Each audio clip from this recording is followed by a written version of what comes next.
22. The Impact and Revenue Conference has been just look fire. Everything you needed it to be. Go ahead, drop those fireballs and emojis in there now. I love the fireballs and emojis. Go ahead and give it to me. It has been 10x. This is day 4. 1, 2, 3, 4. 4 days. 4 days of amazing. Get ready for number 4. Get ready. Actually, it's been 3 days of amazing, but this is the 4th day. It's just gonna bring it. It's just gonna bring it. And you all, you can't miss out on any of it. So go ahead, get what you need, get settled, get your paper, get your pens, bring the right attitude, bring the right mindset to get the rest. Because the biggest, the baddest, the boldest, the brightest, the super bad. Well, I can dance it out, but I'm holding tight because I can't wait to see what's coming next. As you know, every year, BlackCEO brings the baddest and the brightest from all over the world. The biggest, baddest CEOs around, they are here in the house. They're coming here dropping nuggets all over the place. They are going to be talking, helping us to 10x everything from our revenue, our sales, our mindsets, our big ideas, our women, black women, let's go. They're coming up in here to make us even more unstoppable than we already are. So let's go.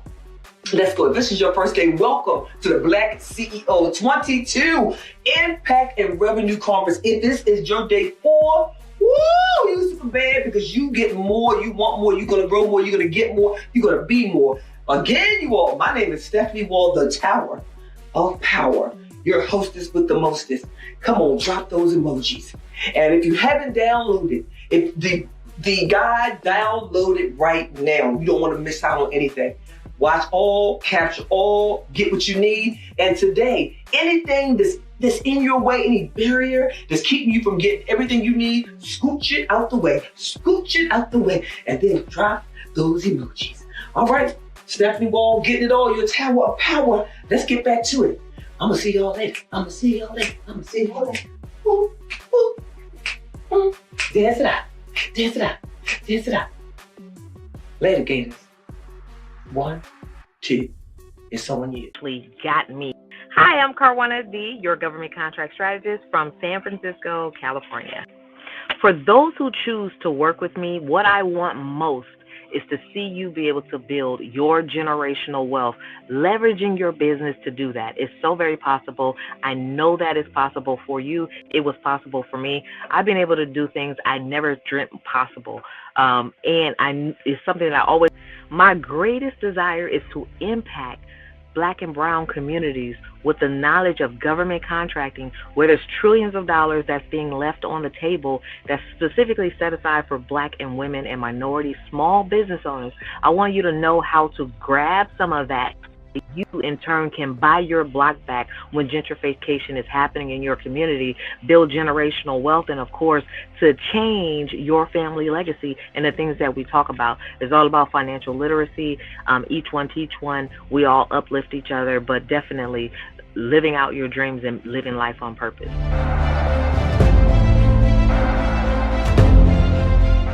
Listen up, you all. Coming to the stage next is Caruana Dyson. She's going to talk to us about getting those governmental contracts. She says, stop chasing individuals, stop chasing groups, stop chasing those people that you have to chase.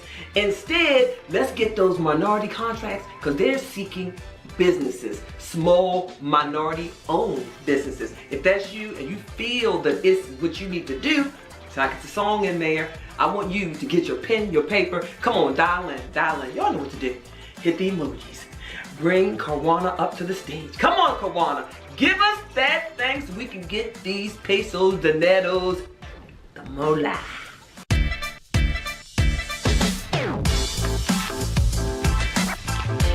How many of you are either a woman or a minority small business owner? You consider yourself a minority small business owner, and maybe you've been in business for a few years, you've been in business for several years, and you haven't still been able to get ahead.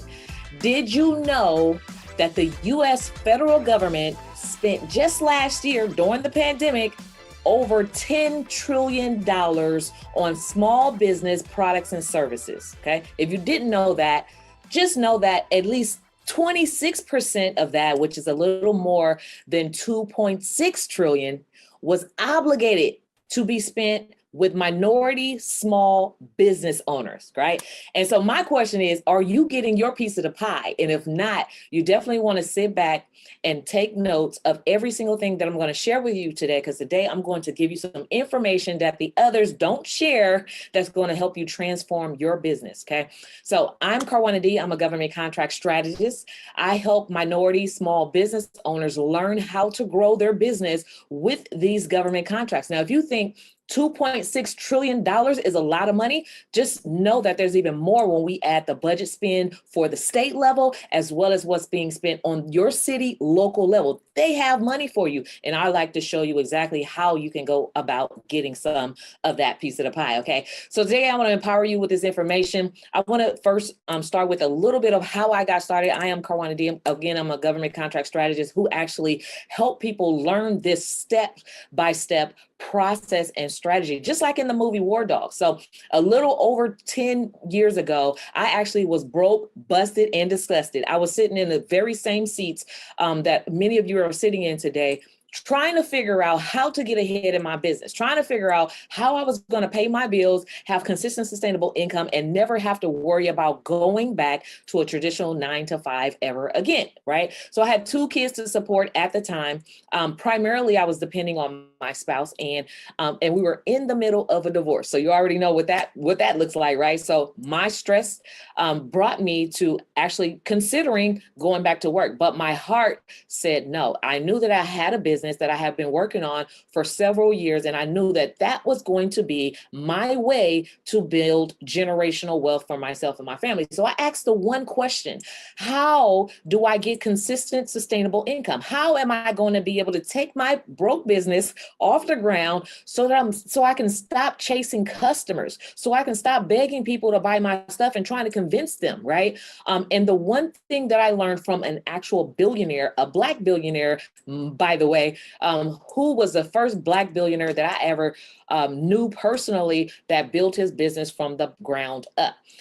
And I asked him, how do I do this? How do I build my business? And the one thing that he told me was the one thing that changed the very trajectory of my business and my life forever.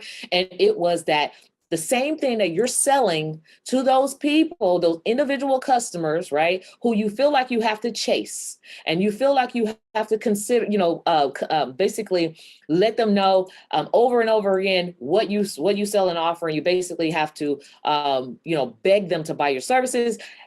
Those same services and those same products the government buys. And guess what? They're not a customer who's running. They're a customer who's saying, I got this money. I got $2.6 trillion and more to spend with minority small business. Where you at?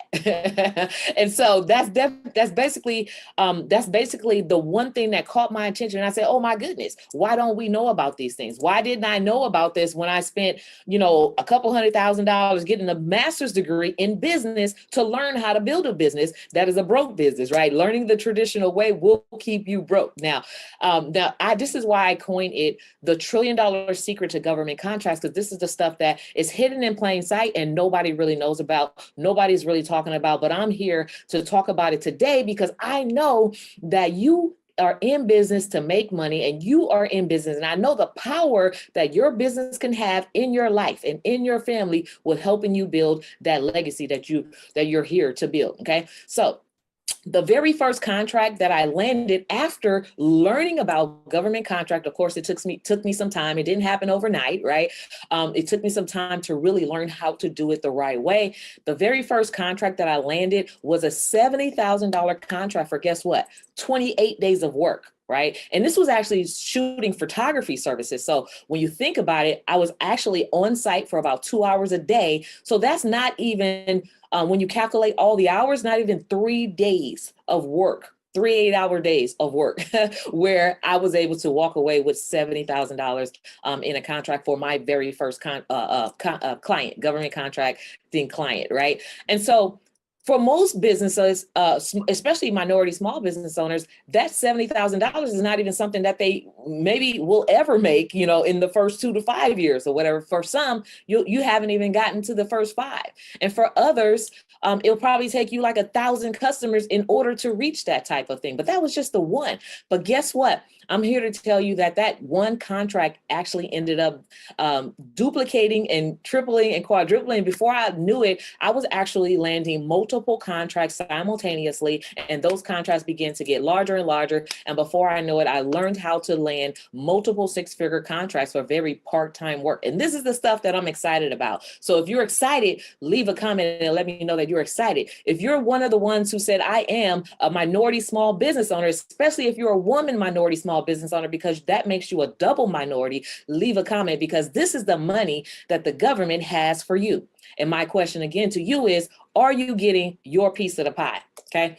So why don't we know this? Why don't we know this stuff? I really can't tell you, but I do know that I'm here to tell you that it exists. And if you just really Google it, government contracts for small business, you will be amazed at the type of things that you can sell. And you can pretty much sell anything. And my test to that is, if you can sell it to a person, you can sell it to the government. Because guess what? The government is a body built up of persons, a bunch of people, right, that are inside the government. So here's the thing.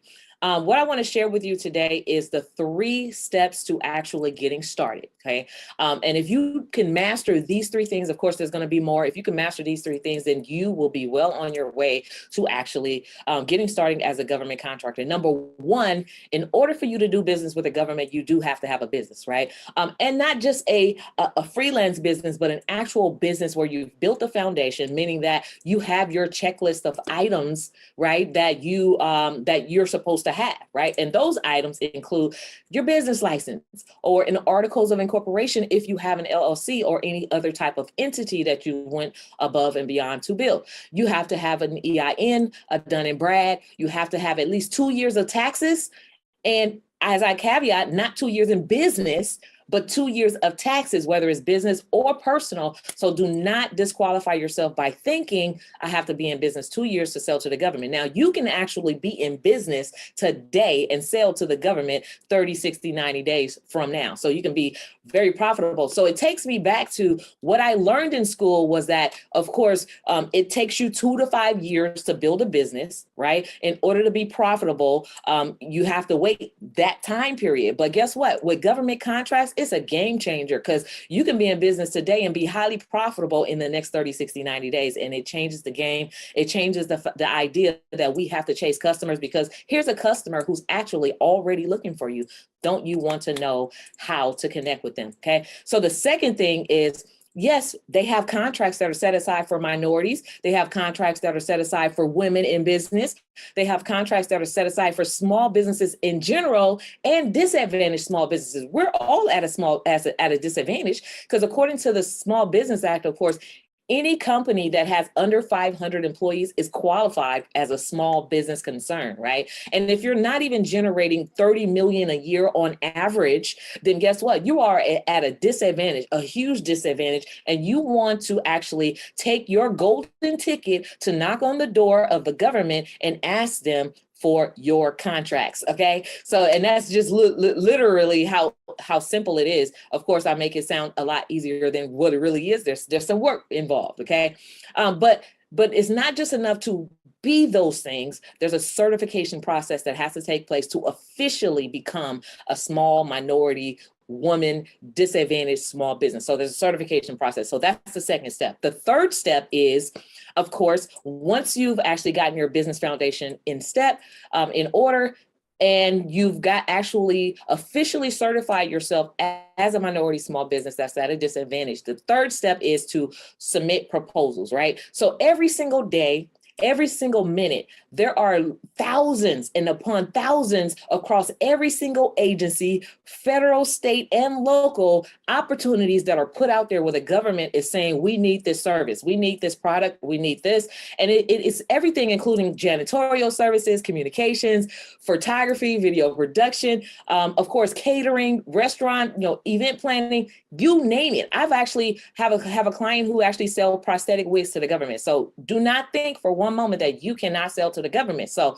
that third step is just basically looking for those opportunities that they're putting out there and responding to it. So if you can master those three things, right? Getting your business in order, getting certified as a small business so that you can actually go after those certified, set aside contracts for certified small businesses, and then responding to the opportunities, then you will actually have made yourself a legacy business, because you're not only are you able to land multiple contracts simultaneously, but these contracts are large in size. So now you're buying your time back from chasing those individual customers. So hopefully that information is resonating with you, and hopefully you are now aware that government contracting is something that can change your life, and you will begin to take action. And so now I said all that to say, and in closing, I want to say this, right? I want you to be like the little engine that could, that think they can, right?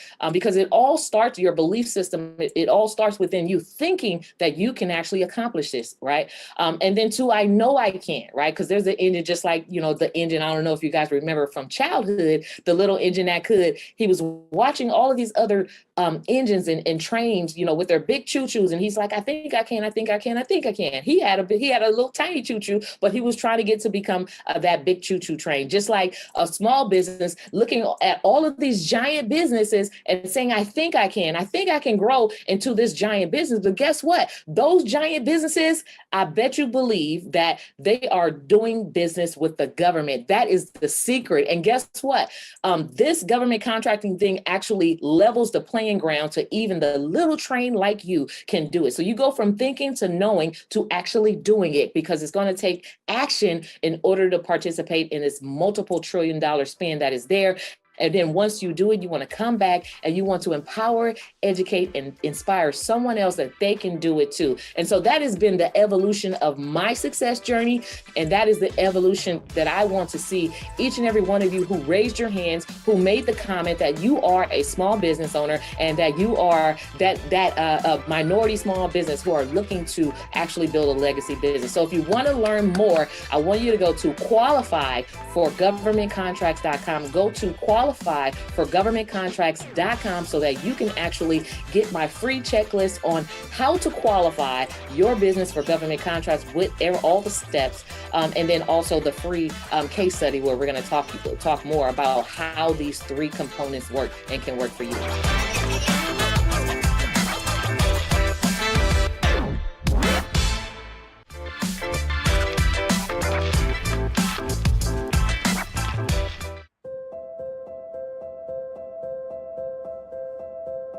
Boy, have I overcome some challenges and obstacles in my life. So years ago, I was diagnosed with a major illness, and I was absolutely devastated.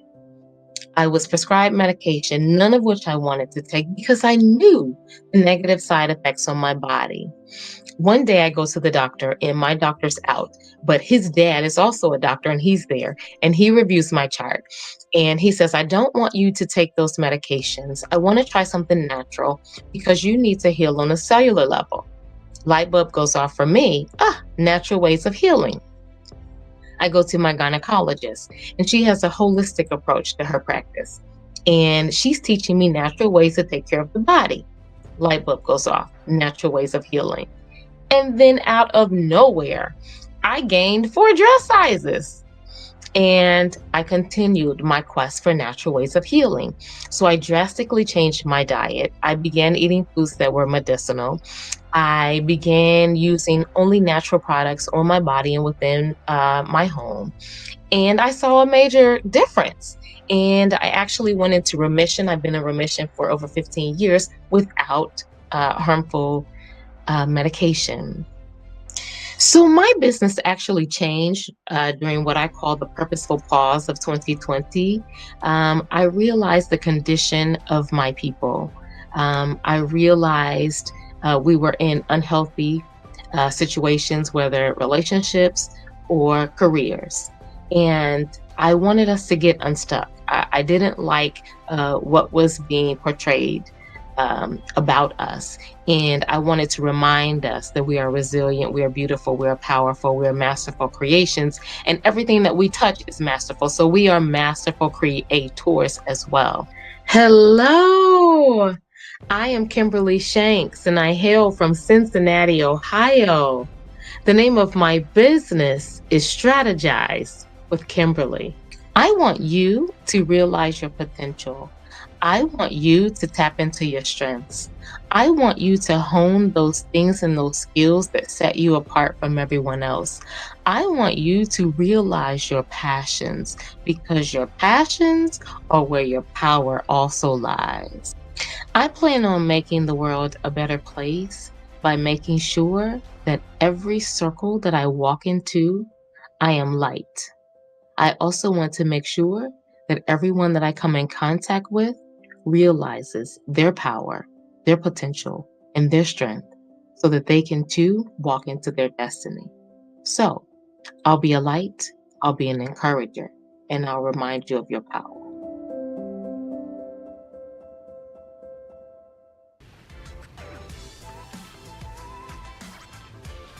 Kimberly Shanks says, who are you? Who are you and what sets you apart from other folks? In this world of dog eat dog and everybody wants to be brilliant, everybody's fabulous, what sets you apart? Don't you want to know what sets you apart from the next person? That I know who I am. Do you know who you are? She kept asking you, who are you and what sets you apart, and do you know what it is? Do you know what it is? Let's get to it. Hit the emojis. Hit the emojis. You are brilliant. Hit the emojis. Let's go. Let's go. Let's go. Let's go.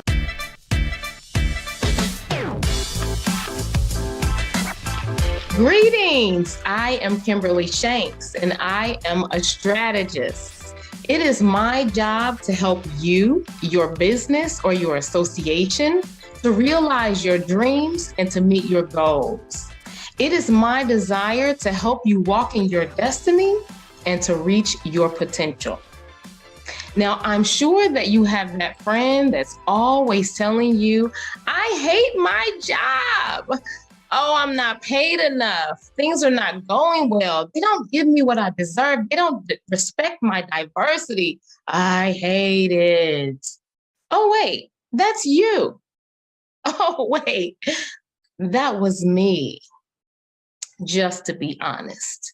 So last year, during what I call the purposeful pause, everything came into perspective clearly for me. I decided that I would no longer assimilate into a system that did not value me, my diversity, my ideas, my worth, what I bring to the table, and even my hair. If I could not authentically show up, I decided I wanted no parts of that ball game. I don't even want those relationships anymore. So I needed my own. I began entrepreneurship, this journey like in 2008, and at times still working for others. But last year, everything changed and everything became clearer. You know what it's like working 3 times as hard as your unqualified counterpart? Getting there early, leaving late, having no life, not getting compensated for the enslavement that you're giving them? I decided if I'm going to kill myself, I'm going to kill myself for my benefit, for my people, and to make impact in my community because I am powerful. What I have to offer is powerful. Who I am is powerful. What I bring to the table is powerful. So I wanted everyone around me to feel the same. And thus I began teaching this to others and offering my services so that people could get unstuck. And if you have a business idea, come on, let's bring it to fruition. If you're trying to scale your business, come, let's strategize and get this money. I decided to monetize that which I do well and that which I've been giving away for free. So now that we understand where we've come from, let's reshape our conversation about where we are going. So, Black CEO, I ask, Who are you? What do you bring to the table? What do you have to offer the world? Why were you even created? What are your strengths? What do you do well? What do you do when your hands are tied behind your back and you're blindfolded and you can still pull it off? How can you impact this global economy with your ideas and your unique business? More importantly, how will you impact and support your community and your people? It's one thing to obtain wealth, it's another to share the wealth. And as you rise, bring another alongside. It's not enough for Black Wall Street to be in one city. We are brilliant and powerful enough to have Black Wall Street in every city. So I ask you, who are you? And what do you have to offer? For it is in those answers that your amazing business lies. If you are doing business for business and business for money's sake, it probably won't last. If it is not your purpose, you probably won't do well. And your money lies in your purpose and your skill, not the next trend. I also want to challenge you to find your passions. What are those things that make you smile? What are those things that bring you joy? What are those things you do if no money were involved? For it is in your passion that your strength lies, that you can continue to move forward when things are hard, when you want to quit, when you can't even see the road ahead. When you are doing what you love, burnout doesn't fit. When you are doing what you love, rejuvenation is a cinch. Now, let's get to something that we do all too well. Talk about what we can't do, what is going wrong, what we don't have, what we don't like. I want to challenge that mindset and let's focus on what we can hire out, what we can give others as an experience. As we propel ourselves and our businesses forward, how can we bless someone else? So let's take inventory of our non-strengths. And I want you to do something different. You'll probably kick and scream on this first one. I want you to get a part-time job to finance that thing you're not good at, so that at the end of the day, your business is absolutely amazing. Remember, you're not good at everything. You have strengths, but you also have things that other people do better that's going to impact your business. So go to a local college, offer an internship wherein they can get experience that they can put on their resume or that will help them to start their business in the future. Write letters of recommendation, delineating all of the skills that they possess and what they have to offer. Offer volunteer hours as your payment. What do students need to know who are headed to college? Maybe they need some volunteer hours on their application. Maybe they're going to pledge a Greek organization and they need volunteer hours. You can give that to them as payment. Hire out what you don't do well so that your business can be effective. Finally, let's take a look at some habits that may be hindering us from reaching our potential and keeping us from obtaining wealth. And this first thing, you'll probably roll your eyes, but just listen for a moment. Let's look at diet. I'm not talking about starving yourself. I'm talking about your lifestyle. How do you eat? What do you eat? Did you know that foods fall into 3 categories? They're either medicinal, they're either neutral, or they're poisonous. If they're medicinal, they help your body heal. They're fuel for your body. They help it to function optimally. If it's neutral, there is no positive and no negative effect on the body. It doesn't help nor hurt. But if it's poisonous, it causes weight gain, dis-ease. It saps your energy that you need to run your business well.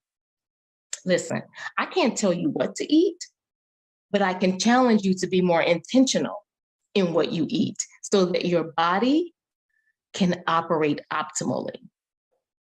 Let's talk about one more thing. It starts with an E, and I won't say it loud. Okay, so let's say movement instead, because I think people like that word a little better. When we say exercise, people turn off and they get intimidated and they say, I hate the gym, as do I. But I do understand the importance of movement. Movement improves your strength, it increases endurance, it yields more energy, it delivers oxygen to areas that need it, it helps your body to operate efficiently. So you hate the gym. It's not the be all end all. I bet there's an album that you love listening to, and you can dance to that for 30 minutes. Do you have steps in your house? I bet you can walk them. Do you have a pet? Okay, don't just walk around the block. Do an extra 15 minutes of walking with your dog. Movement is important. Maybe you like to skate. Do anything. And if you are of a certain age and things start going south, I know you need some resistance training as well. Put some weights on your ankles or your arms and clean the house. Why are we talking about movement? Because your body needs to perform optimally if you plan to run this business and get this money. If your body is broken down, I don't care how much money you have, you can't spend it. I don't care what impact you want to make, you can't make it. Let's try to eat differently and to move a little more. Finally, let's talk about this powerful mind of ours. Let's talk about our mentality. It's one of the biggest things that hinders us from reaching our potential and our goals. The way that we think. I tell my children all the time, the only limit that exists is the one that you are creating in your mind, because nothing is impossible. So the next time you want to give up or you think that you are unable to achieve your goal or to move forward, Mr. or Miss CEO, I want you to think of the resilience of your ancestors who laid in shackles, in feces, and were sick just getting to America. I want you to think of the whips and the lashes that they took for not conforming. Tell me you're going through more than that to start and to scale your business. On a positive note, because we forget how great we are, and we have come to believe the narratives that tell us what we're not, remember where you come from. Remember the power of your forefathers and your foremothers. Don't believe the hype. Don't buy into that narrative. No. Remember who created mathematics. Remember who created art. Remember who created language, the writing system, medicine, architecture, the calendar. Think of those pyramids. Your ancestors. Come forth, CEO. Let's make impact and revenue. For you are brilliant, resilient, beautiful, a masterful creation who makes masterful creations.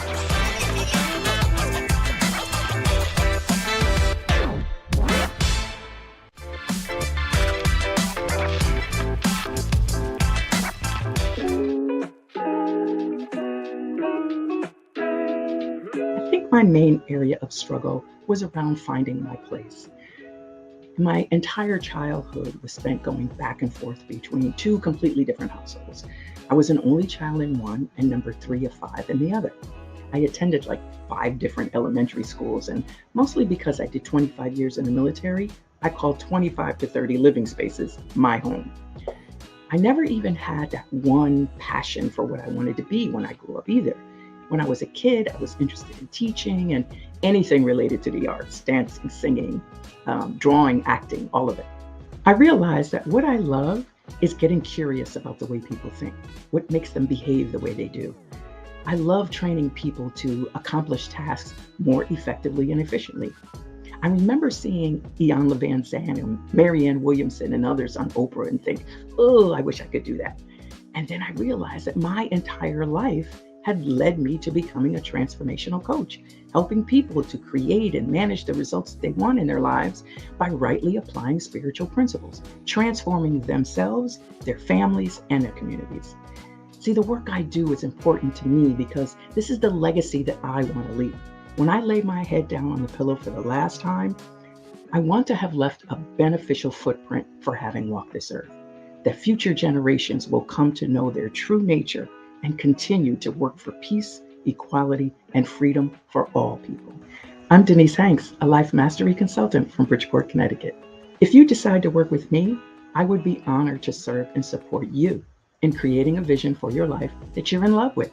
Teach you lifelong skill sets to help you partner with the infinite and rise above whatever the conditions, situations, and circumstances, and become who you want to be, do what you want to do, have what you want to have, and give what you want to give. I believe the world can be a better place when we see that we can live a life we love, giving our time and energy to the things that matter without regard to conditions and perceived limitations. When we're able to express love freely without fear and inspire others to do the same.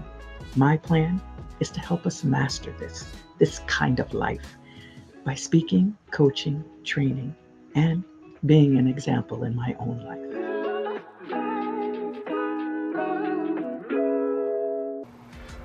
Oh, hey, friend. Oh, it is your transformation architect, Stephanie Wall. I'm still here. So now I cannot wait. I got my paper, I got my pen, and I cannot wait to hear from Denise Hanks. She's going to talk about the 5, the 1, 2, 3, 4, 5, the 5 things, the 5 pieces, the 5 steps, the 5 tools that we need to succeed. Entrepreneur, business owner, corporate person, you need these 5 tools. According to Denise, you got to have these 5 things. So I'm ready. So we need what we need.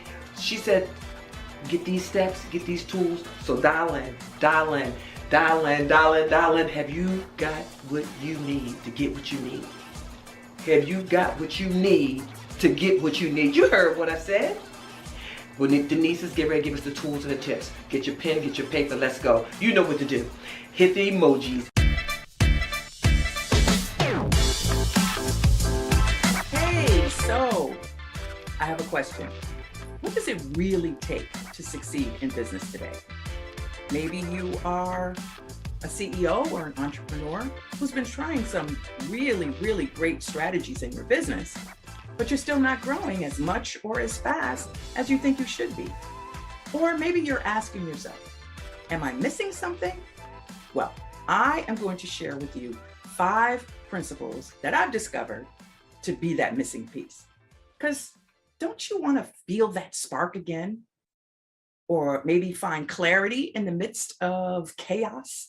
Or just make decisions more confidently and quickly? Perfect, because today we're talking about what it really takes to be successful.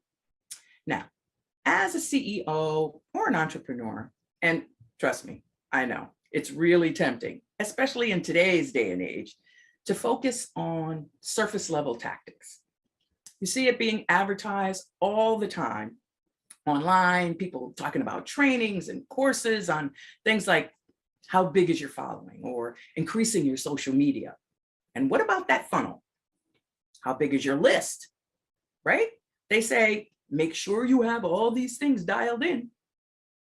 And while those business practices are important, yes, there is a time and place for all of that. But quite frankly, the most successful people I know, they've launched their businesses over the last decade or so, and they haven't focused at all on any of those surface level tactics. But they are really good at these 5 things, and they continually stay good at them. And once you have these 5 principles, then you can do the rest. Then you can put everything else together and thrive in your business. So let's dive into principle number 1. It's your willingness to befriend your fear. That's right. Now, listen, this is huge because as you step out and you do things that you've never done before, step out of your comfort zone, fear is going to come for you. It's going to try to scratch and claw to hold you back.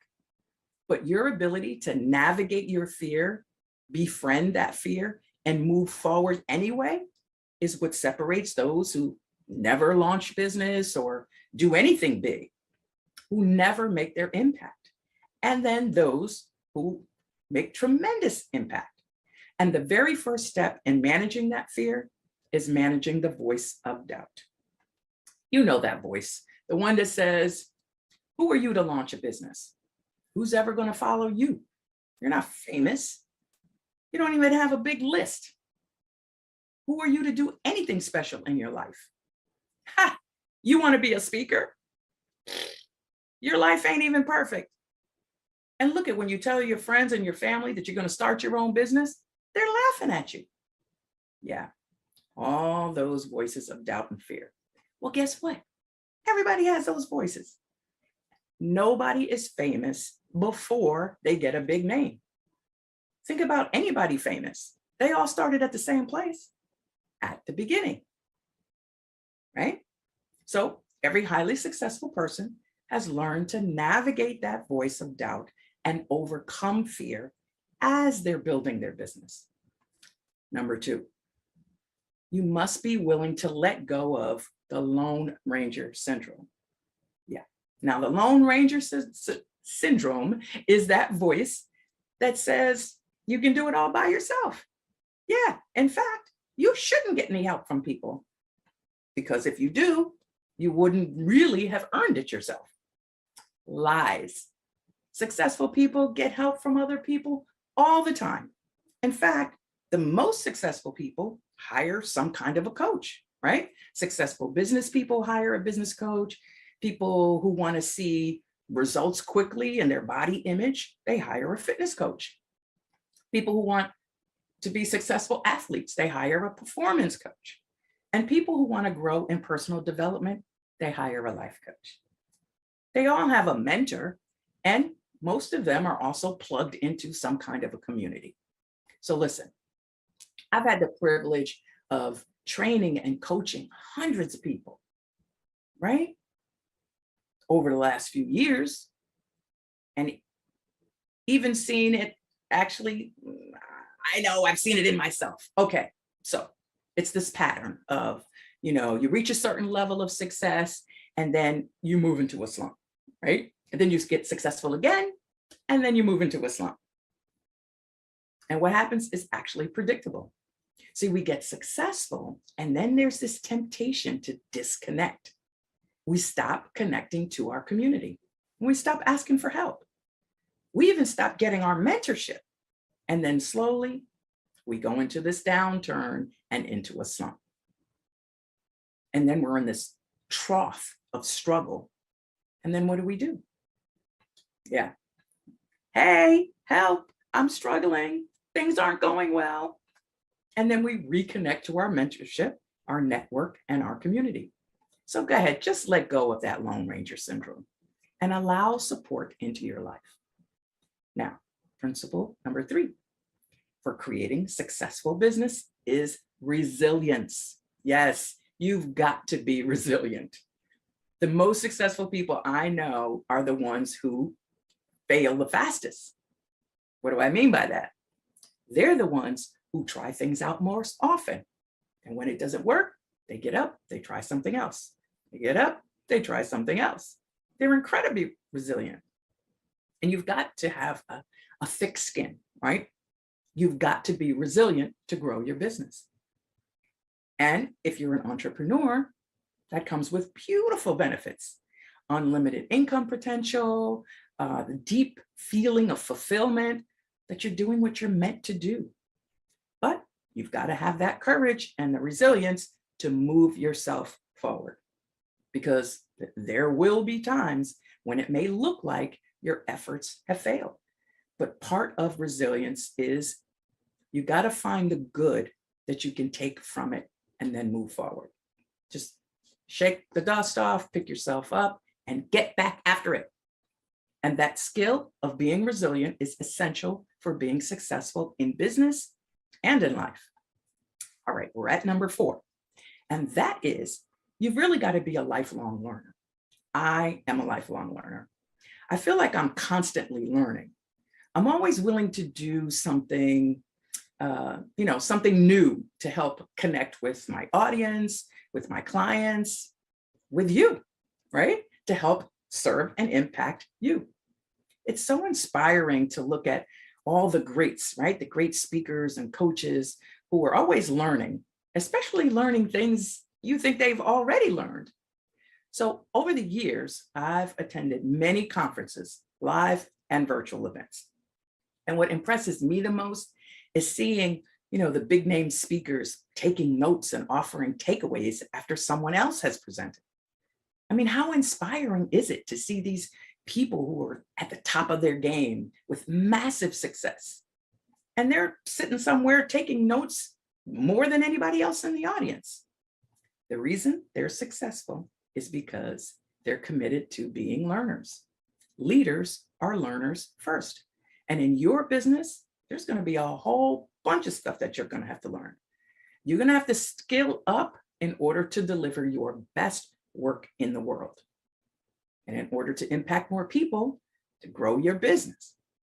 But if you're willing to be a lifelong learner, then you're willing to learn new skills to impact people. And that mindset is going to serve you from day 1 until the end of your career. All right, we're at the 5th one. And that 5th attribute is, it will actually support you again in your business. And that is that you care about people.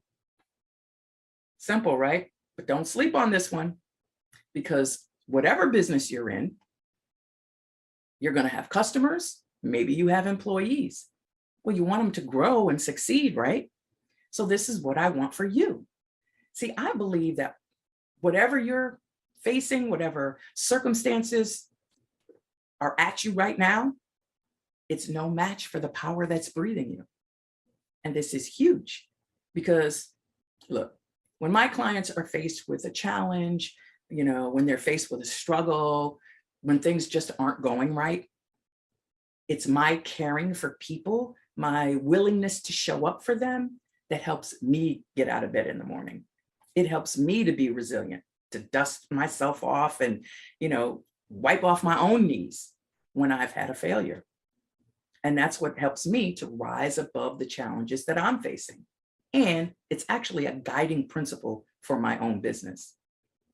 So when I'm making decisions, I ask, what's good for my clients? What's good for the people that I'm serving, right? For all concerned. And those decisions always lead you forward. Now, where people get into trouble is when they start forgetting about that. They think, what's good for the bottom line? What's good for me? What's good for us?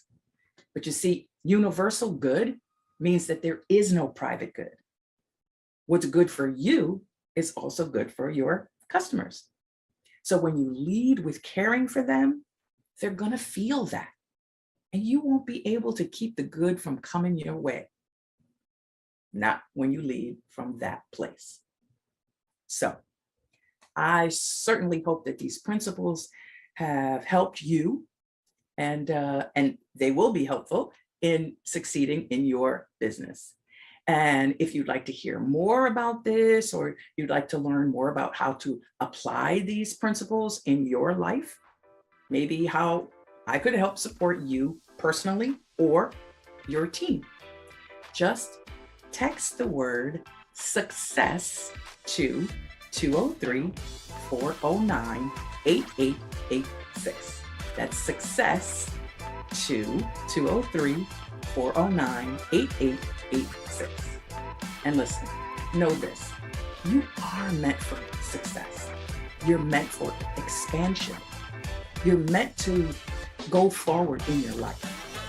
And when you adopt these 5 principles, They will serve you for many, many years to come. All right, well, I appreciate you so much.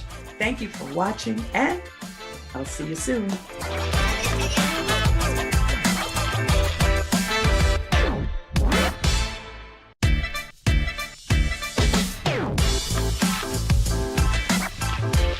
If you want to get known, get connected, and get paid, you better learn how to network. Hi, my name is Tony Harris Taylor, and I'm the networking queen. I help entrepreneurs to get known, get connected, get paid, so that they can make 6 figures and beyond. Like many of you, I'm a multipreneur. As you can see behind me, I own Drastic Results, marketing and sales coaching, where I help entrepreneurs to get out of their own way and learn the strategies to attract more clients. I also own a franchise called Network in Action. Network in Action is a group of people that come together to build relationships that bring them more referrals. I teach them how to build connections that will last a lifetime. Today, I'm going to teach you the strategies you need to show up, be up, follow up, to blow up. So let's get started. Show up, be up, follow up, to blow up. Networking, the foundation for everything I have in my life, from building my business down to my husband. Yeah, there's a story. Met him through every strategy that I'm going to tell you today. So listen up, because networking changes lives.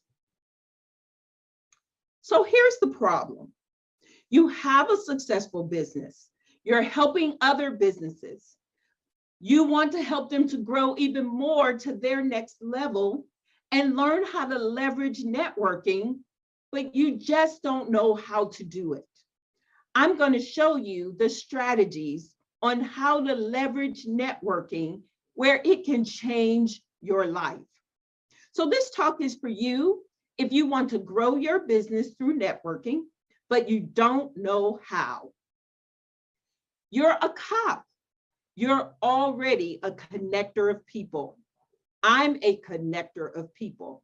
I'm a cop, and I'm proud of that. But I wanted to get paid for connecting people. Keep listening. I'm going to tell you how you can get paid to connect more people. You're a center of influence, or you want to be a center of influence, and you want to use your network to attract more clients to your business. So here's my story.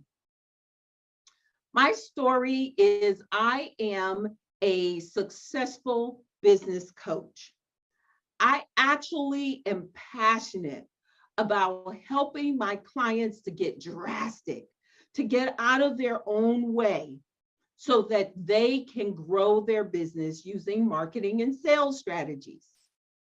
But in 2019, I was at a crossroad. I needed to make decisions about which way I was going to go. You see, as a business coach, I had helped thousands of people learn strategies to grow their business. I'm an international speaker and an international coach. Here's the problem. I couldn't see a retirement strategy. How am I going to get out of coaching when I'm ready to sit down somewhere? And I started thinking that my only answer was to get a job. Now, let me be clear. I did not want a job, but I knew that if I got a job, I'd get a retirement plan that went along with it. I was frustrated. I was disappointed that I could not figure this out, and I was confused. Ever been there? I'm doing good, making 6 figures in my business, but I needed to go to my next level and didn't know what to do. So someone that I met networking, a money mindset coach named Carol, invited me to her house. While we're sitting by her pool, talking about my dilemma, she asked me a very poignant question. She said, Tony, what's your why? I told her, and she was like, girl, you've already accomplished that. Perhaps you need a new why. You need to get clear on what it is you want to do so that you'll be excited to get out of bed every morning. So I teach this stuff. So I was like, okay, I'm going to go and create a new why, and I'll be back. A couple weeks later, we got on Zoom. She said, Tony, what is your why?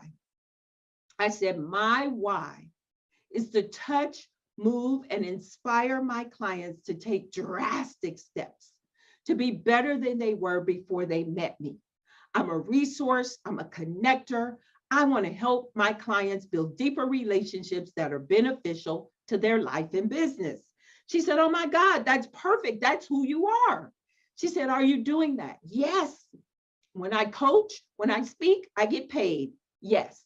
She said, what would you need to do to get paid to connect people? I said, I need to start a networking group. She said, why don't you? You know, at the time I was in a BNI group, they met weekly. It felt very heavy. They had some things in their network that I was like, I don't think so. So I said to her, absolutely not. She said, I told her, I don't have technology. I don't know what to charge. I've seen too many people run networking groups and not make any money. Yeah, no, thank you. She said to me, Tony, don't worry about the how, it will show up. I was like, and clicked off of Zoom. I was like, not having it. No, I'm not starting a networking group. Well, what she didn't know and what I had forgot was 3 months earlier, I showed up to a women's retreat at a time when I was really not sure what direction I wanted to go, when I was at that crossroads. So I registered for this retreat, the last day of registration. And it was 5 hours from my house. I live in Houston. It was in Fort Worth. And frankly, the only reason I went is because my brother lives in that area. My mother wanted to go. So I went. There was a very intimate event, quality over quantity. And there was a woman there from Network in Action. She said, oh my God, you're a business coach. You should consider being a Network in Action franchise owner. I said, Network in Action, I've heard of that, but I'm a BNI member. She said, no, it's not BNI. And then I said, franchise, that sounds like a lot of money. She said, yes, it's an investment. I said, well, not sure I'm ready for that. And she said, no worries, I'm going to connect with you. Now, I teach networking, and I teach when you meet someone interesting, you don't leave it up to them to follow up with you. You book an appointment on the spot. Well, I broke my own rule with this lady. I guess it was the investment that scared me.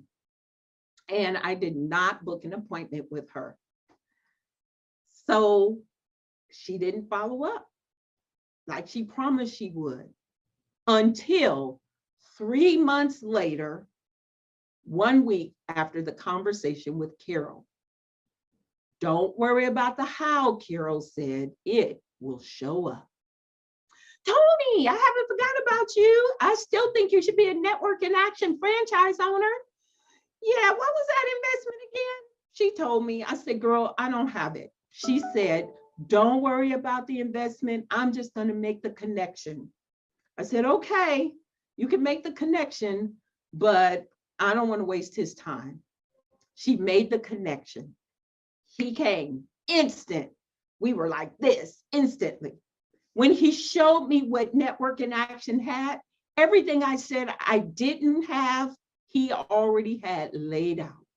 All I had to do was plug and play.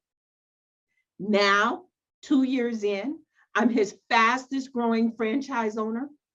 I am his rookie of the year. And I was able to cross 6 figures just on the networking side of my business this year. Does networking work? Absolutely, if you work it. Now, I tell you this story because I want to weave the lessons that were learned in this conversation with you so you'll understand what's important. So I am going to give you my 3 steps to connect and be connected. Step number 1, you got to show up. You got to show up when you don't feel like it. You got to show up when you don't know who's on the other side.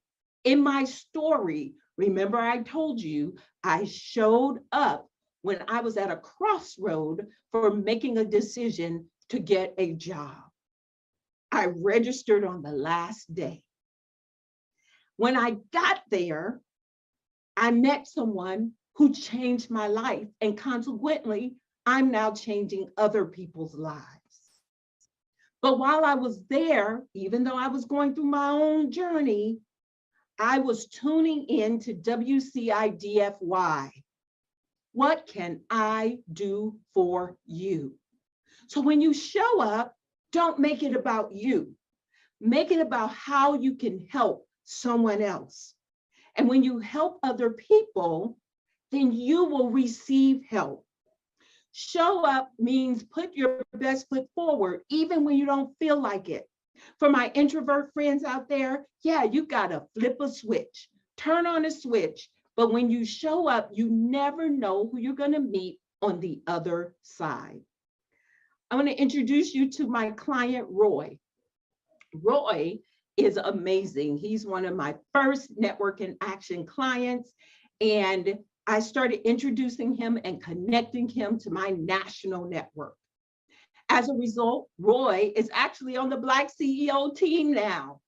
He had never heard of Trevor or BlackCEO. When I opened the door for him, he gladly walked through it. And I'm watching his business flourish and his horizons expanding because of connections and his willingness to invest in himself and show up. So proud of Roy. If you meet him on this journey, BlackCEO, tell him I said, hey. Number 2, you've got to be up. Remember my saying, show up, be up. Now, I'm going to talk about virtual networking. Virtual is here to stay. In fact, the gift that the pandemic gave us was it expanded our borders beyond just our locality. Now we can attend virtual meetings everywhere, but you are not there if your camera is off. You are not there if you look a hot mess. You are not there if you are not engaging. The smart way to expand your network is to turn your camera on, dress from the waist up.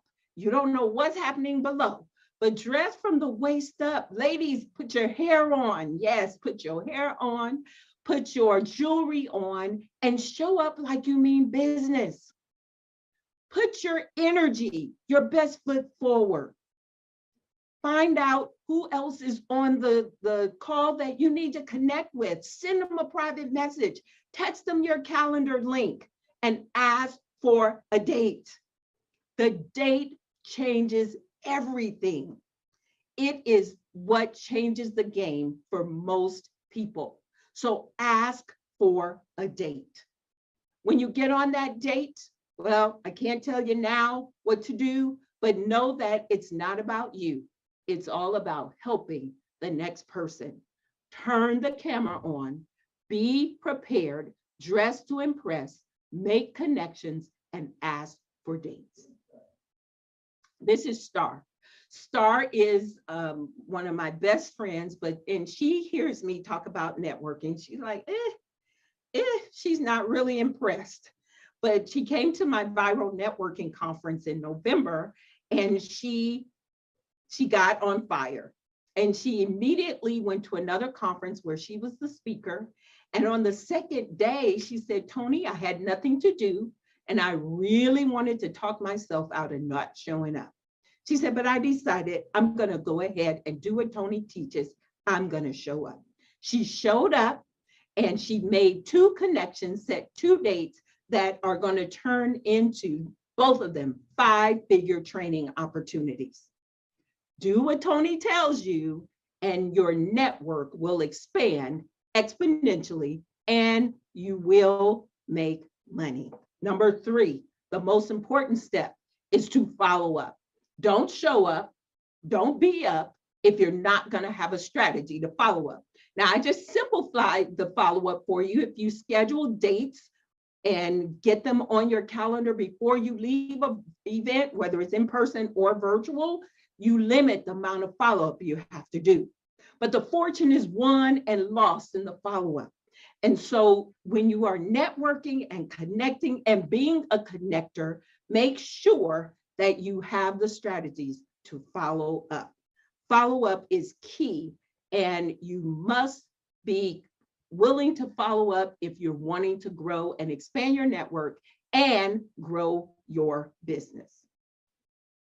This is Mia. Mia is my best success story. Mia joined Network in Action. She's a single mom of 3 teenagers, and she joined Network in Action. And she frankly said, I use my bill money, Tony, and it has transformed her life.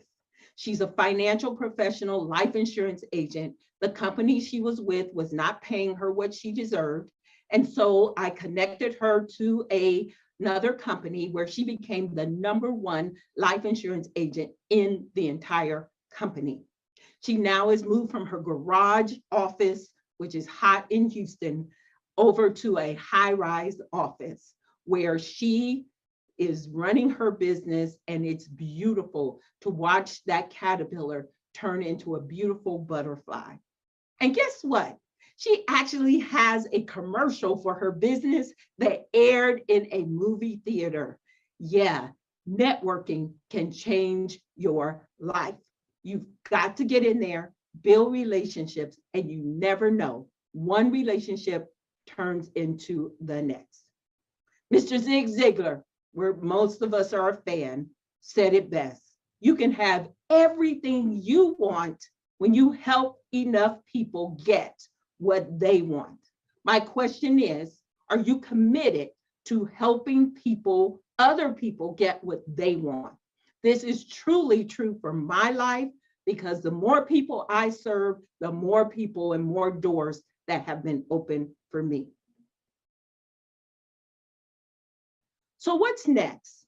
Let's connect. Scan the QR code or text, pick up your phone and text NIA to 21,000. You'll get my digital business card, all my social media is there. Connect with me, schedule a one-to-one. Let's talk about NIA. You can become a member of our network. We are launching, or I've launched my national networking group, so you can be anywhere.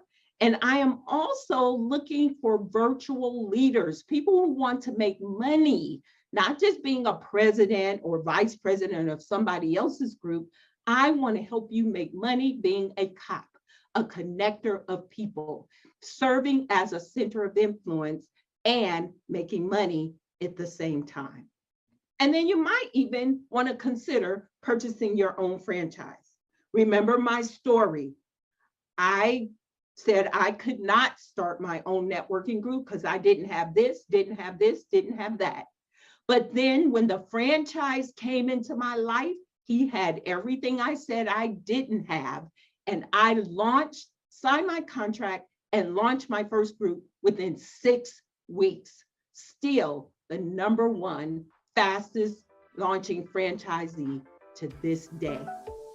If you're passionate about helping other people to grow, you're a business coach, social media manager, website developer, other professions that help business owners to grow, let's talk. I know I can help you to grow too. And if nothing else, I'll share with you my connections. My name is Tony Harris Taylor, and I'm saying show up, be up, follow up, and you will blow up. And remember, take a drastic step today for a fantastic tomorrow. Let's connect. Talk to you soon.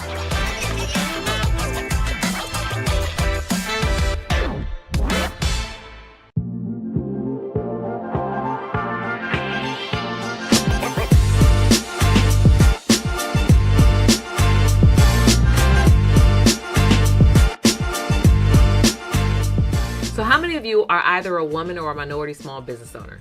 Did you know that the U.S. federal government in the past year spent over $10 trillion on business products and services? And of that, they were obligated to spend merely upwards of 23% with small business owners who are women and minority. Now that's over $2.3 trillion that was on the table. Did you get your piece of the pie? I'm Karwana D, and I'm a government contract strategist. I help minority and women small business owners grow legacy businesses by teaching them how to do business with the government.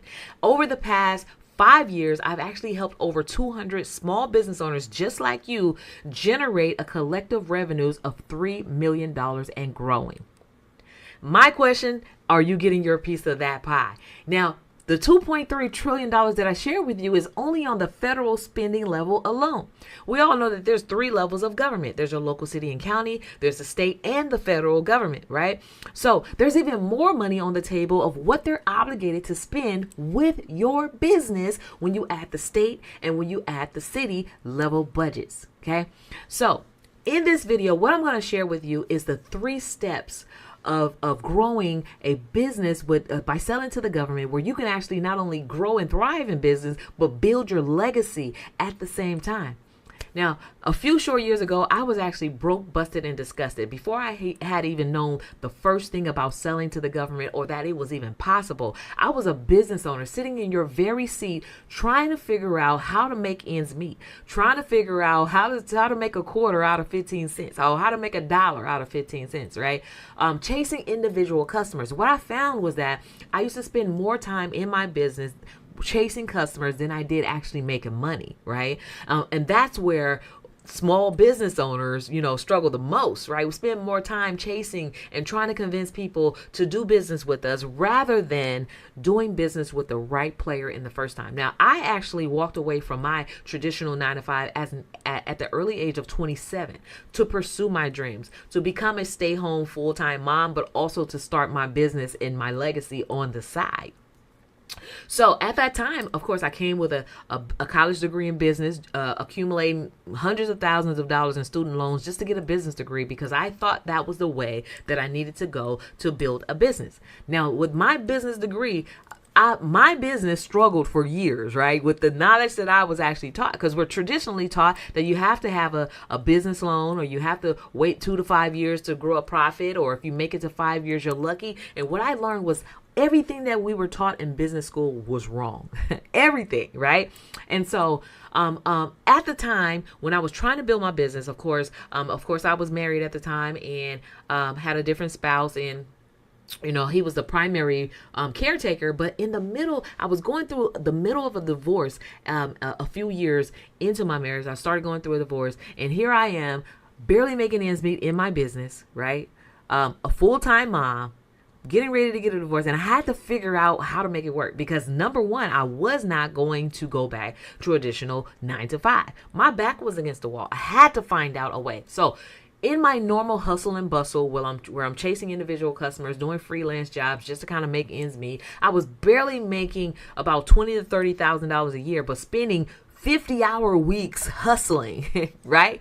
The numbers didn't add up for me. So I had to find a way to really figure out how I was going to build a business so I can provide for my children, so that I can get out of the customer chase and all of those things that I no longer wanted to do.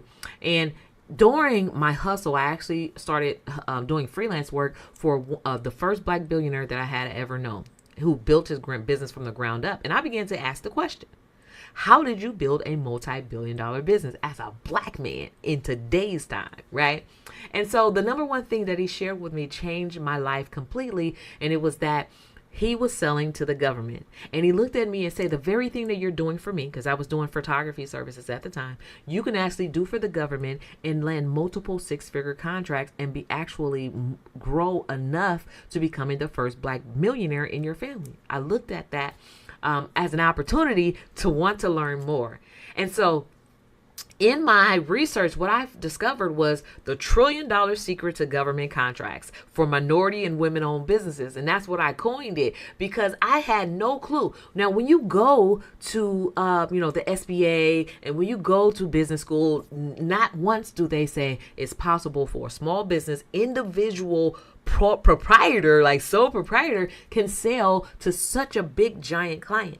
And the truth of the matter is, what I learned was that government agencies, and there's millions of them across the federal level. We're talking about your city and county level, and your state, the Department of Transportation, Department of Public Health, Department of Economic Workforce Development, the City Hall, like the hospital, like all of these agencies, right? The Department of Energy.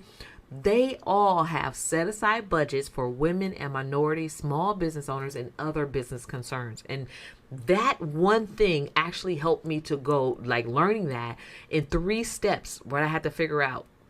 There were 3 steps, and I'm going to share with you exactly what those 3 steps are. But that helped me to take my business from earning barely $20,000 to $30,000 a year to landing my first $70,000 contract. And guess what? It was for 28 days of work.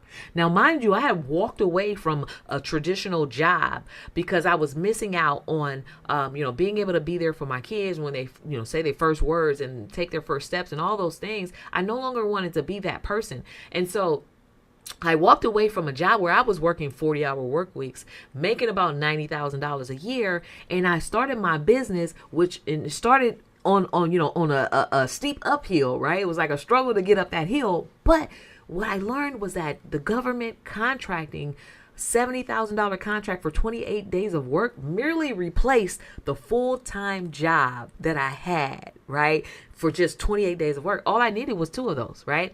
And so in repeating the steps and the things that I learned, I ended up landing my second contract, right? Was similar size, similar days of work. And the first thing that I said to myself was, how powerful was this? And why don't we know this? When you go to City Hall to start your business, when you start a business or go to the state to get your LLC or whatever it is, right? When you go to business school, why don't they tell us the first person you should be looking at to get your business off the ground is selling to the government, right? Because with the government, you don't have to have marketing dollars, right? That's some of the struggle that small business owners have. We don't have the marketing dollars to be able to compete and be competitive and to really grow a business from the ground up. There's no real way to bootstrap your business that way and be thriving, right? But with government contracts, you can start a business today. In the next 60, 30, 60, 90 days, you can be highly profitable, landing your first 6-figure contract, if not a 5-figure contract or multiple contracts. And the truth is, you can land contracts simultaneously. There's no limit to how much you can sell to the government. And so what I'm about to share with you in today's session is how I was not only able to build a multi-billion-dollar, not billion, but $1 million business for myself, but to help my clients generate upwards of $3 million and more and growing by leveraging their business, which is a vehicle to generate wealth, government contracts as the fuel to help them get there and to get there faster. Because I don't know about you, but we don't have 20 years to learn how to figure out how to make some money in our business. We have today. We have within the next 6 to 12 months to learn how to make this thing work. And this is the key to making it work. So now, I said all that to say, as a business owner, the $1 trillion secret that I learned was that there's more money out there than you can imagine. So just think about it as a stream of flowing water, a stream of flowing money that's flowing down your street every single day. And every single day that we're not doing this, because it costs us not to do it, whether it's costing us directly or indirectly, it costs us not to do it, because every single minority business can be at least generating $250,000 a year. Okay. Case in point, I have a client who actually was in my boat, barely making money in her business, maybe not even $5,000 for the year, right? Learn these 3 steps that I'm about to share with you, position herself and landed her first $250,000. That's $250,000 contract within her first 6 to 9 months of learning these 3 steps that I'm about to share with you. So step number 1, and I call this my 3-step BCP method. This is a method that I actually designed based off the experience and the research that I've done on what I had to do to get to where I am today, right? What helped me to go from 20K years to 250K quarters, right? This is the method right here. Number 1, you have to have a business. The B stands for business. You have to have a business in order to do business with the government. So we're not talking about an under the table business. We're talking about officially certifying your business as a legitimate business, whether you're a sole proprietor or an LLC or C Corp or however you want to structure your business. You do have to have one, right? And there's a list of items that you have to have in order to sell to the government. That is a EIN, a Dun and Brad number. You do have to have services that you actually want to sell to the government, like listing out those services. Because guess what? For every service, there's an industry code, and for every industry code, there's a specific budget of how they're going to spend in that code, right? So they have budgets. So for the more budgets or codes you can identify or services you can identify that you can sell to the government, the more multiple streams of income you can have in your same one single business, right? For example, traditionally, we'll be thinking a daycare center. A daycare center, of course, you think they get paid for watching kids. But when it comes to the government, that same daycare center, when identifying the services that you offer, you watch kids during the day. Sometimes you have after school care. You feed the kids, right? Sometimes you do peer-to-peer counseling because the kids come from 2 separate households and maybe there's some drama there, right? So that's peer-to-peer counseling. We're talking about nutritional services. Sometimes you may even do photography services, once a year at your daycare, right? That's 5 different streams of income. Every single one of those services that I named, there's a specific industry code, and the government funds every single aspect. So you can either do business with the one individual person, right? Or you can do business with the government, who not only pays you and pays you well, but can pay you for every aspect of your business. Now we're talking about leaps and bounds growing your business, okay? Growing your business by leaps and bounds exponentially, right? To building a legacy business. And guess what? Your business is bigger than you, because it's not about what can we do for ourselves, but now when gentrification is happening in your community, you have the means to buy the block back. You have the means to build a legacy, to be the first time homeowner, to own land, right? To give back to your community, to be the philanthropist, all of those things. But it has to start with leveraging your business to generate revenue. And what more better person to do business with than the number 1 largest purchaser of services and products in the world? And us as little people, little individuals, small business owners, we have the ability to do that, to do business with the number 1 largest purchaser in the world, right? And they buy everything. Okay, so there's some more things. Of course, you have to have a part of your business 2 to 3 years of business taxes, or taxes in general, personal taxes it could be, or a letter of explanation as to why you have not filed taxes. But these are legitimate documentation that you have to get started, right? And so there's a free checklist of all of these things. I have a free training where I go into even more depth. If you go to qualifyforgovernmentcontracts.com, qualifyforgovernmentcontracts.com, you can get access to that free checklist that I have, right? So step 2, once you've gone through step 1 and have accumulated all of those documents that you have to legitimately position your business to qualify for government contracts, now it's not enough just to have, just to be black and brown, or to be a minority, or to be a woman, or to be at a disadvantage, right? There's a certain certification process that officially recognizes your business as a small business concern.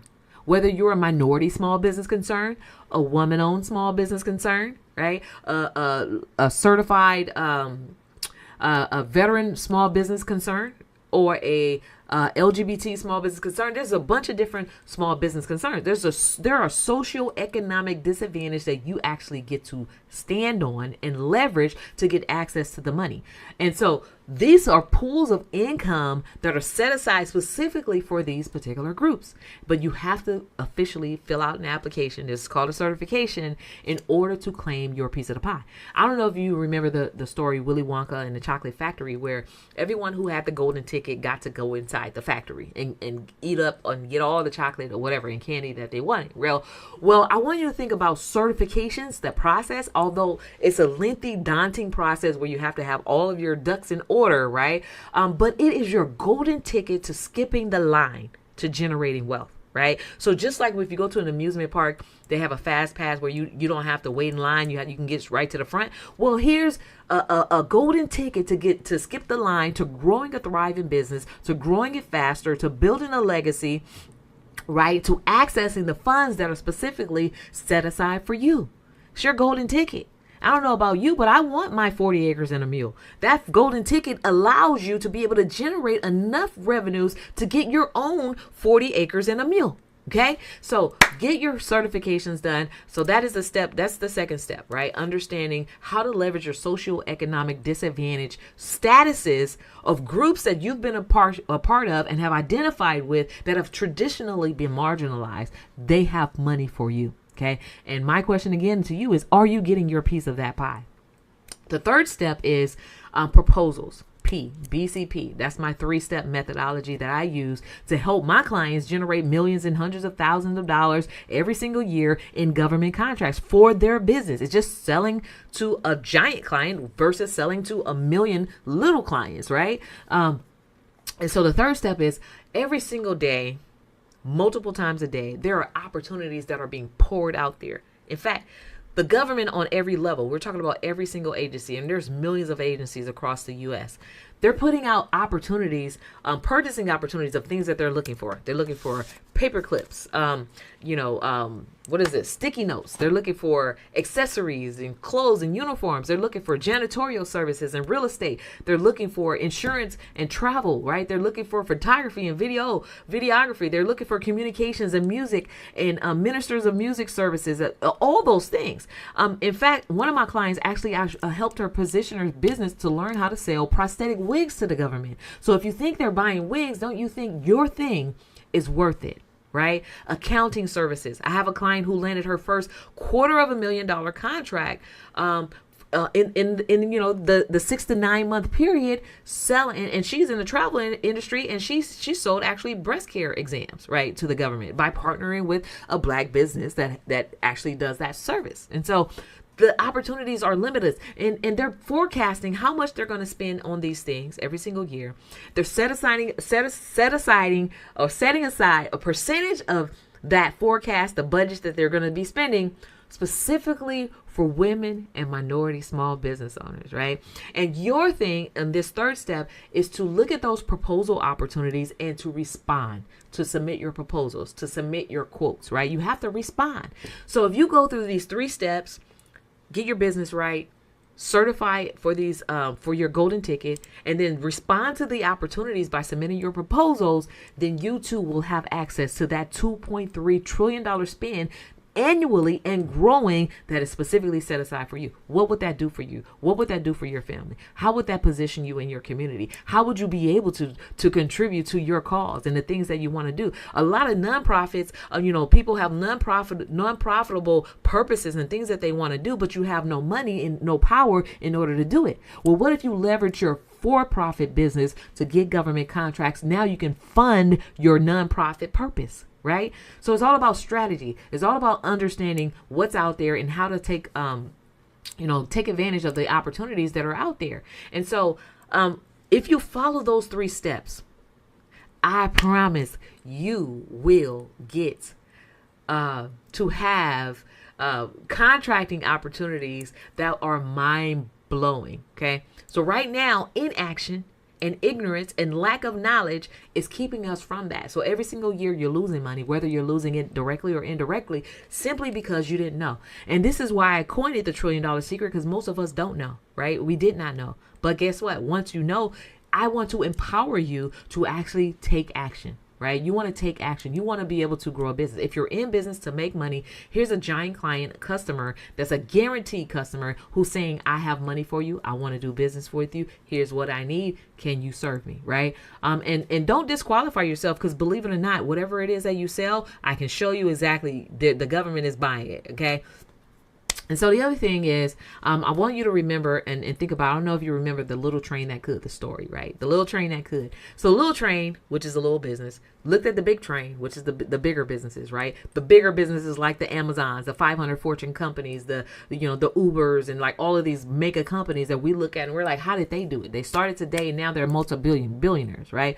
The secret is they understand this. And the secret that's going to be mind blowing to you is they too have government contracts. Do you think that they're doing more than just getting money from individual us, like customers? Yeah, they're doing more than that. They're actually selling services to the government. They're selling their services to the government. And guess what?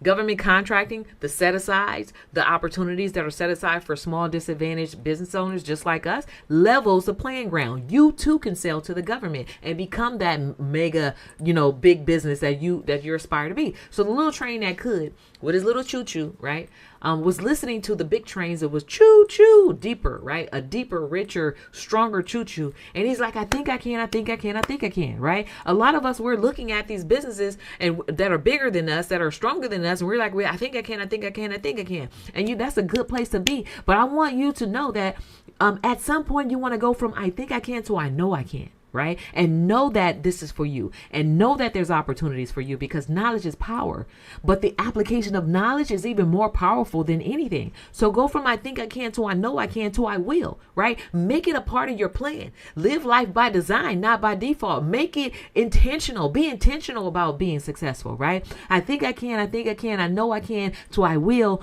to I am doing it. Follow through. Do the work, right? Those who take action actually get the results. Do the work and know that you can do it, right? So that little train went from I think I can to I know I can to I will to I did it to now he's doing it. And then he goes back and shared with the next little train exactly how he got there. This is merely the exact journey of success that I've had. I thought that I could. I believed that I could. I began to do it. And now I'm sharing with you how you can do it too. And those 3 steps, the 3-step methodology of business certifications proposals is exactly what helped me to get here. So now I'm empowering you because I know that you can do it, right? And I want you to go from I think I can to I know I can to actually I will to doing it so that you too can empower the next generation, to empower the next, entrepreneurs that come behind you, and know that there's a way to build a legacy business. And it's not going to take you 2 to 5 years to do it. And it's not going to take you having to get startup capital to do it. You can be highly profitable in the next 30, 60, 90 days and see your revolutionary change, right? Change the very trajectory of your family, of the paycheck to paycheck thing, all of those things, right? It is up to you to empower your legacy and to use your vehicle to generate the wealth that you need to do to be the change maker of tomorrow. And so with all that said, be encouraged. I hope that this was great for you, as good as it is for me. I love empowering entrepreneurs, but once I empower you with the information, it is your job and your duty to take action, right? And so today I'm calling you to take action.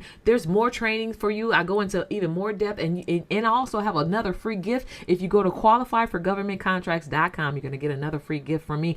Qualifyforgovernmentcontracts.com. There's a short video training on there where I'm sharing even more nuggets, and then at the end, the free gift, you get to book a free call with my team where we can actually show you exactly how to implement this into your business, and also how we can help you implement all of these things that I've shared into your business. So I look forward to, seeing you at the top.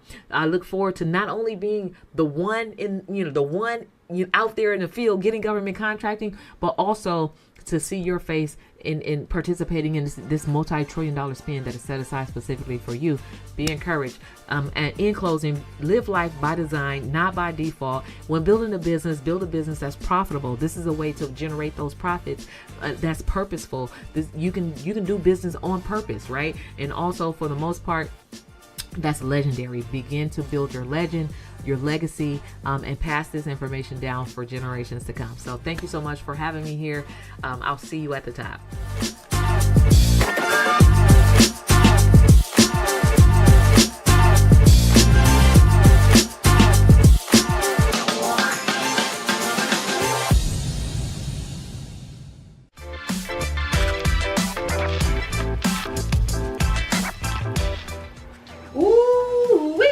fire all day. It's been fire all day.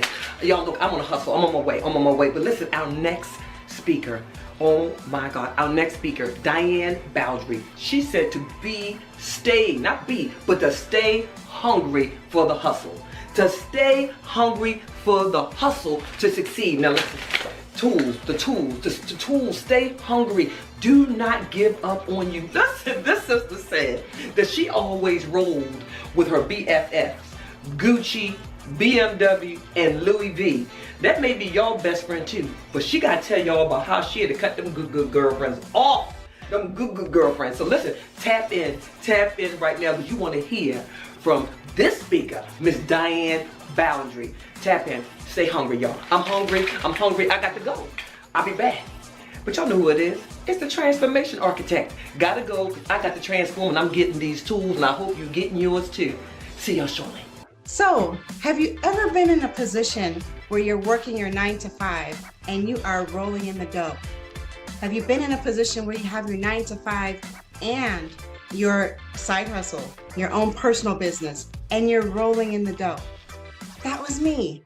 I was able to buy whatever I wanted, so I felt, buy whatever I wanted, whenever I wanted, and live the life of my dreams. I was in hog heaven. I had my BFFs with me all the time. That was Gucci, Louis Vuitton, some of the others I can't forget. I keep forgetting that I get from Nordstrom's. You know, these were my BFFs that I hung with on a daily basis. They would take a ride with me in my BMW with the drop top down, my freshly done hair blowing in the wind. It was quite the extravagant, happy life, or so I thought. And then it hit me. I got that dreadful call one day from my job at the 9 to 5. Now, mind you, everyone else around me was getting the dreadful call.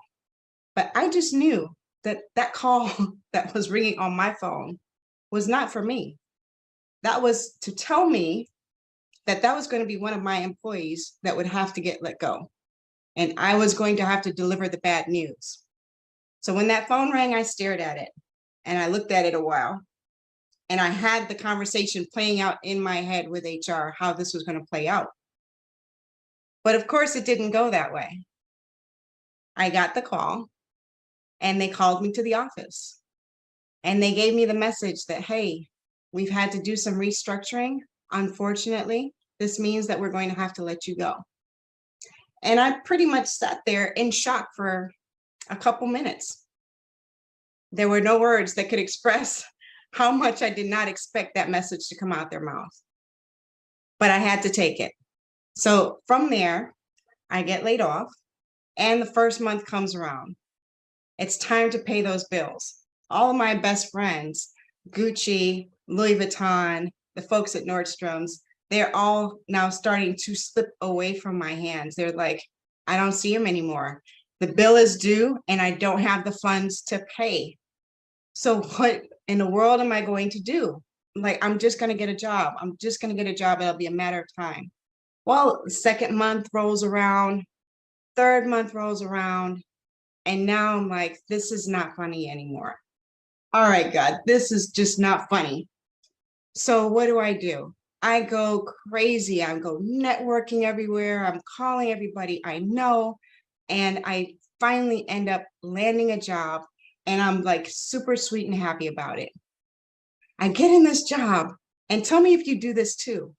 I get in this job and I'm like, yes, I'm making money. I'm going to do my thing.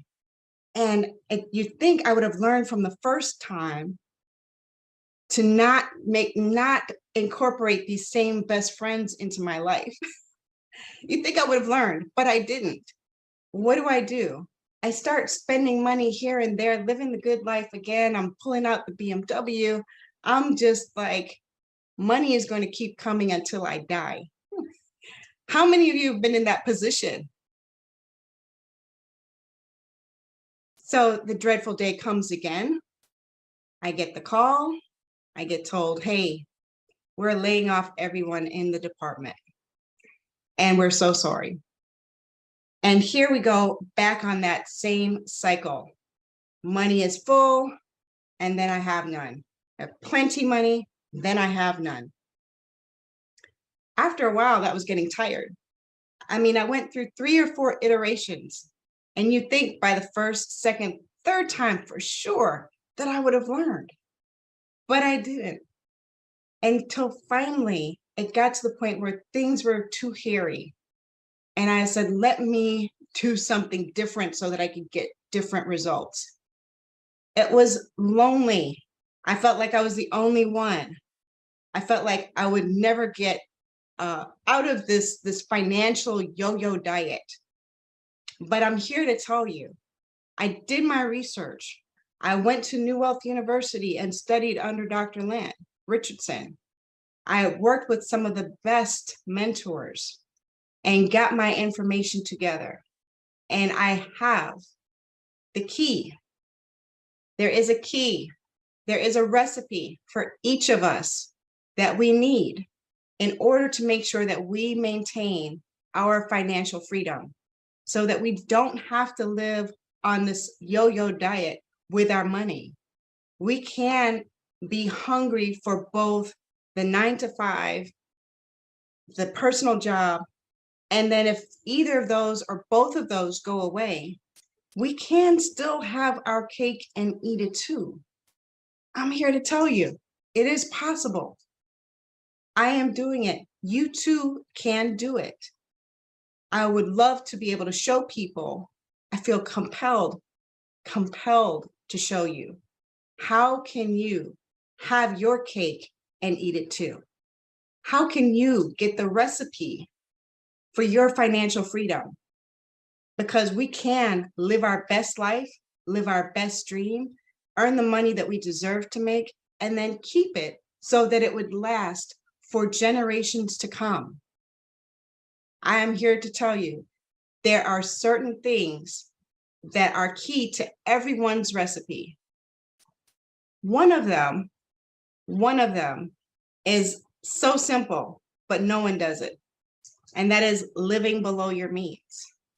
We want to be able to stay hungry for the hustle, stay hungry to do everything that you want, but be smart about it. Be smart about it and have your money working for you, because there will come a time where you may not want to work this hard. And eventually there has to be a transition from you working hard to your money working hard. You have to get the recipe. This is what I want to have everyone do. If you can take out the time and write down your recipe, where is it that you want to go? What is it that you're trying to cook up? What does success taste like for you? And put together how you're going to get there. What are the ingredients that need to go into your recipe? Each one of us have something different, because each one of us have something different that we want to taste, that we want to eat. And you eat it and say, now this is good. This is where I want to be. So that is my advice to you. I'm going to summarize that up for you very quickly.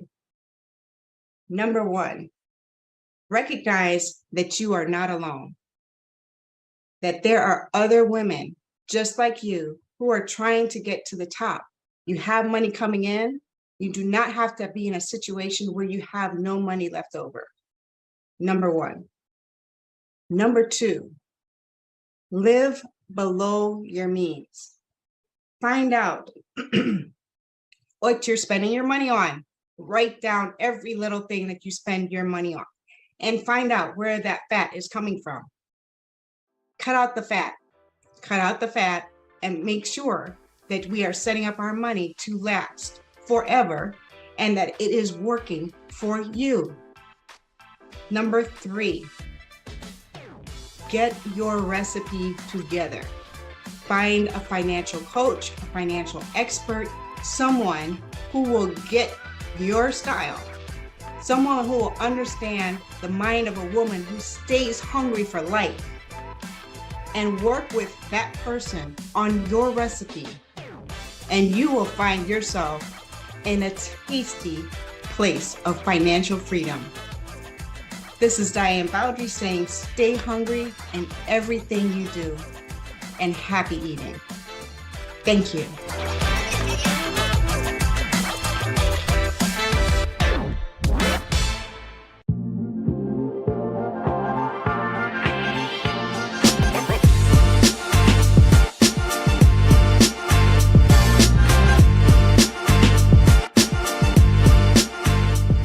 Hi, and welcome.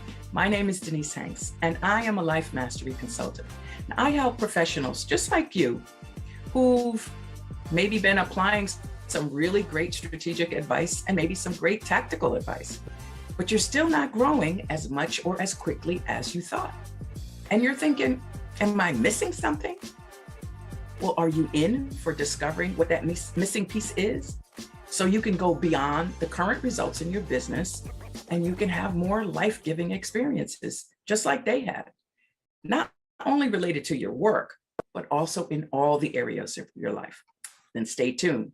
But first, let me just celebrate you for making your way here and deciding for growth and taking that step to attend today. Now, if you're ready to experience a quantum leap in your business, you're in the right place and you're at the right time.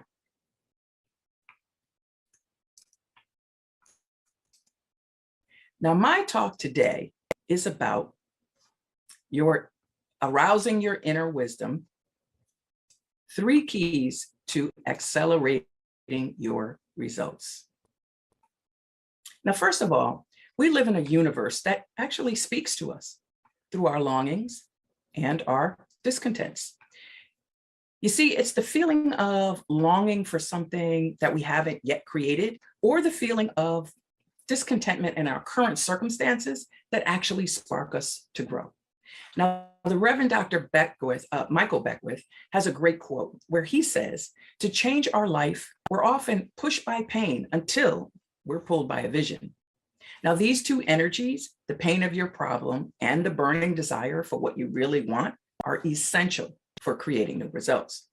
Here, let me just tell you about a time in my life where pain actually pushed me to make a change.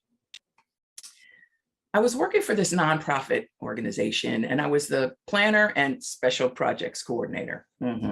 So besides coordinating the strategic planning and the grant reporting for the agency, I was also the data systems manager, the database trainer, and I was a trainer for 2 of their programs.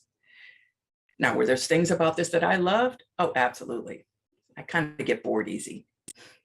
But what I didn't like was this feeling that I was not fully appreciated by upper management for all that daggum work I was doing. Now, you might know what that's like, right? It's more than overworked and underpaid. It actually started to feel like betrayal to me. Well, I began to actually notice the same pattern in my love life.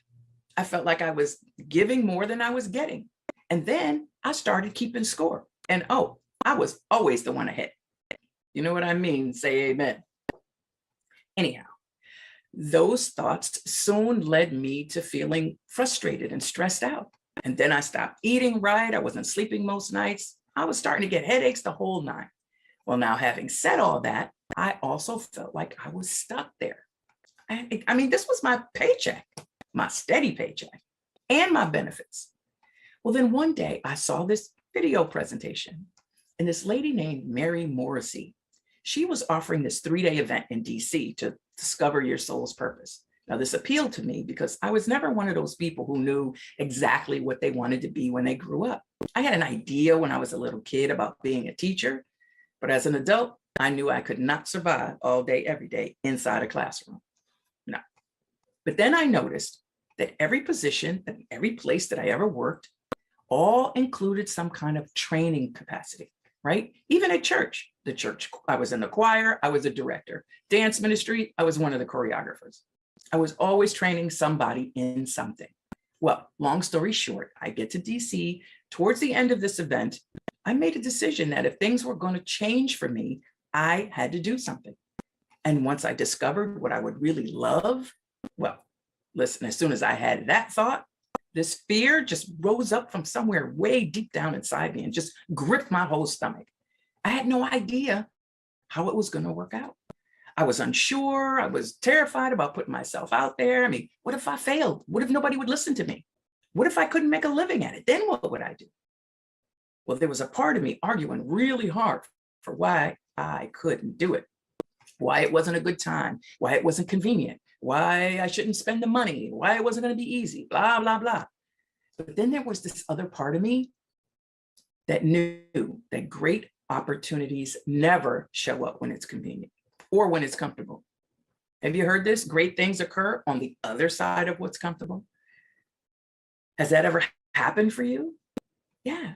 So I made a decision to let the part of me that wanted my dream to win over the part of me that was afraid. I mean, all I knew for sure was that I fell in love with what these folks were all about, which was empowering people to live a life that they love living by applying spiritual principles, which, by the way, I can talk about all day long. So I enrolled myself in the program and I went through the training process to become a certified life coach.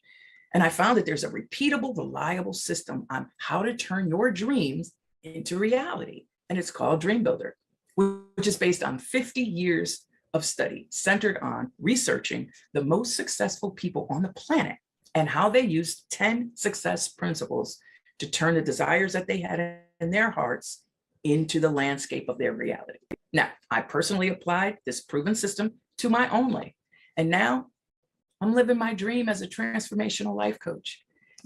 Now I invest my time and my energy in a career that I love. And because I'm not stressed out and snappy all the time, I have deep, meaningful relationships. My health is better than ever, and I'm able to serve people, incredible people, just like you. Discover, design, and then live into their dream lives.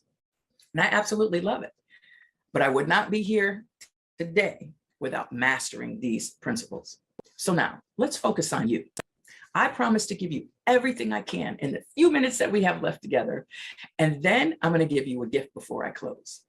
And I'm going to share with you a 3-phase process that combines art, science, and faith to transform your business. And as an added benefit, you can apply these same principles to any area of your life because we're not one-dimensional. I mean, if your health is poor, it affects your level of financial freedom. In medical expenses and medications, the time you take off from work, it also affects the energy that you have to spend on your business and the time that you spend with your family and friends. Now, if you feel like your marriage or your relationship is on autopilot, it could be costing you focus at your job with distractions, not to mention the loss of precious years of life, not having those moments of connection and intimacy. If your time or money freedom is in the red, that could affect your physical and your mental health, costing you peace of mind because you haven't had a break and you're close to burnout. And then that could lead to higher costs in medical care, not to mention causing stress and difficulty at work. And guess what? If you're not thriving and firing on all cylinders in the area of your creative expression, your vocation, that thing that you've been called to do, it will eventually show up in your health and your well-being, in your relationships, in your time and money freedom. See what I mean? They're all connected.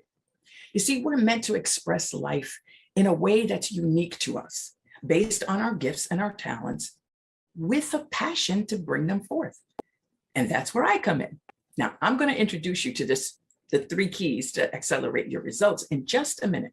But before I go there, I do want to give you a couple of important concepts because these will support you in expanding your awareness in your business.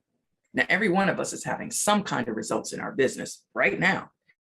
And those results are a perfect reflection of your awareness in that area. So would you love to expand your awareness and then expand your results? Perfect. Then let's study the pattern that creates those results. Now, I call this pattern the results formula. And it begins like this. Your thoughts cause feelings, right? So your thoughts cause your feelings. And look, you know this already. The other day, I thought I lost my phone. Well, it wasn't where I usually put it. I was digging down in my purse, no phone. I could feel my heart racing then, right? Now, how do you think I felt when I realized No, it had to be with me because it was pairing to my car. Yeah, I felt relief. Now you try. Think of a joyful thought. You feel happy. Think scary thoughts. Your heart beats faster. If you think about all the things you have left to do and there's just a little bit of time to get them done, you're going to feel stressed and overwhelmed. Now, if you think about how you've accomplished all that you've accomplished and what you know you're capable of, you're going to feel proud and more confident. That's because your thoughts affect your physiology. Now, your feelings cause actions. See, by law, your feelings must be expressed into your actions. Try this one out. Let's pretend that you're depressed. Now, whether you're playing full out with me or not, your shoulders could be down, your head is down, maybe your face is expressionless. Okay, now just shake all that out. Now, pretend that you're confident and happy, and maybe you just had a major success. Interesting, right? Shoulders back, chest out and open. Maybe you even put your fist in the air like I did, because our feelings are expressed into our actions. And when we feel confident or when we feel energized, we take a different action than when we're feeling depressed or frustrated or sad. So your actions cause results. It's our actions or inactions that create our results. Your thoughts cause your feelings. Your feelings cause actions. And your actions cause your results. This is the law of cause and effect. Yet, you know what? Most people, they don't really get it. Most people just look at their results. They look at their circumstances and their situations and conditions, and they call those their causes. Well, actually, they're too smart to call them their causes. They actually call them their be causes, right? Tell me if this sounds familiar. I can't start a new career because I'm too old or because I'll lose my benefits, right? I can't take time off of work because I don't have the money or because I don't have the time. I can't find the love of my life because I'm not whatever enough. There aren't any good ones out there, or maybe there's none where I live. I can't because. Now, the true cause of all of our results is right here. Your thoughts. Your thoughts, your results are caused by what you have been thinking. This is the first cause. So if you want to know what you've been thinking, look at your results, because your results, they never lie. Now, if you want to create new results in your life, then we pay attention to our thoughts. How do we do that? We notice what we're noticing. Now, what does that mean? Try this with me. First, take a breath. If you can close your eyes, close your eyes. Now, notice where your feet are in your shoes. Are they touching the floor? Notice that you can feel your socks on your feet or the lack of socks. Notice that you can feel your body sitting in your seat. Notice that you can feel the air on your skin. Now, notice that you actually have the ability to notice these things. This is how you notice what you're noticing. You can do the same thing with your thoughts. You can notice what you're thinking, and you can notice how what you're thinking affects how you're feeling. So now, let's apply these two concepts of the results formula and then noticing what you're noticing into your business. So we're going to reverse engineer this, right? I'm going to present you with some ideas and give you an opportunity to consider your results. Then I'm going to invite you to notice how you're feeling about your business or your work in the world as you listen. Ready? Okay. Now, you might be a person who feels stuck in a job that you don't like, even if you are the CEO. You might be a person who likes your work, but you work way too many hours and you'd love some more free time.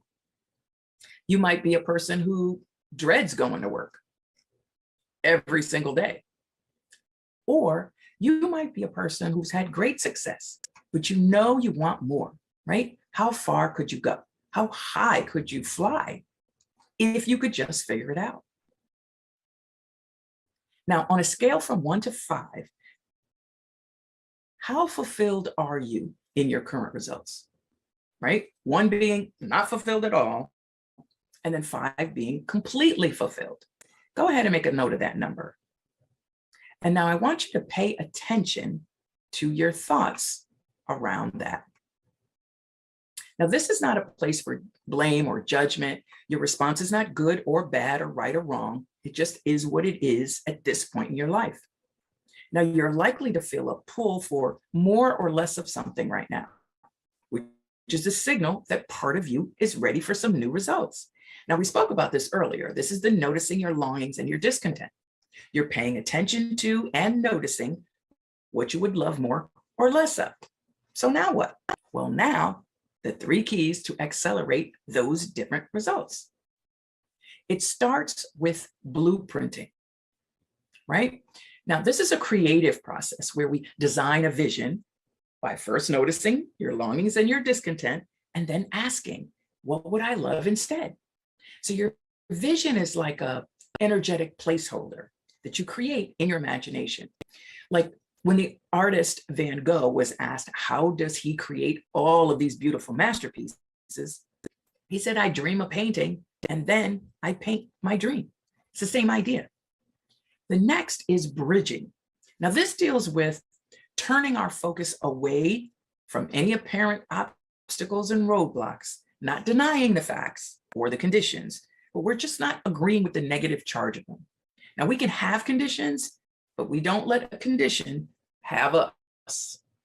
Instead, we look straight ahead. We focus on who we need to be, right? What qualities does this person in our vision possess? What feelings does this person feel? It's all about the science of matching the energy and the vibration. It's kind of like if you're watching TV and you're on the channel that, or the frequency that broadcasts CNN, which is constantly negative news, by the way. And then you're expecting, though, to see like Chip and Joanna Gaines decorating a house. It's not going to happen. Those frequencies don't match. Make sense? Good. Now then there's building. Now, what actions does that person take? If you do nothing, you will have nothing. The Bible says faith without works is dead, but you must have both. Now, I teach a brave thinking activation process that's infallible when you're stuck and you're not sure what action to take. And it involves connecting to your infinite side, which is arousing your inner wisdom to source ideas. Then you choose the best idea and take inspired action consistently, continually building and building. Now, before I leave you, I want to talk a little bit about resistance and those limiting thoughts, right? That floating around in your unconscious mind somewhere. Because whenever you're about to grow to the next level or do something you haven't done before, it seems that your fear paradigms always try to come for you. But they have to, so you can address them. You can't change what you can't see. And by the way, they have a voice that sounds exactly like yours. Now there's 4 hidden barriers to success that can activate your fight, flight, or freeze response from your nervous system. Tell me if any of these sound familiar. Now that voice says, if I succeed, my friends or my family will feel abandoned by me. This one is similar, and it says, I'll outgrow them if I succeed, right? If I get more, they'll feel less or insecure, blah, blah, blah. Now this one says, and this is a thing, if I become successful, then I'll have more duties and responsibilities, and then I won't have any time for my family, my friends, or myself. The last one, I'm not enough, right? I don't deserve more. That works for other people, but it doesn't work for me. Now, a lot of my clients have this one, and I'll tell you, at a time or two, I've been hit with every single one of these, right? So what do? I'll tell you what I do. I use a process called rest, digest, and create. So as soon as I notice that I'm having one of those thoughts, I pause, and then I breathe in a certain way, right? So you smell the flowers and blow out the candles. Then as I'm doing that, I bring to mind what I would love to create instead. Maybe it's calm confidence or peace or strength. or I put myself right inside my vision. Now I do that until I really feel it. And this arouses your inner wisdom. Then I ask an empowering question like, what step could I take in the next 5-10 minutes or today as the person in my vision, or that'll move me in the direction of my dream? You see, we have a physical side and we have an invisible side. When you talk to yourself, who are you talking to? Better yet, who's answering you? We're spiritual beings having a human experience. And by the way, I love helping people discover and live from that spiritual side, because that side is the side that's expressing itself through our human journeys. And I teach skill sets to implement this, not just once, but over and over and over. So now let's recap. First, you notice your longings and your discontents so you can create new results. Now, we talked about the 3 keys to accelerate those results. First, you design your vision in the present tense because we want to direct the energy to now. Second, you navigate the gap between the old and the new paradigms by being a vibrational match to our vision. Last, operating and conducting ourselves and our business as the person in our vision. Now, I also gave you the 4 hidden barriers of success and the skill sets to overcome them. You remember? You generate an energetic state, right? So when you think or feel that crazy coming, you pause, you breathe, and you evoke a new state. And then you ask an empowering question. So rest, digest, and create. Then you take a step in the direction of your dream. Because even baby steps will move molecules, right?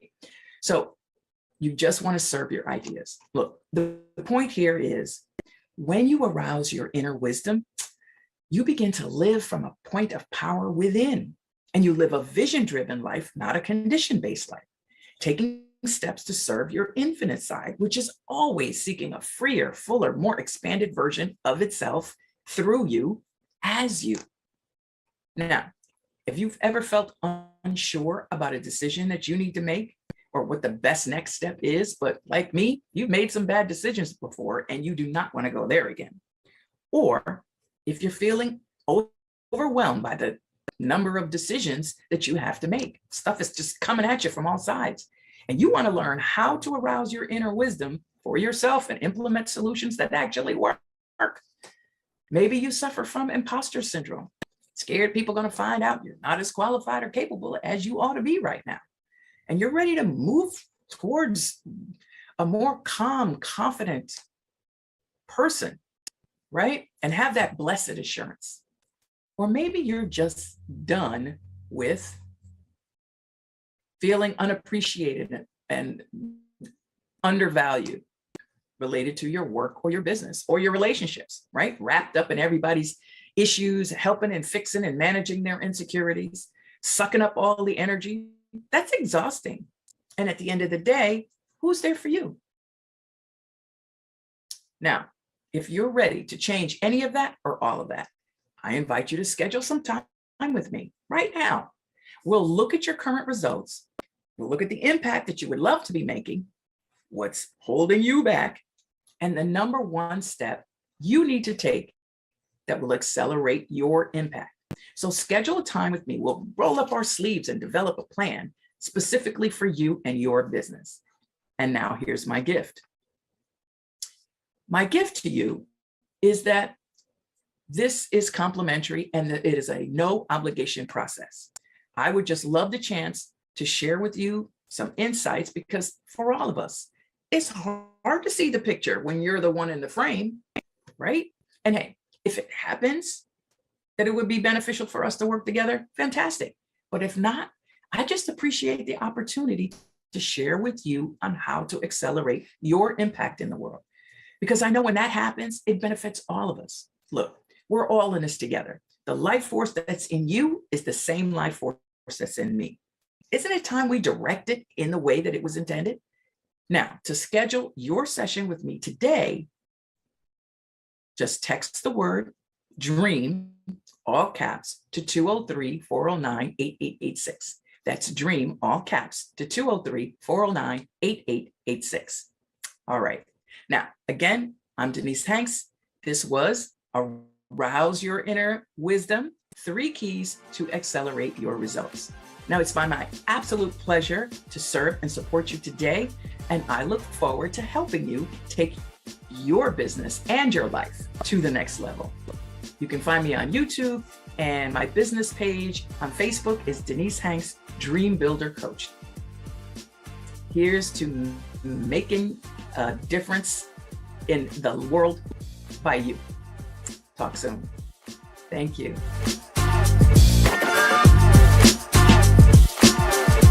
So excited that you have chosen to spend moments with me today.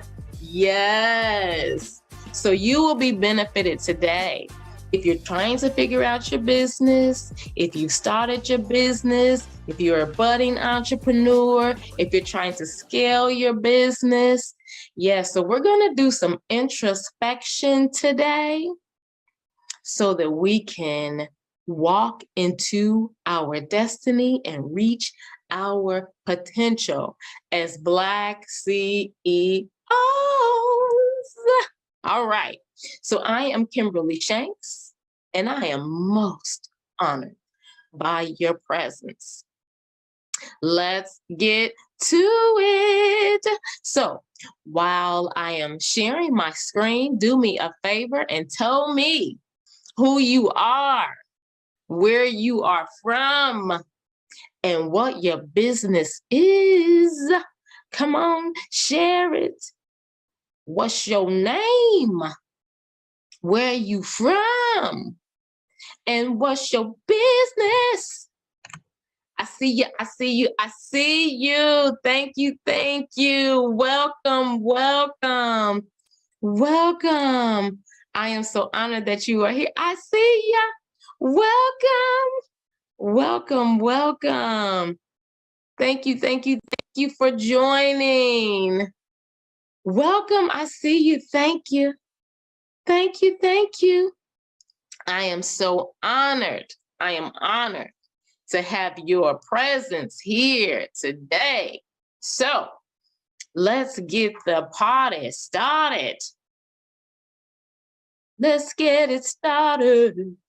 Let's get it started in here.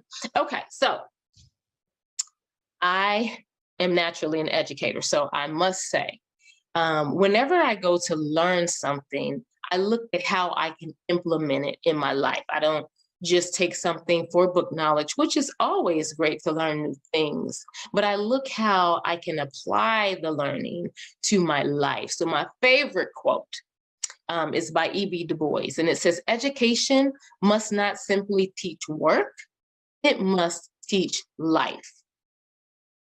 Because listen, I don't want to learn stuff just to do stuff. I want to learn stuff so that I can positively impact the lives of others. So education must not simply teach work. I don't want to just be a robot. It must also teach life. Who am I? Who am I? What are my experiences and what am I bringing to the table today? Okay, so I am the proud mother of 2 lovely daughters, and I have this grandbaby. I didn't know that love was possible on a whole nother level, but there's a whole nother level of love that grandchildren bring out of you. Woo-wee, and I am enjoying every minute of my grandbaby. I'm an educator by call. I've been a school administrator. I've conducted cultural and curricular audits. I've provided professional development. I've been an advocate for diversity and inclusion. I've helped businesses and institutions to create both their strategic and improvement plans. I have assisted 2 businesses with branding. I have helped 3 additional businesses to launch. Oh, was that fun to see the freedom on the faces and to see people excited about their purpose. When I tell you it's nothing like it, it is nothing like it. So what do? I helped one business to create a whole new division. And so quarterly, I facilitate sessions wherein we match businesses with resources to help them launch, sustain, and thrive. I also assist the university to formulate and execute their marketing and recruitment strategy for a particular college. And I have a clothing line that honors the authentic history, because we already know our history is whitewashed, disrespected, degraded. So to honor our authentic history, our beauty, our resilience, our brilliance, because we are masterful creations. Yes. And finally, let me put this huge plug in. I don't care what your dream, goal, business idea, I don't care what you're trying to do or obtain, how much money you're trying to make, how much money you want to spend.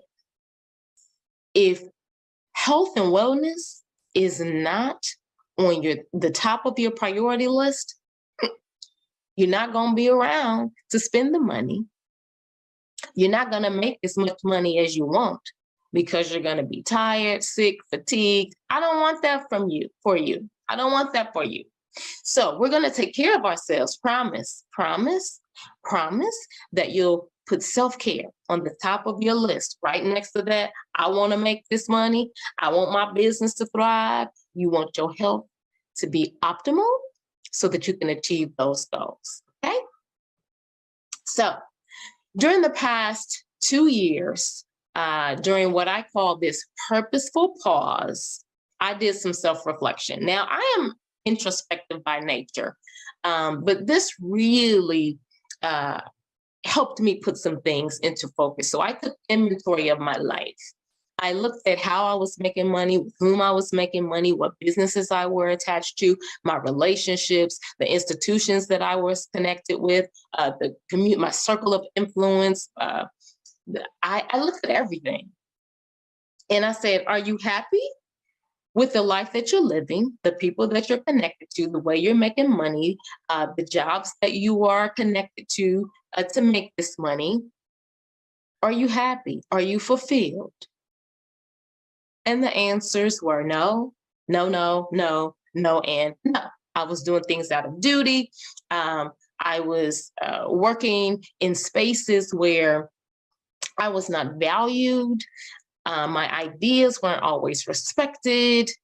And my hair wasn't even honored. You know, Black girl magic differences. And so I decided to let go of things, people, institutions, and systems that no longer served me and were not beneficial. They were not healthy. They were not helping me to grow. They were sapping and draining me. And I was feeling sick. And I said, no. And so I always thought I was powerful. But after I inventoried myself and my life, I realized the depth of my power, and I realized who God created me to be. And I realized the gifts and talents that He had given me. And I realized what I was giving away for free. And I realized what was being taken from me. And I said, no, I reclaim my power. I stand in my power. And so the first thing I want you to say and to type into the chat is, I am powerful. Come on, please type. Yes, I see you. Thank you for your participation. I am powerful. You are powerful. The essence of your being is powerful. Your melanin alone makes you powerful. So I am very much into the psychology of colors. What colors, the reaction that colors bring out. Colors connote certain things. If you take a look at certain businesses, the colors that they use, they influence your buying power. They influence your spending. So when we think of the color Black, type in the chat what Black usually connotes. When people think of the word Black, the color Black, Yeah. Dark, evil. Yeah. And I want to tell you, Black symbolizes power. Now, my decision based on my power, I decided to monetize that which I do well and have been giving away for free. Let me rewind that. I decided to monetize that which I do well and have been giving away for free. So I began teaching people how to get unstuck. I began teaching people how to inventory themselves and figure out their gifts and their talents, and then to create their business around that. If you have a business idea, come on, let's go. Let's bring it to fruition. This session will help you formulate it. If you already have a business, this is going to help you scale it. This is going to help you be more intentional. This is going to help you focus and hone your skills so that you understand the power wherein you operate. So now that we have this understanding about where we've been, let's reshape the conversation about where we are going. So my first question is, who are you? Black CEO. Who are you? And I hope your notebook and your pen is right here, because what you'll want to do, and I really hope you really participate. You're really authentic in this session, not authentic with me, but authentic in yourself, with yourself, so that we can grow and become the best versions of ourselves, so that we can be that Black CEO that the world needs and is calling for. So you, my brother, my sister, your melanin, your essence, remember, is what? Powerful. So let me ask you this. What do you bring to the table? What do you bring to the table? Think about it. What do you have to bring to the table? Remember, I told you during the purposeful pause, I did a very in-depth inventory of who I was and what I had to offer and what I could offer the world. What do you bring to the table? What do you have to offer the world? What are your gifts and talents? What have you been created to do? How will you impact the world? How will you impact this global and local economy? What makes you tick? What's your temperament like? Why did you want to become a CEO? So, what do I have to offer? What do I bring to the table? So I'm a problem solver by nature. So you bring me a problem, I'm going to research, find the answer, and I'm going to help you solve it. I'm a leader by nature. So I don't follow the crowd follows me, because I've shown myself to be a leader. So that's what I bring to the table. I'm a peacemaker. I'm a mediator. So I'm going to bring people together. I'm a bridge builder. That's what I bring to the table. What are my gifts and what are my talents? I am creative as all get out. I can design something. I can see something in my mind and I can bring it to fruition. You can give me your idea and I can make it happen. If you have something you want to do, I'm going to figure out how we're going to do it. We're going to bring that to fruition. What have you been created to do? I was created to impact the world. I was created to be a sphere of influence within my circle. I was created to encourage and to inspire. How will I impact the global and the local economy? Well, first of all, I'm going to scale my business so that I have employees within my community.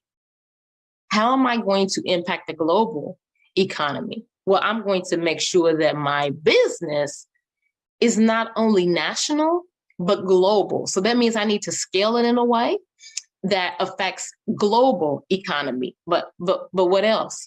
I need to make sure that as I spend my money, that our dollars circulate more than 8 hours in our community. That's how I'm going to impact the global economy. Now, what makes me tick? Doing those things that I love, honey, makes my adrenaline flow, or doing absolutely nothing at all when I get the chance. That's what makes me tick. Now, what's my temperament? I'm laid back. I'm an introvert who does extroverted activities because I have to. I am adaptable, so I can adapt to any situation. You can take me anywhere, and I am comfortable. I know how to carry myself. I can go into any situation, hostile or not, and bring the temperature down. Yeah, that's my temperament. Now, why did I want to be a CEO? I don't like working for folks. But not only that, I just knew that I had an impact that I'm supposed to bring to the world. I'm supposed to impact the world. I'm supposed to be global, baby. So I want you to go through those questions, and hopefully you've been jotting down the answers, because this is going to be really important as the foundation as we move forward. And I want you to remember that no matter what obstacle you face, you are powerful, you are resilient, you are brilliant, you are a masterful creation. You stand on the shoulders of your ancestors who went through hell and back. And so remember, there's nothing that you will face that you cannot overcome. So let's talk about what your mission is. Hopefully you're staying with me. Stay with me. I need you to answer. I need you to answer. Okay. So what do you hope to gain with your existing business? What do you hope to do or gain with your existing business? Many, when we talk about what is your why, people always go to money. Like, okay, you want to make a certain amount of money. What's your why? So that you can have something that's going to help you get there. I want to ask you, what's your purpose? Why do you want to do what you do? What is your purpose in life? That is really going to sustain you when you're tired, when you don't want to continue on. That dollar's going to come and go. But your purpose will be your fuel. Who is your target audience? Who were you created to serve? Who were you created to serve? What types of experiences do you want your customers and clients to have as a result of doing business with you? So I want my customers, when they open up their apparel that they've gotten from me, and I'm still working on this, so I haven't achieved this goal, but I want the experience to be such that my kids love Christmas and they love opening gifts. My thing is, I don't like wrapping. Oh my God, I'm going to put it in a bag. Here, Merry Christmas, Happy Birthday. And they're like, really, a bag, Mom? So what I learned from them is people want the experience of opening up a beautiful package that's wrapped and it looks beautiful and it makes them feel elegant and luxurious. So that's the experience that I want them to have with my clothing opening experience. But then the clothes that they wear, I want them to feel like the fabrics make them feel even better than they look. I want them to be proud with what they have on their chest or on their back from what I have created. I want their experience with me to be an effective, efficient one. I want them to want to recommend me to others because, oh, the customer service was amazing. The follow-up was even better. And she cares. It's not just about the dollar. So that is is the experience that I want to create? And the quality and the service is second to none. What do you want your customers to feel and remember? Yeah. I hope you're writing. I hope you're writing. I hope you're writing. So let's, as a result of that conversation, let's take a look. Let's take a look at a few things. Your idol business. So what does that mean? What business is your idol? What businesses do you look up to? What businesses do you look at and say, ooh, if I could emulate that, ooh, I love that business. Ooh, who are you referring to that business and why? So what does that business offer? That business that you look up to, the business that's your idol. What do they offer? What types of products do they offer? What services do they offer? What is the experience like as a result of engaging with that business? Why are you a repeat customer? What makes you go back over and over? Why is that the only place you want to shop for those items? Why is that the only business that you want to frequent? What are the benefits of being a customer at that business? Do you get rewards points? Do you get rebates? Do you get free items? Do you get subscriptions? Do you get tips, regular tips that's going to enhance your life? What are the benefits of being a customer at your idol business, that I call it? So let's take a look at some businesses, and I won't name them, but they're on the screen. So that first business, tell me what that first business is known for. And you don't have to love these businesses or agree with these businesses, but at the end of the day, they are around because of some things that they offer. So that first business, tell me what they're known for. I see you. I see you. Low prices. Absolutely. Yeah. And did you know that you can return anything to that business, used or not? So you can drink a Coke, take the can back, and say, I would like a refund. I would like to return this. So low prices, and you can return anything at any time, no matter how long it's been.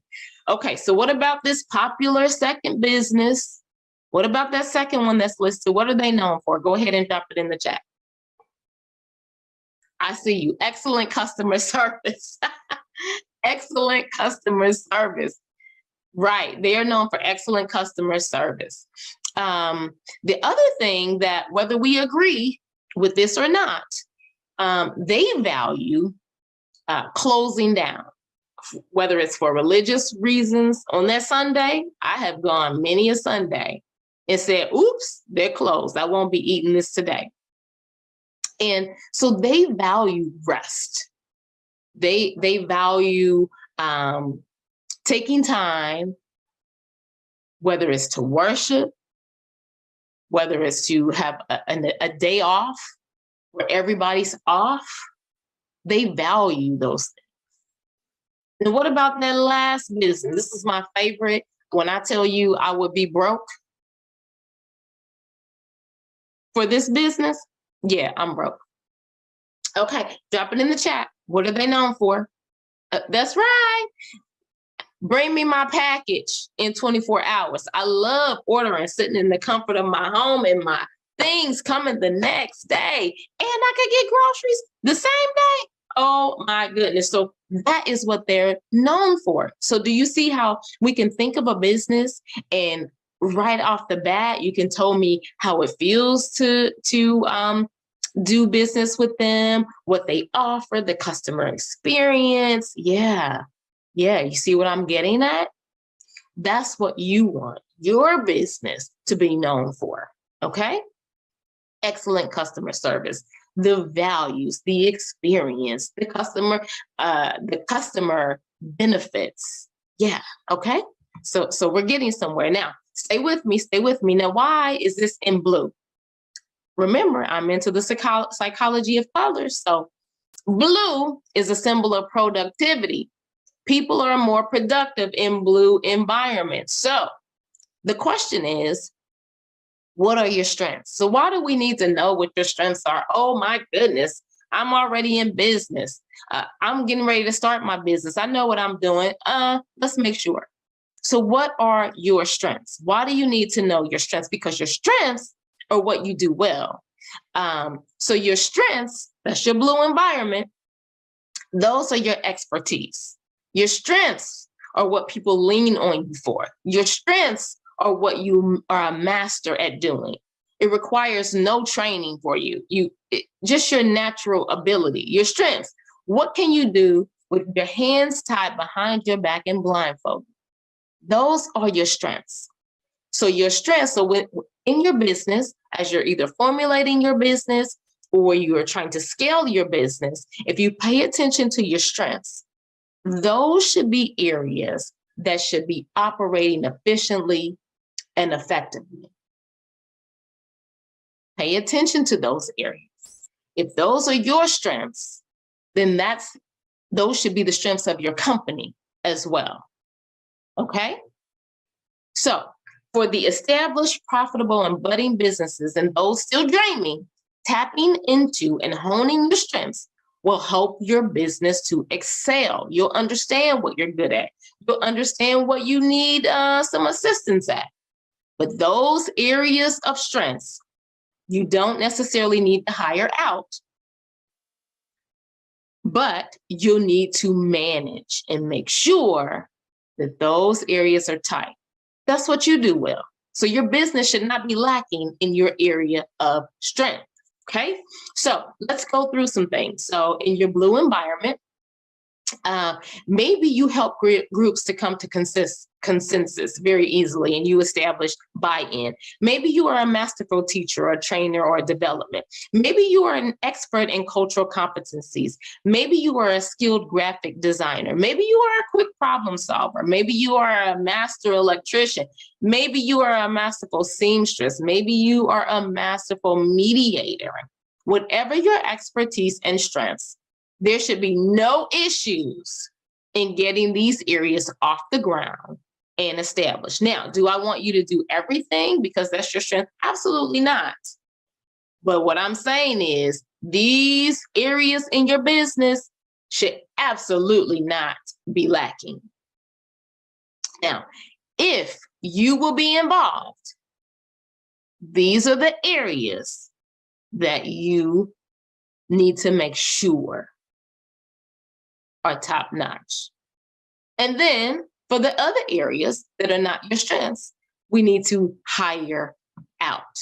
Okay, so let's take a look. If we're formulating our business or we're trying to scale our business, so what does the color orange connotate? Orange connotates mood lifters. So what are you passionate about? What are you passionate about? Your passions, again, are your mood lifters. So what makes you smile? What do you enjoy doing? What do you find yourself talking about and sharing with others? If you could do anything in life as a career and not worry about money, what would it be? What do you do for entertainment, to relax, rejuvenate, to make others happy and comfortable? Again, if you're trying to formulate your business, you want to lean into your passions. If you already have an established business, you'll want to make sure that it's not business for business. You'll want to tap into your passions, okay? Because when you live in your passion, there is less chance of burnout, quitting, or being stagnant. You enjoy that space. So you are rejuvenated in that space. You thrive in that space. Use this place to launch your business if you're trying to figure it out, or if you're trying to scale. Make sure you are living in your passion. In your passion is where the money lies. Many think it's just in your skill set. It's not just in your skill set, because in your skill set, you can be drained and fatigued to the point of giving up. In your passion, you'll be tired, but you'll continue to be fueled. It won't be work. Oftentimes it can be play. In your passion lies your bag of money. Now, we know what our skills are. We know what our strengths are. What are your areas of opportunity? You're not going to be great at everything, okay? So green, psychology of color. Green promotes restfulness and calm. It improves efficiency and focus. So these are most likely areas of stress, restlessness, inefficiency, and heavy focus because you do not know how to do them, okay? So these are your higher outs. These are not the things in the scope of your strength bag. These are not things you can do blindfolded. These are things you struggle with. Okay, so what are your areas of opportunity? What areas do you feel stuck in? You're like, I can't figure that out. Oh my gosh, I'm trying to scale this business, but this part I just don't get. I need help. Say it again. I need help. Say it again. I need help. I don't got it, okay? So these are areas that you need to lean on someone else who has that expertise. Don't try to do it all. I promise you, you will not be efficient and effective if you try to do it all. And your business will lag in certain areas, okay? Because it's not your area of expertise, okay? So what areas are you clueless in? Oh my gosh. What areas do you have to lean on others or you need training? Okay. Your business and relationships are as strong as the weakest link.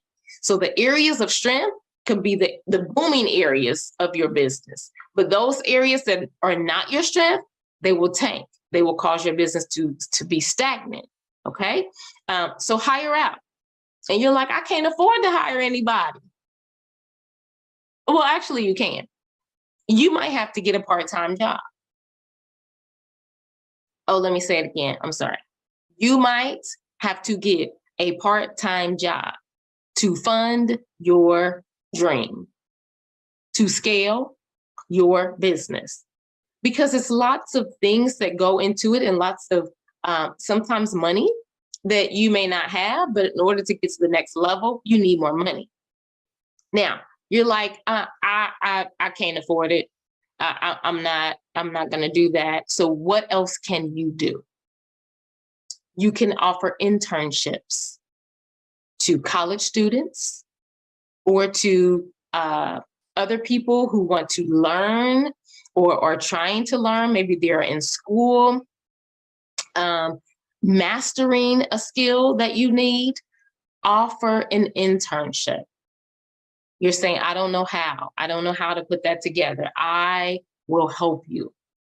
Offer an internship, offer volunteer opportunities. So I don't believe in getting to get. I believe when you give, you should pull someone else up with you. So internships are a great way for students and those who are apprentices who are new to the field or who are in the field but don't have enough work experience to get jobs in that area, for them to get experience so that they can go on and fulfill their dreams. So offer an internship, create an internship so that, one, you can get the work done that you need by someone who is an expert in the field, whether you can pay them or not.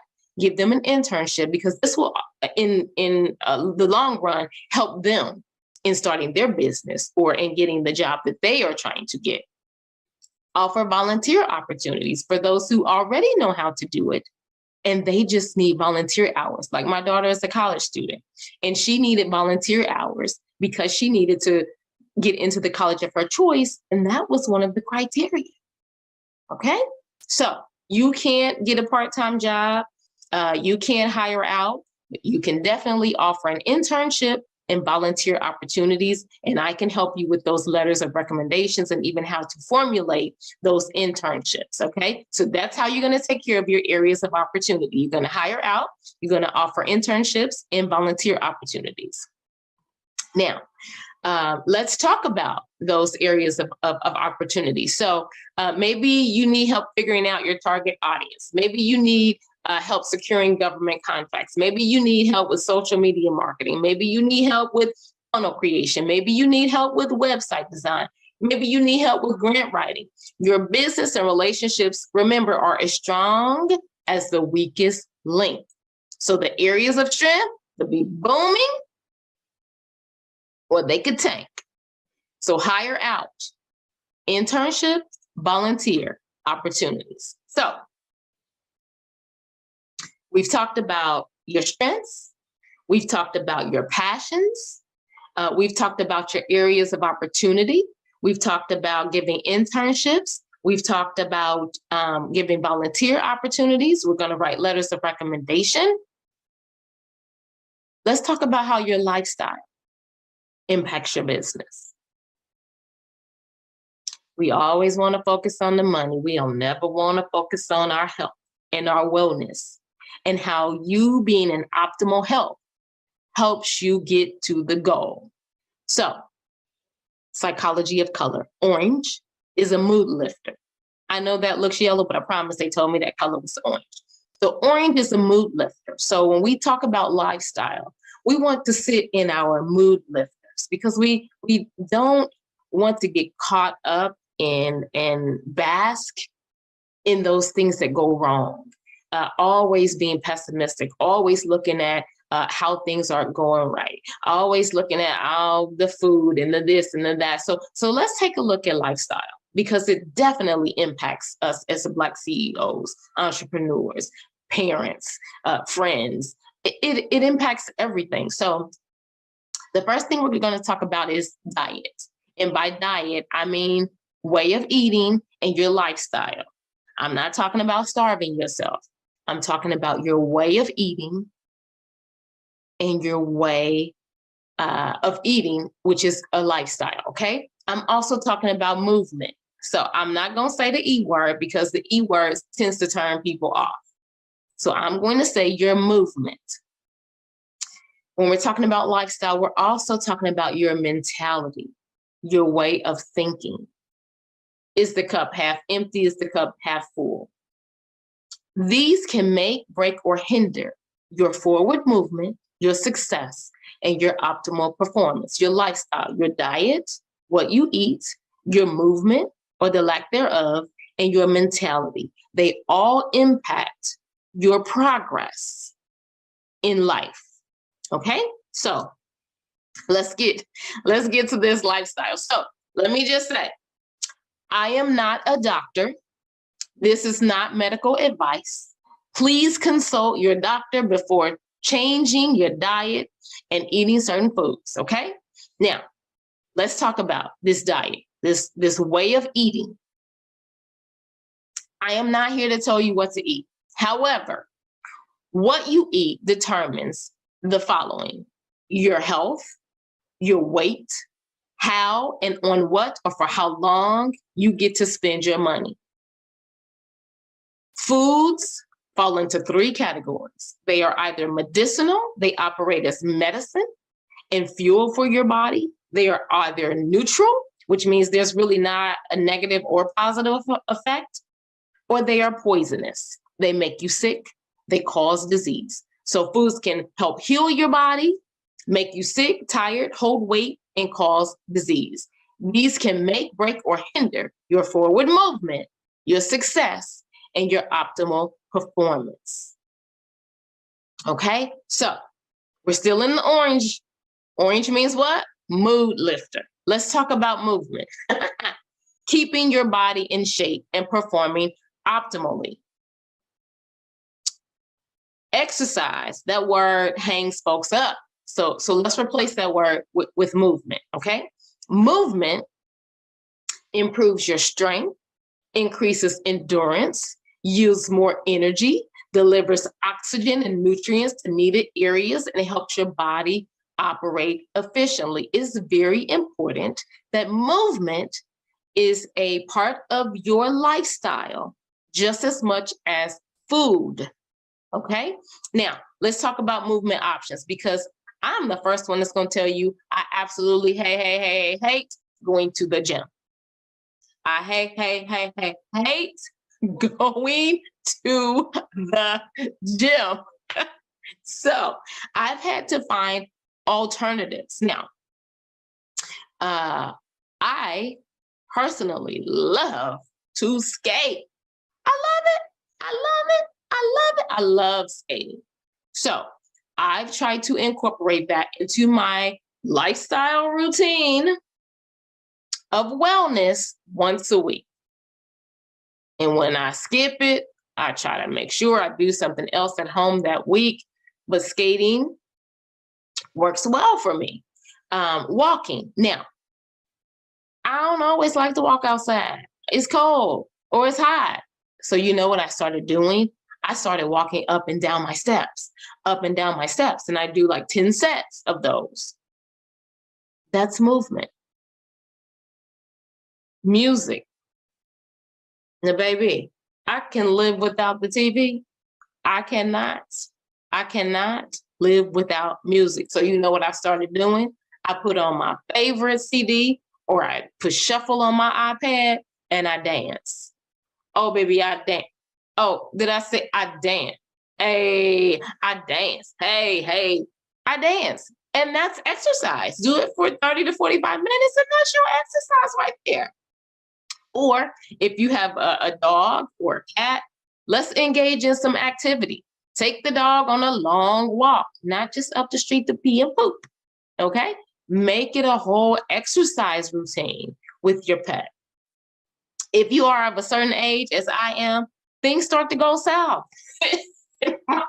My gynecologist was the one that told me, she said, okay, now you've hit this age, so now you need to do some resistance training. And so I started putting weights on my arms and legs, and I just walk around the house and I dance and I move. And that's my resistance training. Now, based on your blood type, certain movements and exercises can sap your energy while others rejuvenate and yield optimal performance. So I won't get into all of this, but I will tell you that I am able to help and make recommendations based on your blood type that can actually be beneficial to you. And certain exercises that I do based on my blood type that are absolutely draining and do not yield optimal performance and energy. It's sapping. Okay. And so I make recommendations based on your blood type for certain movements that can be beneficial and help you operate optimally. So check with your doctor again before doing any activities. And this, again, is not medical advice. Still in the orange mood lifter, let's talk about your mentality. Oh my gosh, what you eat is important. Oh my gosh, your movement or the lack thereof is important for optimal performance. But I tell you, your mentality, how you think, woo, is so important. And we really don't focus on this enough. How you think and your thoughts really do determine your altitude. If you don't think you can, you can't. If you don't think you will, you won't. If you're sure that you can't make it, you absolutely will not make it. You'll stay where you are. If you're sure you're going to reach your goal, you absolutely will. Listen, this is my mentality. And I have done it so many times. My family look at me and they laugh, but they respect me at the same time. If I have an idea or if there's something I want to do, I'm going to jump off the bridge. Okay, well, that's probably the bad connotation. I'm going to jump out the airplane. And guess what? My parachute will open. There is nothing that I have a dream or a goal about that won't come to fruition, because if God gave me the dream, he's absolutely going to help me to bring it to fruition. I believe there's nothing I can't do. I believe whatever I set my mind and heart to will come to pass. So your thoughts determine your altitude, your resilience, your determination, your belief, and whether you achieve your goals, walk in your destiny, and reach your potential. So do me a favor and jot down those things that make you happy. I'm going to wait on this one. Write down those things that make you happy. Why? These need to be incorporated into your lifestyle regularly, not just when you have time. No, your mindset is important. Your mentality is important. What makes you smile? Write those things down. This is important. It may not seem to be, but it's really important. Your perspective on life, your perspective on work, your perspective on achievement, your perspective on achieving your goals, your outlook. What warms your heart? What brings you peace? What are you grateful for? Do me a favor. Close your eyes and think about what really brings you joy. Think about the things. What brings me joy? Doing those things that I love. What brings me joy? Being around people who I can be my authentic self with. What brings me joy? Experiencing love, unconditional love from those who accept me just as I am. What brings me joy? Doing absolutely nothing and enjoying that and not feeling guilty. What brings me joy? Walking in my destiny. What brings me joy? My grandbaby. So when things get tough, when life gets hard, I need you to think on those things. Think on those things that make you happy. Think on those things and stay in that place until your mind changes, until your spirit is uplifted. Go into that grateful space. Think of those things that make you happy. Now you know your strengths, BlackCEO. So you're going to make sure that as you're formulating your business or scaling your business is as strong as your strengths. We looked at your passions. That's where your money bag is. Don't do things just because of your skill. Do things based on your passion, because it will not be work. It will be pleasure, and the money will come. We took a look at your areas of opportunity. Those things that you don't do well, those things that you're clueless about, those things that you should never attempt. How are you going to fund those things? Because you, just like your strengths, those are your expertise. Every area of your business should be just as strong as your area of strength. So you're going to get a part-time job if you can't afford to hire out, so that you can afford to scale your business. Okay, you don't want to get a part-time job? You can't afford to pay? We're going to create internships. Internships will not only benefit you and your bottom line, but it will benefit the person doing the internship who needs that on their resume to take their lives to the next level. We're going to implement volunteer opportunities. Those who already have the skill, we're just looking to help someone else. We're going to incorporate those as our areas of opportunities so that our business doesn't tank in areas or become stagnant, because we're trying to do everything that we are not created to do. Okay? Now, I would love to assist you. I would love to assist you. If you need help formulating your business idea, if you need help tapping into your strengths and your passions to start and expand your business, if you need help creating your internship or volunteer opportunities and your letters of recommendation, if you're looking for a brand of apparel that tells your story of brilliance, beauty, resilience, your authentic history, and your masterful creations, I would love for you to visit my website. All designs are created from my heart. www.masterfulmelanin.com. I would love to come and speak to your audience and your circle of influence or your community to encourage and inspire them to realize their dreams and walk in their power and their potential. I would love that. If you need a customized wellness and movement plan for optimal performance, I would be so honored to help you. Because remember, it is not just what you eat, it is also your movement, and most importantly, your mentality, your lifestyle.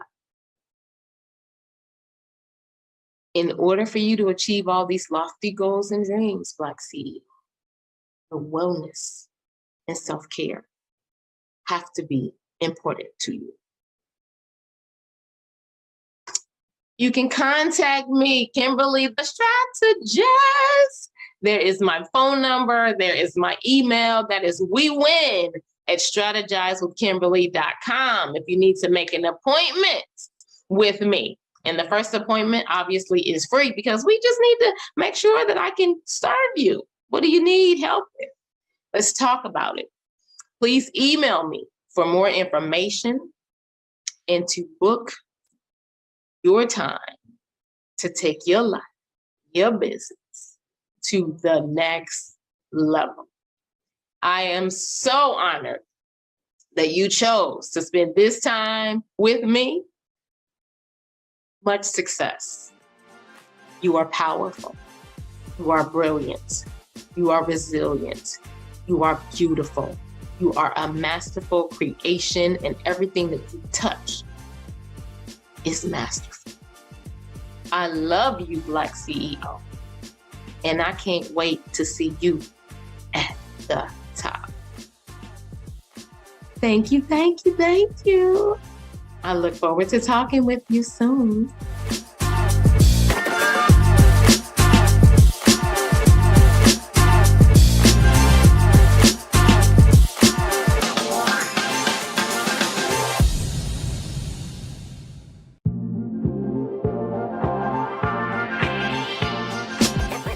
Good morning, good evening, or good afternoon, wherever you are in the world. Thanks for showing up today, and I hope and pray and wish that you get something out of this and you are learning and always continuing to push forward.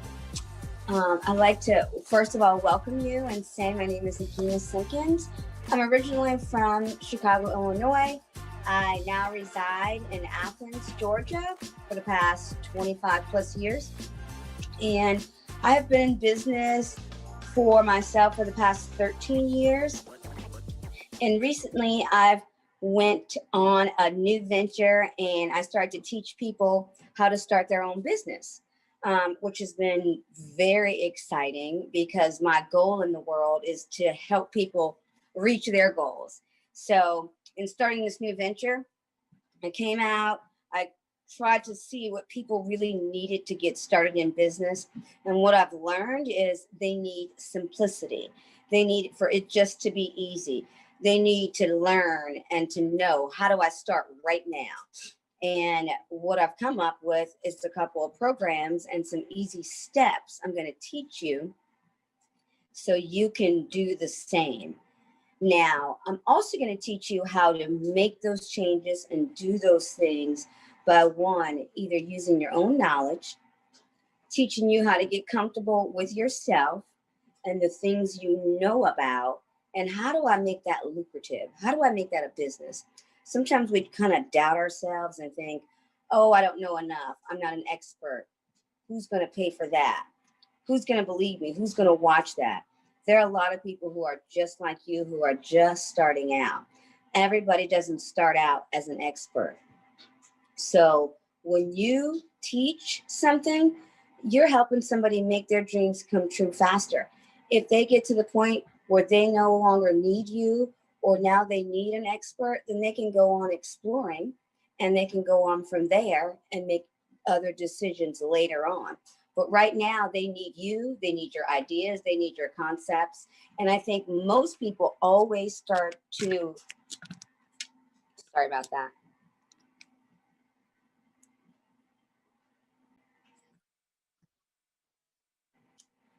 So sorry about the interruption, but just going on to say about how people need you, they want you, they're there for you, and you teaching them how to start their own businesses are giving them a new life. That's giving people the attitude, the strength, the know-how to spend their time the way they want to spend it instead of clocking in and clocking out for people. So in this brief explanation, I'm going to show you a couple of easy tricks, really, and tools that you need to get started right away and without complication. All right, so we're going to jump right into it. I'll give you a short story about how I started my own business. I was a gymnast. I actually went to the University of Georgia. I was in business school, graduated with my master's, and then later went on to work for someone else in the business world. Didn't really like that too much. And then I went back to doing what my love was, which was gymnastics. And I worked for somebody in a gym for approximately 15 years. And then shortly after that, I started my own business. I've been in business for the past 13 years, but I remember when I was getting started, how many people doubted me and said, oh, I couldn't do it. You don't have the money, you don't have the finances, you don't have the brick and mortar, you don't have all these things that it takes to get started. And what I started to think, and what I teach as well, is how could I do that and start in the most simplest way, but get started? So that's what I did.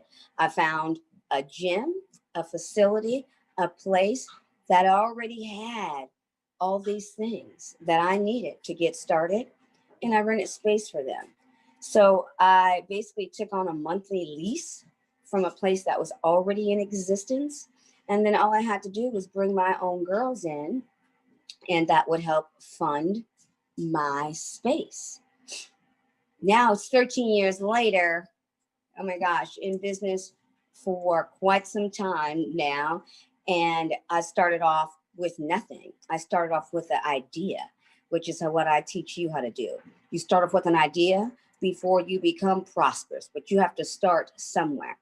So number one, everybody says, oh, I don't know anybody, or I don't have a website. Let's start with that one. I don't have a website.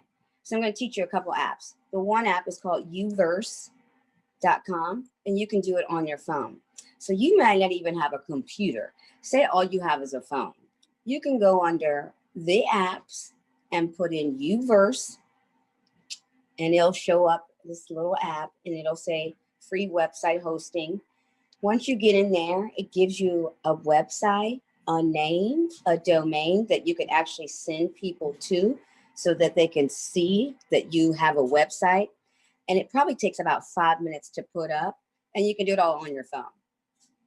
If that's hard for you and you think you cannot do that, which you really can, it's a couple drag and drops, and you just take a picture, and then they actually already have like templates that you can actually use to see if you like it or not like it before you put anything out there.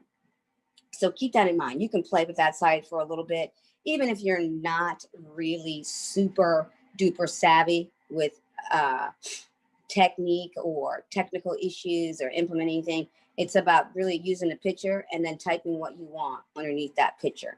Everything is really easy and self-explanatory, and you can also get help. If you also go under the app, there are a couple other hosting sites where you can get free domains, free website hosting, and you can just go under there and look under the app. I'll give you more later on. If you go later on, we have a workshop where I can go a little bit more in detail, trying to just give you some things that you can walk away with today and get started. So my next thing is the people. Like, oh, I don't have people. I don't know anybody. I don't know anybody who would do this with me. I don't want to ask my family. I don't want to ask anybody else. Okay, totally understand. And sometimes you don't even want to really tell people until you really get into the groove of doing things. So a couple ways: Facebook, Instagram, YouTube, all those things are free. You can start off really simple. This is probably the simplest way I tell people to do it, especially if you don't want to be a big presence yet. You just want to know people who are doing what you're doing, who are liking what you're doing, who are already into it.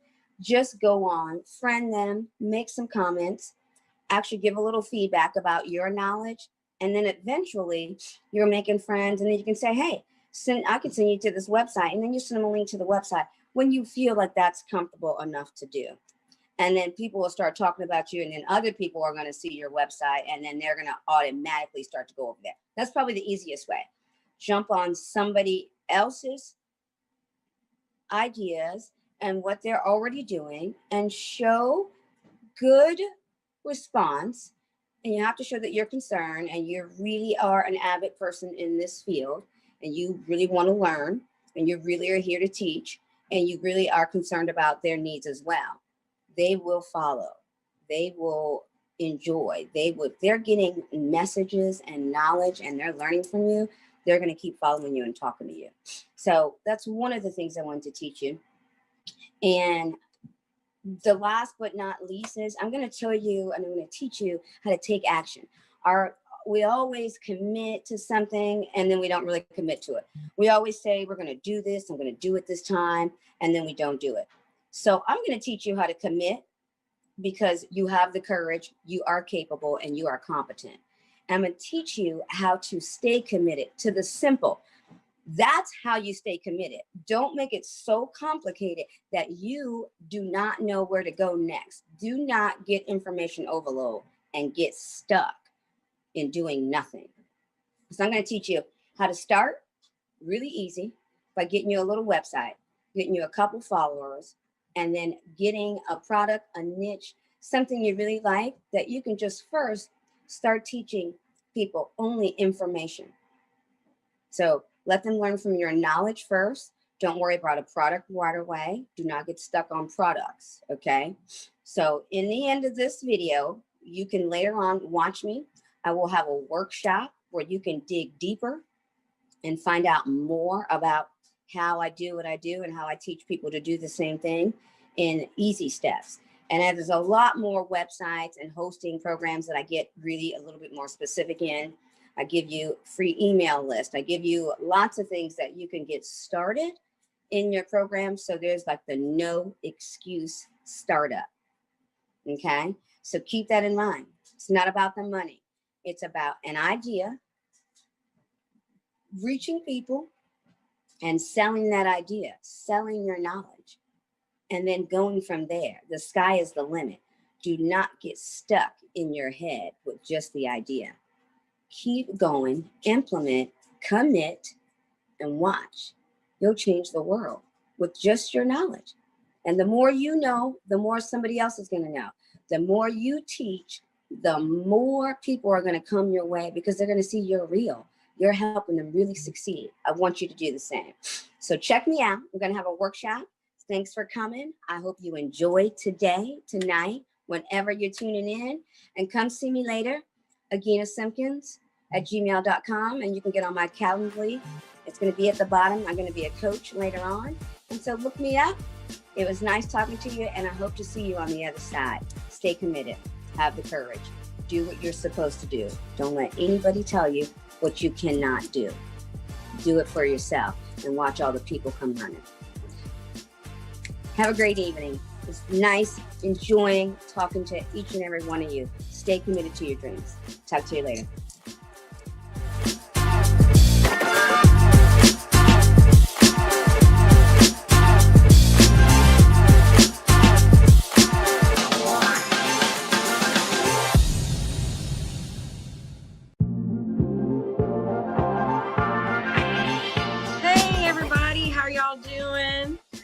I actually just want y'all to get relaxed, get comfortable, because I'm actually about to take y'all back, way back to 1996. Now, imagine getting a phone call from your dad. Mia, Mimi. Answer, turn on the news. I believe that's JR. So I turned on the news, looking at, from the news, from helicopter view, a car being pulled out from a ditch. And the moment that I saw that car, I knew exactly that was JR's car. I got quiet. All I could hear was my dad saying, Mimi, I think JR's dead.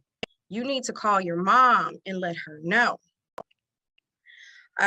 Didn't know what to say. I'm like, okay, praying. So I picked up the phone and called my mom. I could hear the phone ringing. Walgreens Pharmacy, this is Shantae. How can I help you? I said, Mom. She heard it in my voice. What, Mia? I said, Mom, I need for you to sit down. What, Mia? Mom, please sit down. Mia, just tell me. Mom, JR's dead. Phone just drops. All I can just hear is screaming, oh, Lord Jesus, why? Lord Jesus, why? Everything just changed within that moment. My mom, my dad, they didn't know anything about life insurance. That burden actually fell down on me. And I told myself, when I get older and I have kids, I want to make sure, if heaven forbid, if something was to happen to me, that, it wouldn't be that same situation. So that is why I'm so passionate when it comes to life insurance and educating people to understand what life insurance is about. So my why is the picture right here in the corner at the top. That is Glenn White, AKA JR, my brother, who I love and who I miss still to this day. Under that are my kids. The one in the middle, his name is Glenn White. Yes, my oldest. I named him after my brother. Next after that is Jonathan Risher and my little mini me, Mia. So this is why I do what I do when it comes to life insurance. So let's bring back the life and life insurance. And just to educate you, for you to understand what life insurance is truly about. So the biggest problem is people is avoiding that financial conversation because they know if they have it, they got to do something about it. So let's just might as well go ahead and have that so we can do something about it. But, imagine yourself just taking total control over your financial future and handling that, and knowing that, heaven forbid, if something was to happen, you'll have a peace of mind because you already put plans and things and actions, and you're protected, and anything can happen, but you are protected for the unexpected and the things that are expected to happen.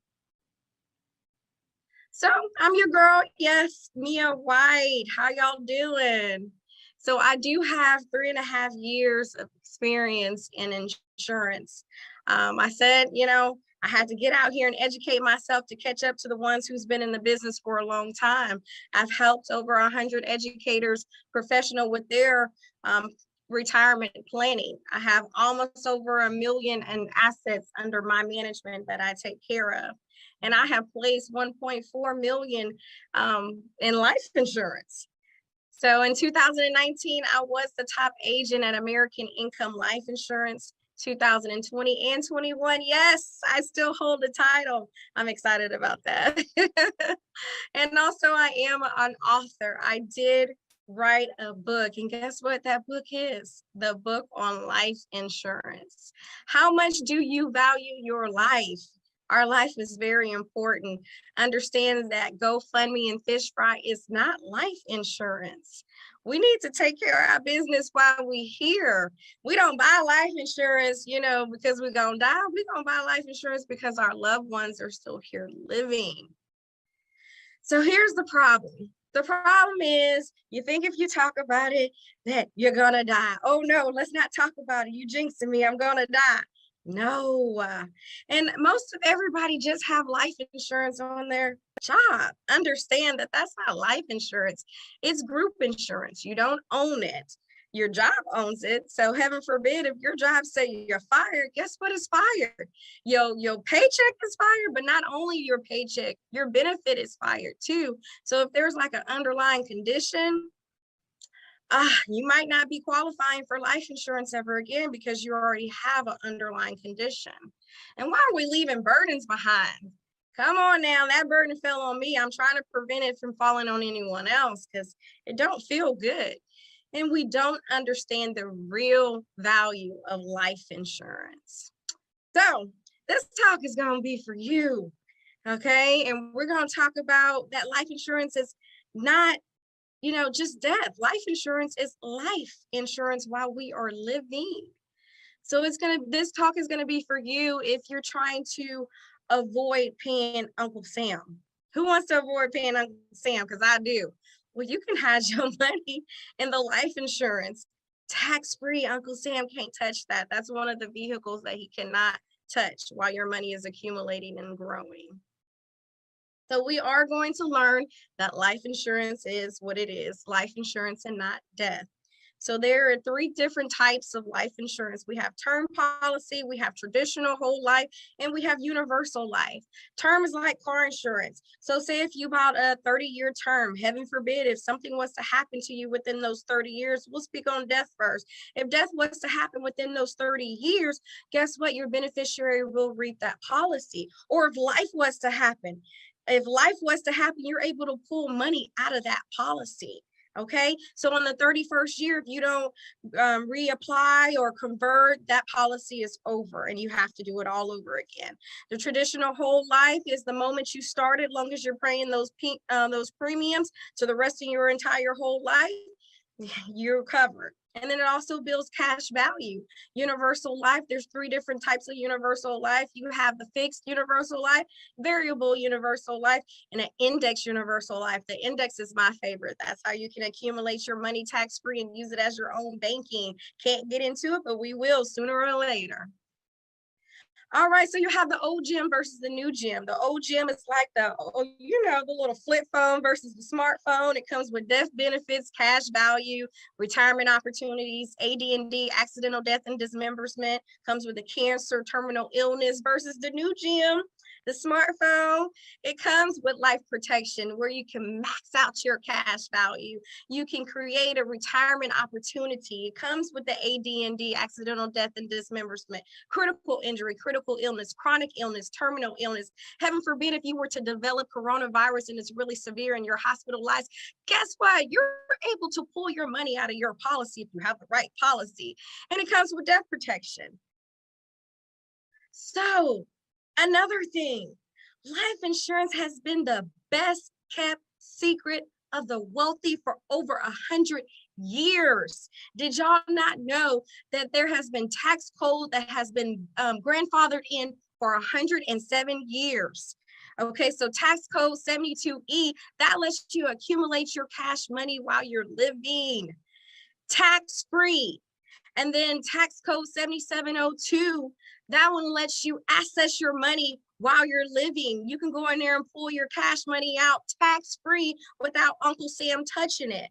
And then heaven forbid, if life was to happen, tax code 101A lets you transfer over and it blossom once you pass away. Your money blossom and transfer over to your heirs tax-free. Who wants Uncle Sam out of their pockets? I know I do. What about you? Well, it's in the life insurance. Like I said, it has been a best kept secret for over 107 years. This is how the rich has been getting richer. So what's the next step? Well, first of all, you need to know what you have. If you don't know what you have, how does your family know what you have? And then you have to make sure you have the right policy. Make sure your policy comes with living benefits as well as death benefits. There's a lot of agents out here that's only feeding you death benefits. So if you cannot pull your money out, if life was to happen and you can't pull that money out, you have the wrong policy. So make sure you have the right policy. Sit down with a professional who can help you sort it out, the things that you have and the things that you need. And let's create a tax-free strategy because that's what it's here for. You can also schedule an appointment with me. You go ahead and scan that QR code right there and get with me.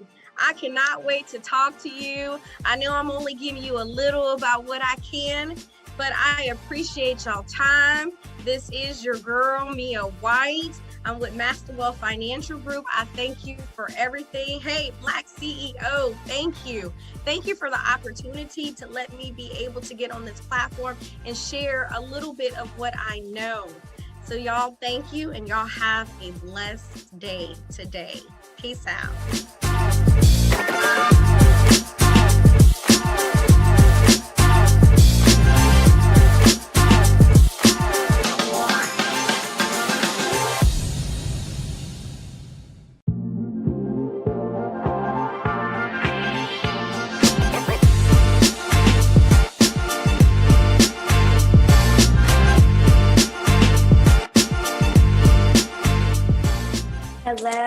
Hello, everyone.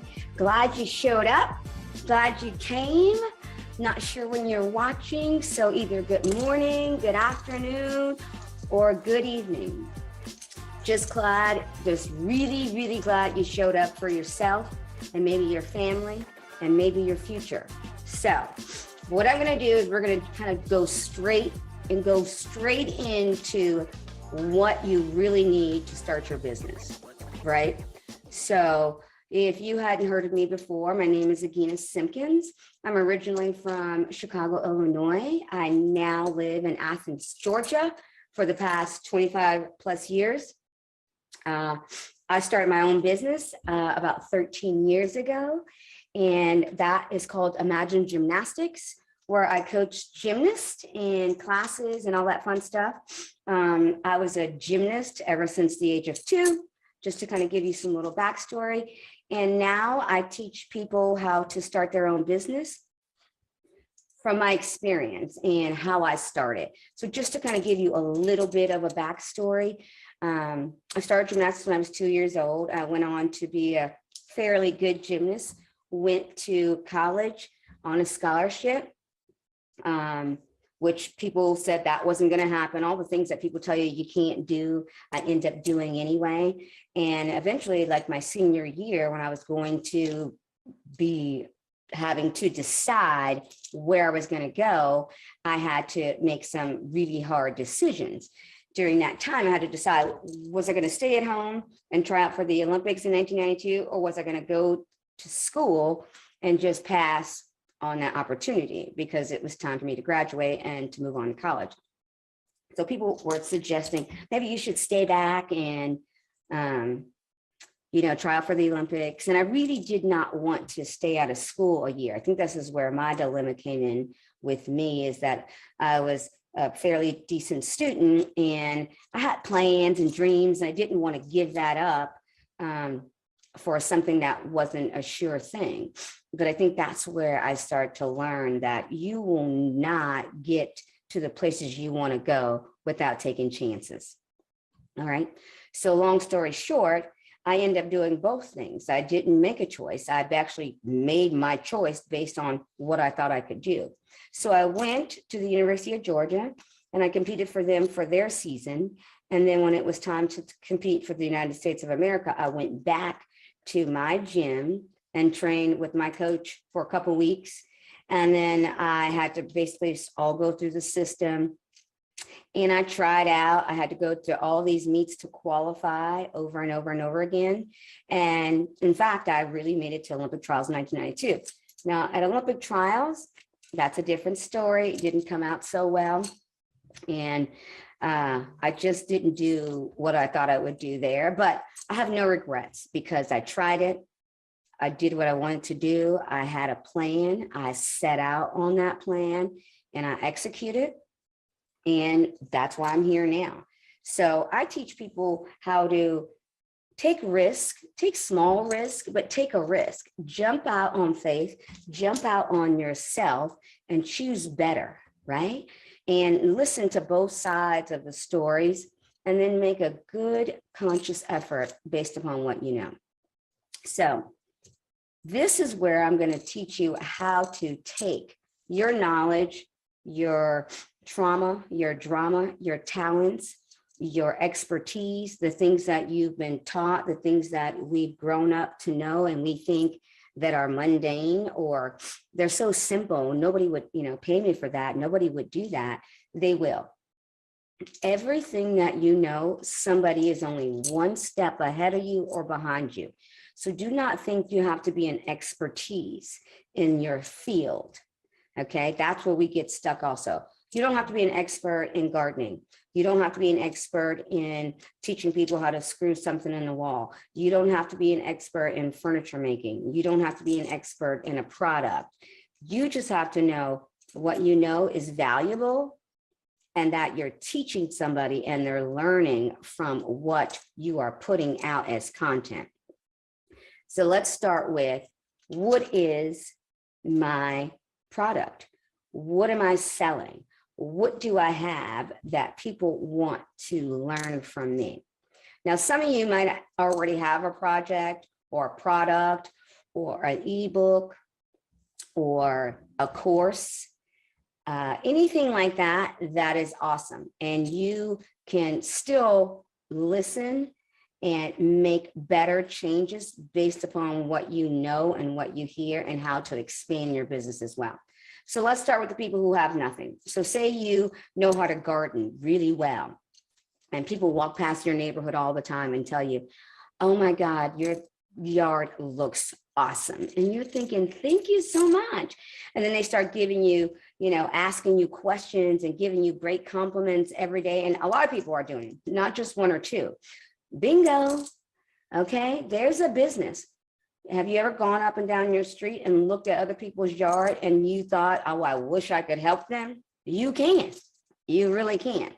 Now, to start out with, maybe you should start by giving your services for free or helping friends or family, and then showing those people's responses, their outcomes about what you've given to them.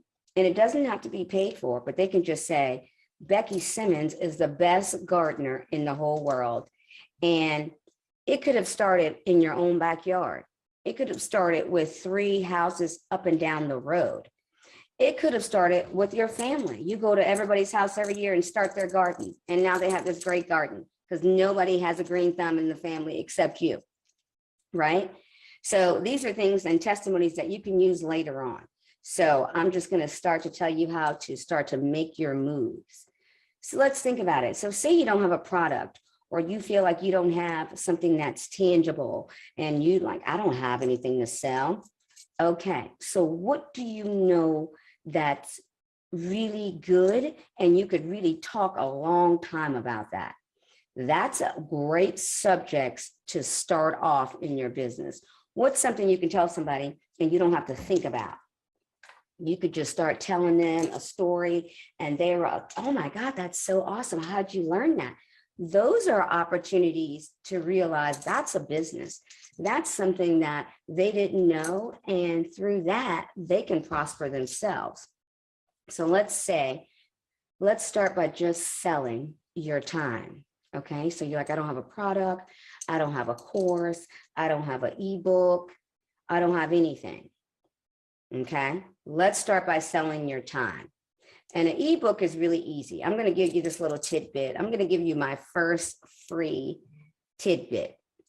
Okay, if you can talk about something for at least 15 to 20 minutes, if not longer, into a microphone, into a speaker, into anything you can actually kind of think of that can record you, your phone, anything.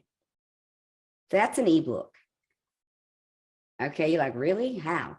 So you send that to somebody, or you can take your recording. I'm going to give you a little tip. Everybody listen in. You can take that recording and download it to YouTube,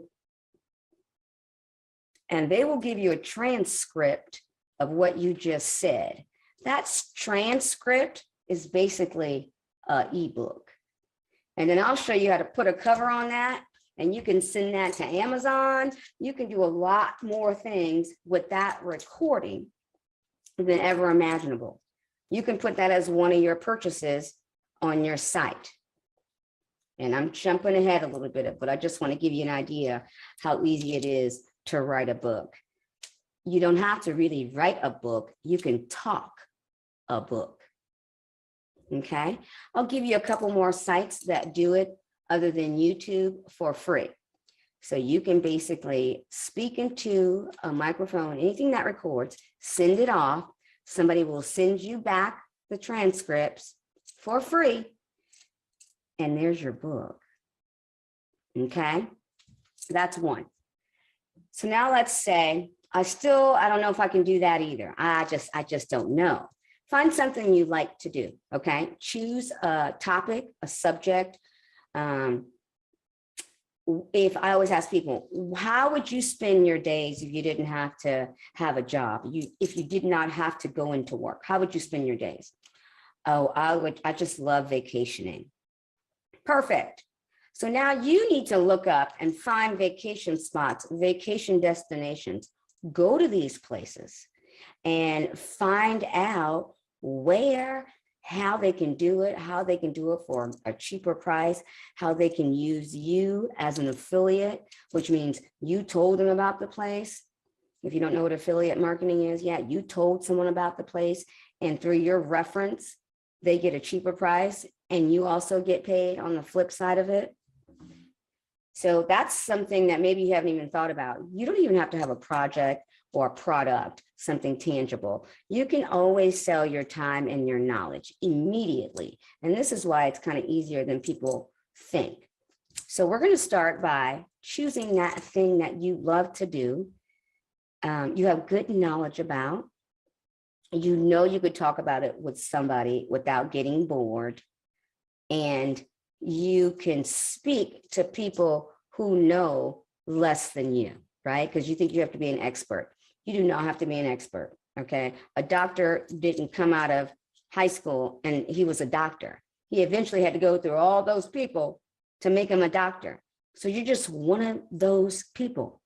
When you go to school and you went to college, or say you went to a technical school and you have 23 to 30, 40 students sitting in that classroom, those kids are paying a regular person who just knows knowledge. And they sometimes are paying $20,000 a year for a semester, or maybe just that class itself is $1,500. So $1,500 times 30 people in that classroom is what this guy is getting paid, or his salary is based upon all those students. He's not an expert. He's not a genius. A lot of the times they haven't even done the work, but they know the information. They know the product. They can teach you about it.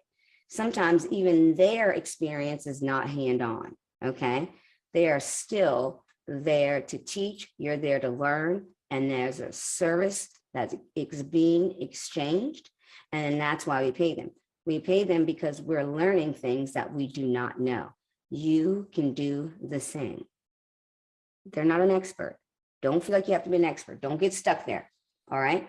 So now we've chosen something. I'm going to do, let's say, gardening, and I'm going to sell my knowledge. So when I say my knowledge, just think about it as being whatever you know how to do. A gymnastics flip, a cartwheel, a handstand, screwing something into the wall, teaching people how to paint, teaching people piano lessons, teaching people how to market. I mean, what your knowledge is limitless, okay? The basic thing is what I tell people to do is start off basic. Don't start off so far that you lose a lot of people or you never even get started, okay? So now we have a product or an idea or a thought or our knowledge or an experience, okay? Maybe I didn't go over experience really well. Your experience could be, I was a single mom, I raised 5 kids by myself. How did I do that? That's an experience. Do you know how many people want to know how to raise 5 kids by themselves and not go into debt and maybe not be on government funding, and how they still was able to grow and show 5 kids how to love, live, and find marriage again? That's an experience. Or what you went through. I had a hard time dealing with whatever. I don't want to get into a specific thing. So I had a hard time dealing with this divorce. So let's say divorce.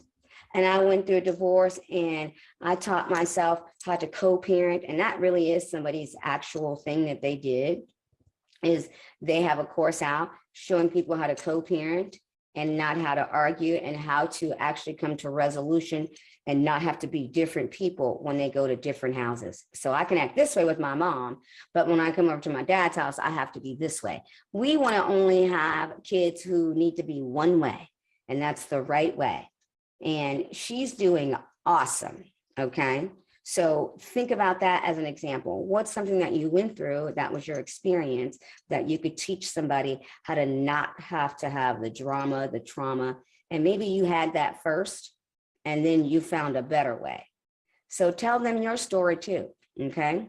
Tell them your story, how you made it through, how you are here now today prospering, and how your kids are doing well and loving life and married or not married, just happy. Right? And they don't have any guilt associated with the divorce. Okay. So your experience, right?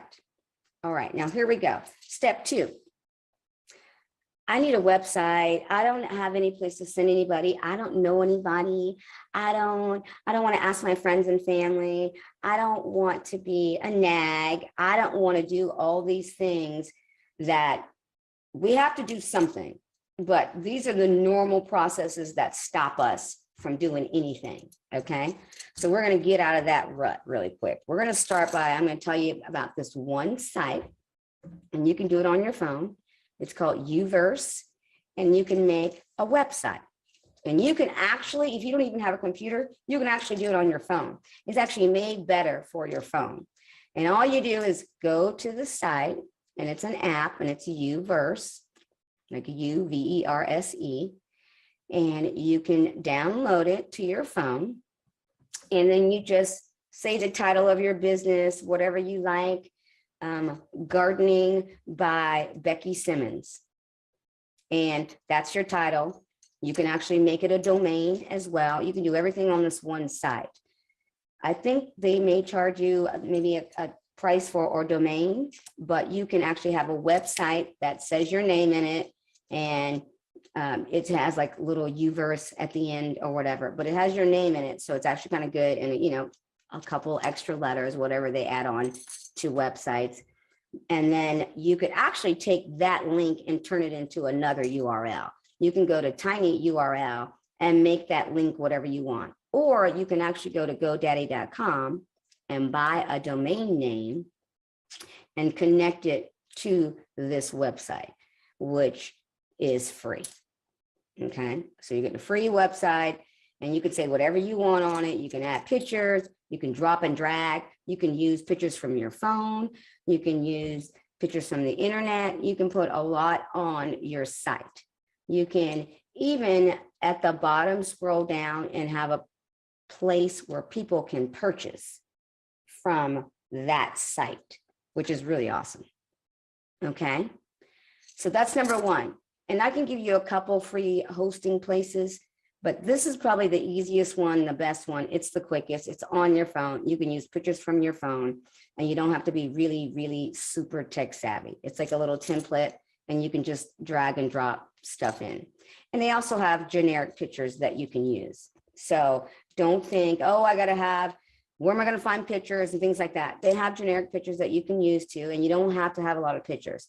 You just have to be able to type in some stuff and tell people what you're selling, what you're about, you know, a normal website, okay? But it's free.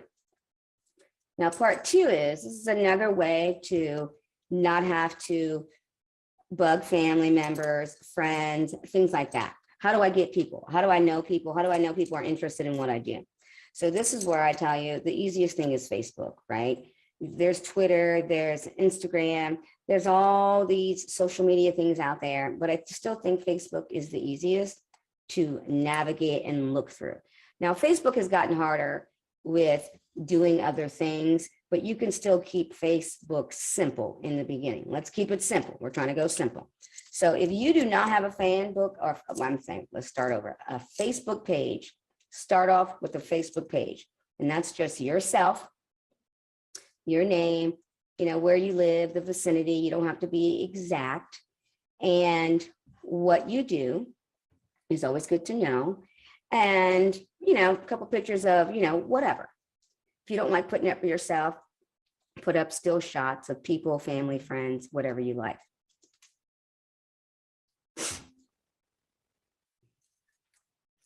Okay, so I had a little moment for a second, but after you start your own special Facebook page, and it's just about you, like I said, keep it simple, doesn't have to say a lot. Then I want you to start a fan book page. So if you look on the side of Facebook, either at the side panel or at the top, it'll tell you, it'll say like pages, groups, all these kind of things. Just hit pages, and then you're going to start a new page, and it'll say like fan page. So you can start there and make a fan book page, and that can be something geared towards your business. Again, like Becky Simmons Flowering. So something where they know it relates to you or it relates to what your business is about. Okay, so don't have a random, I don't know, that would be good. Something that's just random and I don't know what it is just from the title if I'm scrolling. If people are scrolling and looking for things about gardening or working out or tennis or gymnastics or business or entrepreneurships, you want to make sure you come up in that search. So use a name that will show up when people are looking for the type of business you're in. So don't make it so random that I don't know what's going on, okay? So you're starting with the Uverse, right? You're gonna start like a website so that you can send somebody places. And then you're gonna start with the Facebook. And the website really is just to kind of see, what you do, it's a better explanation. They believe you're a real business. And then even at the bottom of the website, you can have them purchase something or send them somewhere so that they can purchase something. Or you don't have a place to send them, okay? So that's the next, I don't have a place to send anybody. Okay, have them call you, have them email you. That's a place to send somebody, okay? Don't get stuck there because that's the next thing we do. Oh, I don't have anything else, okay? So you made a free website and you have an email, and if you don't, go to Google and set up an email account, and you basically have a phone. So if you can have an email and a phone, you have a place to send somebody, but you also have a website where they can see that you're kind of a legitimate business. Now you can take that website title or URL and change it to another, heading if it doesn't look like it pertains to your business enough, and change it. You can go to tiny.url and they show you how to change the URL so that you can make it seem more like your business. Okay, that's just a little tidbit. Now you've got the Uverse, you have your regular Facebook page, and now you have a fan page. Okay, and you can make this fan page a group, a fan page. You can do a group too, and you make it private. So everybody will not be able to just see it, go on your site, anything like that. They have to be let in by you and approved. So this way you don't have, weird people or strange people who are not really supposed to be there. They're in the wrong place. They somehow got to your site and they really aren't supposed to be there. And they thought it was something it was not. So this way you can approve it. And it's people specifically geared towards what you're doing, okay? Bingo, that is it. That's called a warm lead already. So now you have people coming in, and what you start to do in the beginning, you just give them content. Just tell them great things about what you know, about what they're wanting to know. Ask them questions, give them feedback, and then eventually, depending on what kind of responses you're getting and how many people are in the group, then you would like to start to sell. But you have to gain confidence, trust, a community type of feeling where you're not here just to use them up. You're here to teach them and help them and grow them. and help them learn so that they can make better decisions and choices in their lives. Okay. So give them good content. Just in the beginning, tell them great things, give them tips, give them things that they can use immediately. And the next thing is also find groups that are already in existence. They're already doing stuff like this. They're already in gardening. You know, go on their websites or go on their Instagrams or Facebook pages. Let's stick with Facebook if that's too much for you. So go on their Facebook page and look, go under groups and type in the group you want to find. Gardening, whatever that is. Okay, so you've done all that work. You've put in, I'm looking at people, I'm seeing what other groups are doing. I'm checking out other people's Instagram, you know, Twitter, anything that you're trying to get knowledge, that people who are already doing what you're doing, you're just trying to look. And these are starting to going to give you ideas. They're going to give you marketing tactics and things like that. All right. So you have the Uverse app, you have your fanbook page, and you have your Facebook fanbook page. You have a regular Facebook, and then now you have a fanbook or group. All right. And make them private. So now you're sending people there and just giving them great content. Okay. Eventually you're going to throw in your sale. Now, what am I selling, Agina? Now here we are. Now I'm stuck again. So now I have people and now I don't have a product, right? Because we're doing this in days. We're not doing this in months. We're doing this in days. So all the things that I told you that you just had to do, if you don't have any of those things, may take you 30 to 40 minutes, all of them. Okay. No excuses. Now, next, I don't have a product, Regina. I don't have this. I don't really have anything. I just have what I know. Perfect. You know what we're going to start selling? Your time.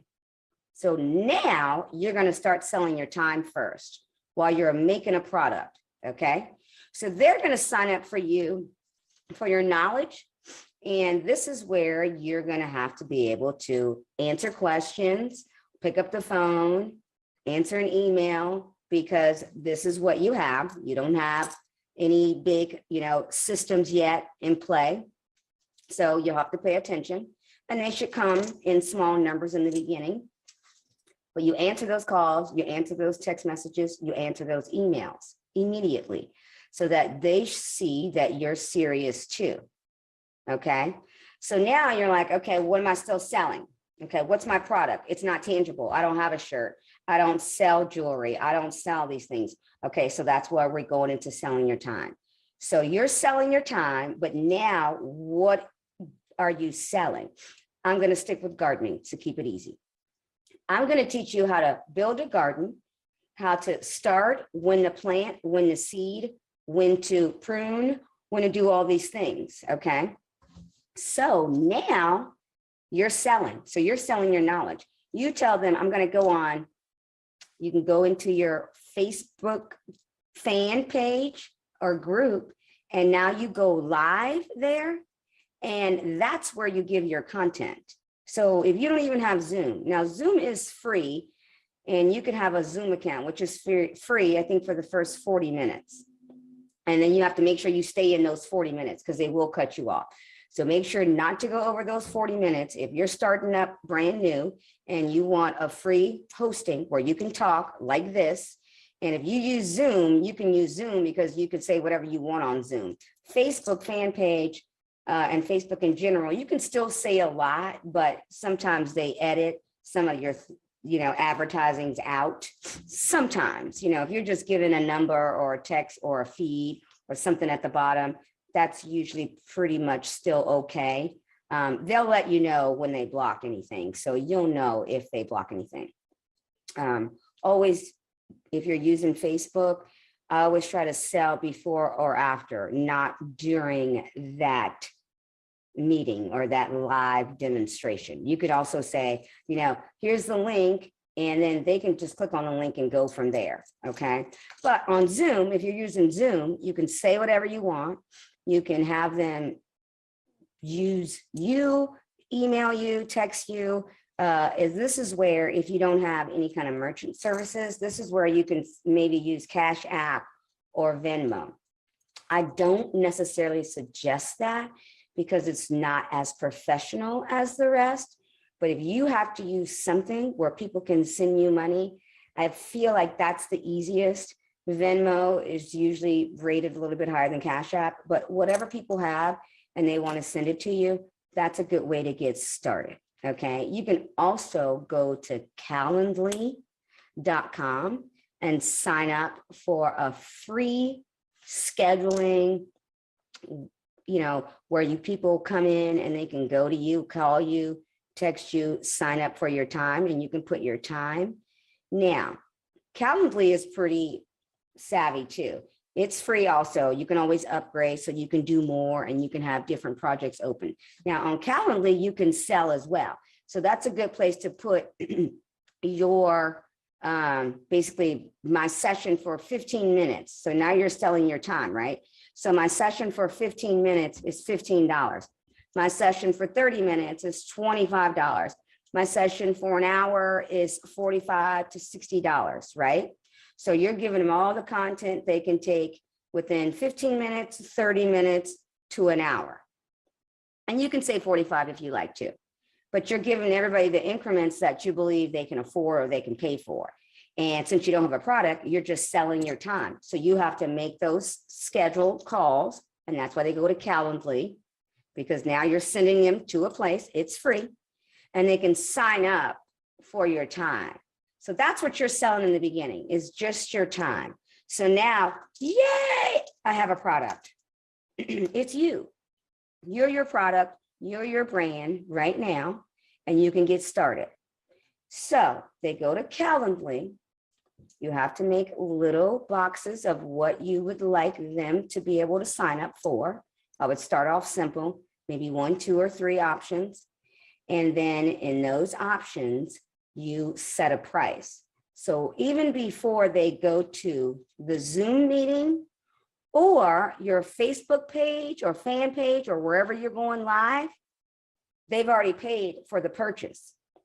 So you don't have to say anything about money during those recordings, okay? You can always add something at the end. If you want further knowledge or if you want more information, go back to my Calendly and schedule an appointment with me so we can talk about what's next for you, okay?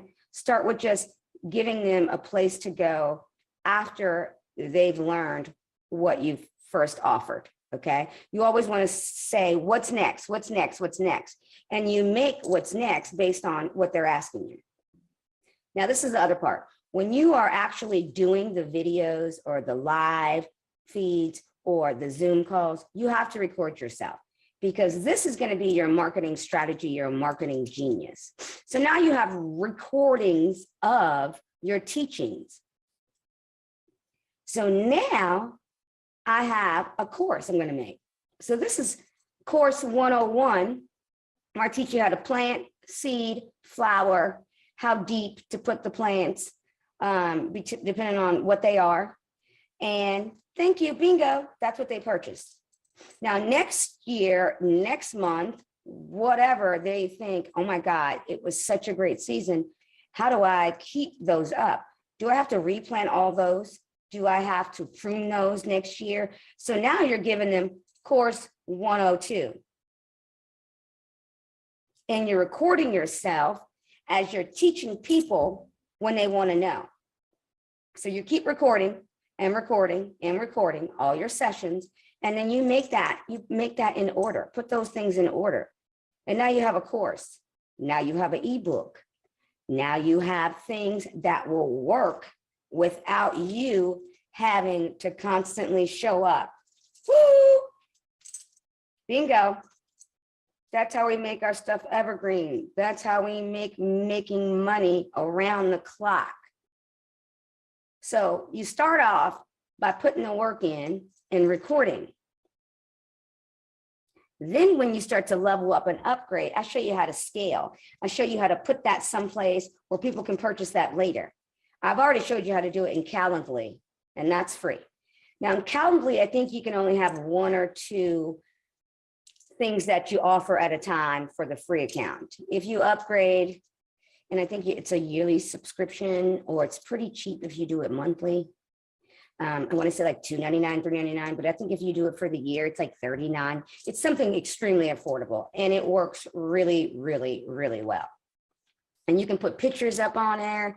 So when you send somebody a link, when they click on it, it looks cute, it's pretty. You can put yourself, you can put your logo. You can do a lot with Calendly if you have not ever tried them. And it's really simple. Like, I don't even really have to explain it. That's how simple it is. When you go in, they tell you what to do, and it's really easy, okay? And that's a place where you can collect money, show your product as far as if it's not tangible. So you're selling time, or you're selling an appointment to sell something else, or you're selling the appointment right at that point, and the next time you meet, it will be on Zoom or Google because they've already signed up for a time, okay? So you have all these things that people say, oh, I can't do, right? And you can attach Stripe, if you have Stripe, or if you have merchant services other than Cash App or Venmo, you can connect that to both Uverse, which was the place that I told you to go on your phone to start a website. And then you can also connect it to Calendly.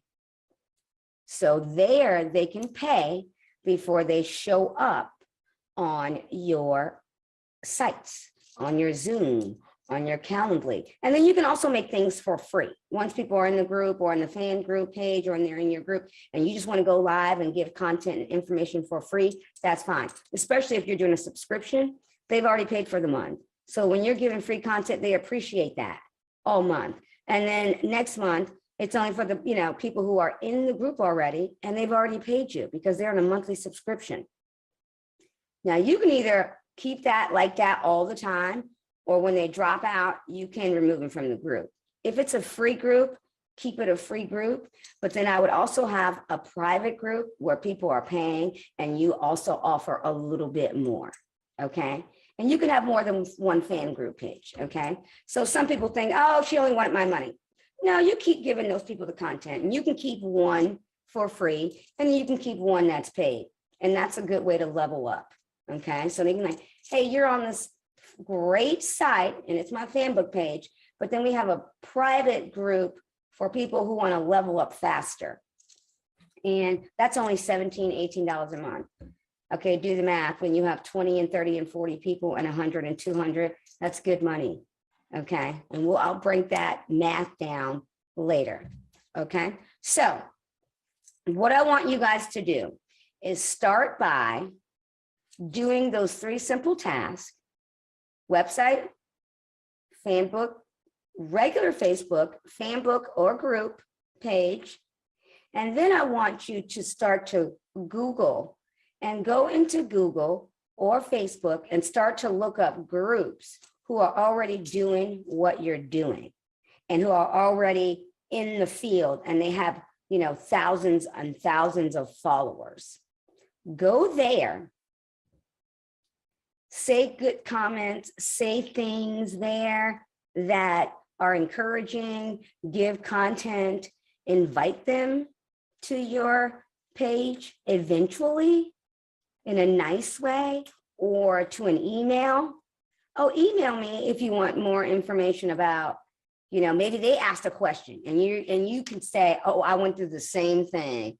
I don't know if I want to share all my business right here, but if you email me, I'll tell you how I did it. I'll tell you how I got out of that rut. And now you have their email, and then you can send them to your site, because you don't want to look like you're stealing people from other people's sites. You don't want to be blocked in certain groups. So say nice things, nice things, nice things, nice things, nice things, nice things, comment. Doesn't always have to be nice, but comment, give real comments and good content in their group. And then when somebody responds back to you, you can say, oh my God, that is so awesome, or what have you. And then invite them to either your page, an email, and then after the email, they can then you can send them, where you want to send them. But start off by just comments, Okay, so now you're getting people who know you, and you know what they start to do? They start to look you up, and they become your Facebook fan page follower, or Facebook, they look up your name. That's why I say get a Facebook page also. And then they've reached out to you, and now it seems totally normal. Now they're trying to friend you. It seems totally normal when you start interacting with them and giving good content and information, and you send them someplace else. It seems like they reached out to you, and you responded so nicely and so graciously as to help them even more. So you look like a savior, okay? So keep that in mind. Look up other people's faces, fan book pages, Facebook, Twitter, Instagram, and see all the followers, make comments, look at their ads, if they're having any ads or anything like that. I'll show you a good place. This is another little tidbit. Write this one down, where you can show or find how people are advertising. You can go to Facebook ads in Google, library, and then you're going to get to a little screen, and then you can type in whatever your subject is, or your niche, or what you're looking at to start to do, or anything you like, your talents. Like I said, your trauma, your drama. It could be divorce. It could be a lost child, like people who lose children. I know that's a hard subject to deal with. And you put those things in, and then you see their ads and advertisements and who are at the top of that list. And then you kind of mimic those, or you get those ideas from those ads that are already in existence and are converting. Okay. So those are things you can do, right? What I want you to do now is take action. I want you to do those 3 things. And if you already have a Facebook page, a website, a hosting, you're already in business, I want you to start to go look up ads. So look up the ads in Google, Facebook ads library, so that you can start to advertise. If you're not making any sales, or you're not making the sales you want to make, this is what I suggest you do. Start looking up ads. And then if you would like, you can text me or call me, or email me, or go to my Calendly. I have a Calendly set up as well. And if you use Calendly, it's calendly.com/Agina Simpkins. So it's basically my name, and my name should be on the bottom of this. But my Calendly is Agina Simpkins, and it's actually calendly.com/Agina Simpkins. You can go there, and that's probably the easiest place to go first, and sign up for a free consultation. And I'll talk to you, and I'll see where you are. Are you already in business? Are you trying to expand your business? Or do you need more followers? Do you need more people? Do you have nothing and you want to start, immediately? And there's all different places that we are in this process. Or you have a lot of information and you don't know what to do with it. So I've been there, done that. So what I'm going to do, I'll send you that link, and you'll see the link at the bottom of the page. Or you can just email me. Again, my name is Agina Simpkins, and it's at gmail.com. And it's AGINASIMPKINS at gmail.com. Those are the 2 easiest ways so that we can see where you're starting, where you're coming from, and where you're trying to go. Okay. And then we'll go from there. On my Calendly, you'll see other options. If you want to jump in instantly at someplace else, you're welcome to do that as well. If you want to have a free consultation, you can do that as well before you get started. But I'm so glad you showed up. I want everybody to get up and tell yourself that this year you are doing what you say you're going to do. You are not giving up anymore. You're not changing your mind. You're not going to let somebody talk you out of it. Okay? You're not going to listen to the people who tell you what you can't do. We're done. We're not doing that anymore. We're going to trust ourselves and our knowledge, have the courage, have the commitment to do more. You know you don't want to work for anybody anymore. You know it's time to start your own business. Do you want to have people continuously telling you when to clock out, when to clock in, when to go to the bathroom, when to take a vacation, when to go see your kids at a game, a recital, a football game, a basketball game, soccer, lacrosse, cheerleading competitions, gymnastics. Okay. You want your time to be worked around you, not around somebody telling you what to do. I think that's why I started my own business. And that's why I'm here. I'm here to take and teach people how to take their time back, how to work for themselves, how to take their knowledge and their experiences and give them the courage to step out on faith and take what they know up here and make it a business, make it a profitable business.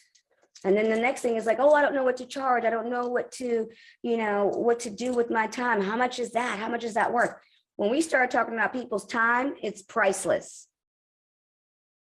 It's priceless. And that is another thing I help you do. I'll help you manage what you're offering, what the time you're offering, and how to make that profitable in the beginning. Because I know that can be a weird situation. But if you are helping people, people are willing to pay way more than you think. Because you're helping them. You're helping them level up. You're helping them go to their next level. You're helping them be a better person. Everybody wants to do that. So remember, stay strong, stay tough, stay committed, and look me up. I will be there for you. I will help you. I will help you stay committed. I'll give you the courage. I'll give you the clarity. I'll give you everything you need to stay energized, consistent, and committed. We have to stay committed. I think that's where we lose it, is we don't know how to stay committed. Remember your why, and remember why you're doing it. And that's really helpful. But I will keep you accountable. All right. So thanks for joining me. Keep me posted. Look me up. Find me. And let's take it to the next level. All right. Thanks for coming. And let's make 2022 your best year. Bye. Conference. So welcome to all of you in the audience, and let us kick it off. And let's start with sharing a bit of our background on how we became leaders and how we became experts within our industry. Robin, why don't you kick it off? Okay, my name's Robin Corbins. I'm a 16-year educator in special education. I started in Louisiana in 2003, moved in 2005 to Atlanta, and nourished and honed my craft through a master's degree on my way back to Louisiana. So I made a round trip thanks to that famous hurricane called Katrina. And once I got back, I started working on my degrees. My children were, let's just say, in between, but the start was 88, and I graduated in 99 with my first one. Okay, my first degree. The second one was in 2007 after the 2005 hurricane. So in all those years, I just kept working to get what I felt I deserved. I love that. And Yvette, how about you? Experience. I became a leader in my industry. I was in my late 20s when my marriage ended. And I was financially, it was very difficult for me and my children. So I changed my career. I went into financial services, and that gave me such an education as a woman in a male-dominated industry. I started to empower myself with the things that I learned. And I've always cared about women, especially women with children who've been through adversity. And my most enjoyable clients seem to be the ones who are going through the roughest time. So really, it's just experience, my own personal experience, and my learning, just absorbing and applying everything I learned year after, the next year you learn a little more, you do a little more, you learn a little more, you do a little more. And those principles were able to teach me so much. And so now all of that has come together, and I've actually become a leader in my field, especially with women. Some say I'm sexist, but I'm not. I'm not sexist. I'm not sexist. But I understand. I understand. This is who I communicate best with. That's You it. understand your audience, and Yes. women need help too, okay? We need it more than most. We make the world go round. We birthed you. Yes, we do. And let's introduce Tanya. Hello, everyone. My experience actually started when I was a teenager. I developed a love. I discovered that I loved writing, and that was like a way for me to be able to express my creativity. So I went to college, of course, and got my degree in mass communication. My focus mainly, of course, was journalism. And I worked for a newspaper for about 4 years and realized that I actually wanted to do something else. I wanted a little bit more, I guess you would say, freedom as far as being able to express my writing. So I went into marketing and PR and found out that, hey, I love being a storyteller and helping others to be able to tell their story. So that's how I got into this, and I love it. It's my passion. That is incredible. And last one, best one on our panel, we have Amber. Hello, everyone. Amber Hawkins, hailing out of Toledo, Ohio. Long story short, came to love computers. Although I didn't go total technology, I do know some IT, information technology and the like, but I would say my specialty is as far as bridging the gap between those who know and those who don't know about computers and technology. I went to the matriculation of school, elementary, junior, high school, college, all of that, and also have a master's in educational technology, human resources specification. The thing was that with all of that, it was challenging as far as employment was concerned. Varied experiences, which I'm glad about, but I found myself very unusually laid off more than employed. So I went through probably about 6 or 7 layoffs. I lost count after 5, but anyway, I went through a program locally here in the Toledo, Ohio area, SS Toledo, which is a 13-week program that shows individuals who would like to start their own businesses how to do it, because I need like a classroom structure type of thing, because after the wee hours of the morning, job hunting, it was like I just sighed and said, that's it, no more. I'm going to start my own business. At least I won't have to lay myself off. So went through that, went through the ups and downs of entrepreneurism, and that is going to be constant. I'll tell anybody, that you stick with it and do what's necessary in order to stick with it, and been doing it ever since, and loving it where people have that aha moment, especially if they find computers and technology challenging. I absolutely love that. That is incredible. And all of you have amazing stories to share. So before we kick it off, I also wanted to introduce myself. As a little girl, I was raised to be a leader from probably the day I came out the womb. That was my dad's mission for me, was to be a leader. And so I took that seriously. I'm the oldest of 6 kids. I was always captain of my cheer team, a president of choir, those types of things. That at the beautiful age of 17 was a store manager for an ice cream shop. Go me.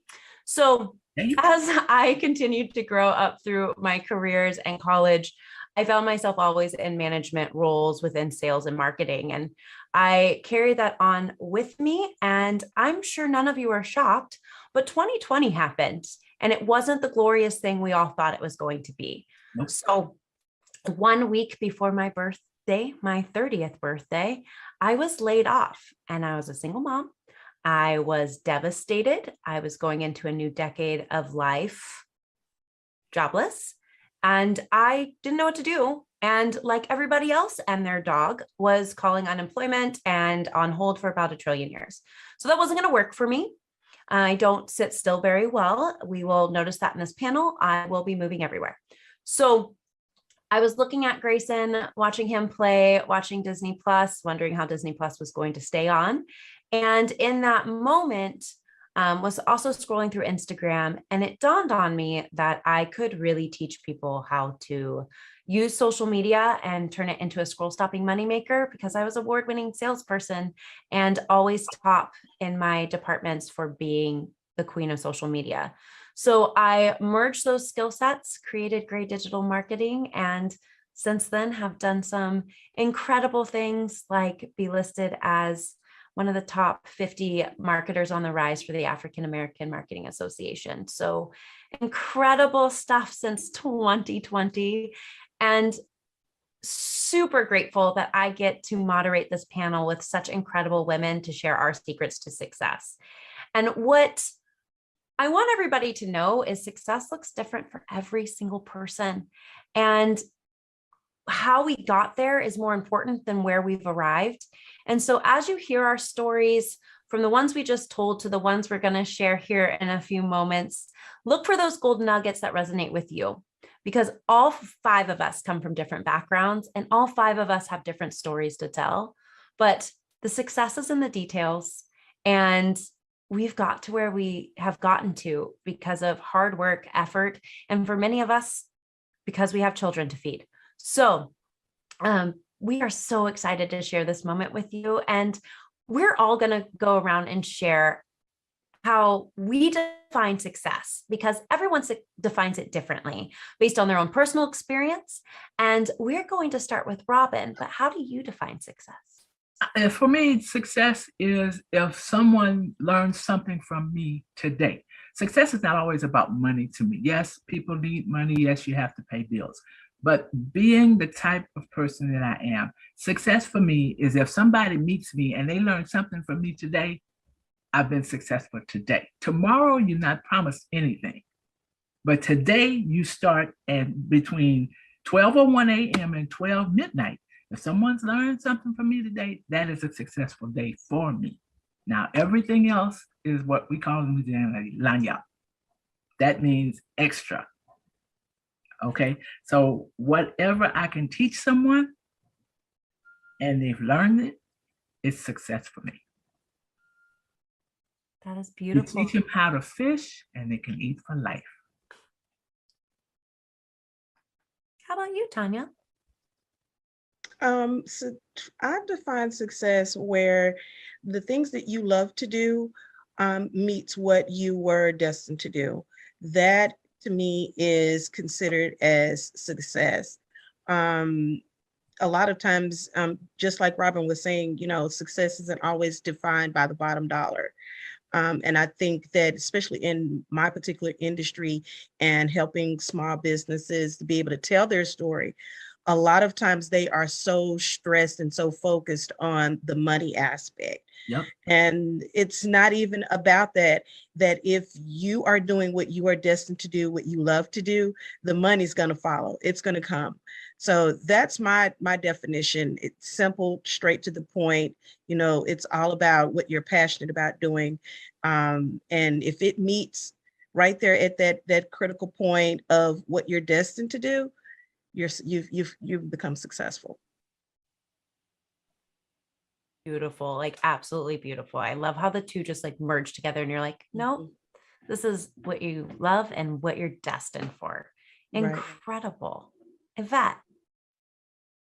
Well, when I was homeschooling my adult children, one of the things I would tell them is that if you can find what you love to do and find a way to make money doing it, you'll never work a day in your life. And that's cliche. I'm sure we've heard that before. But to me, that is success.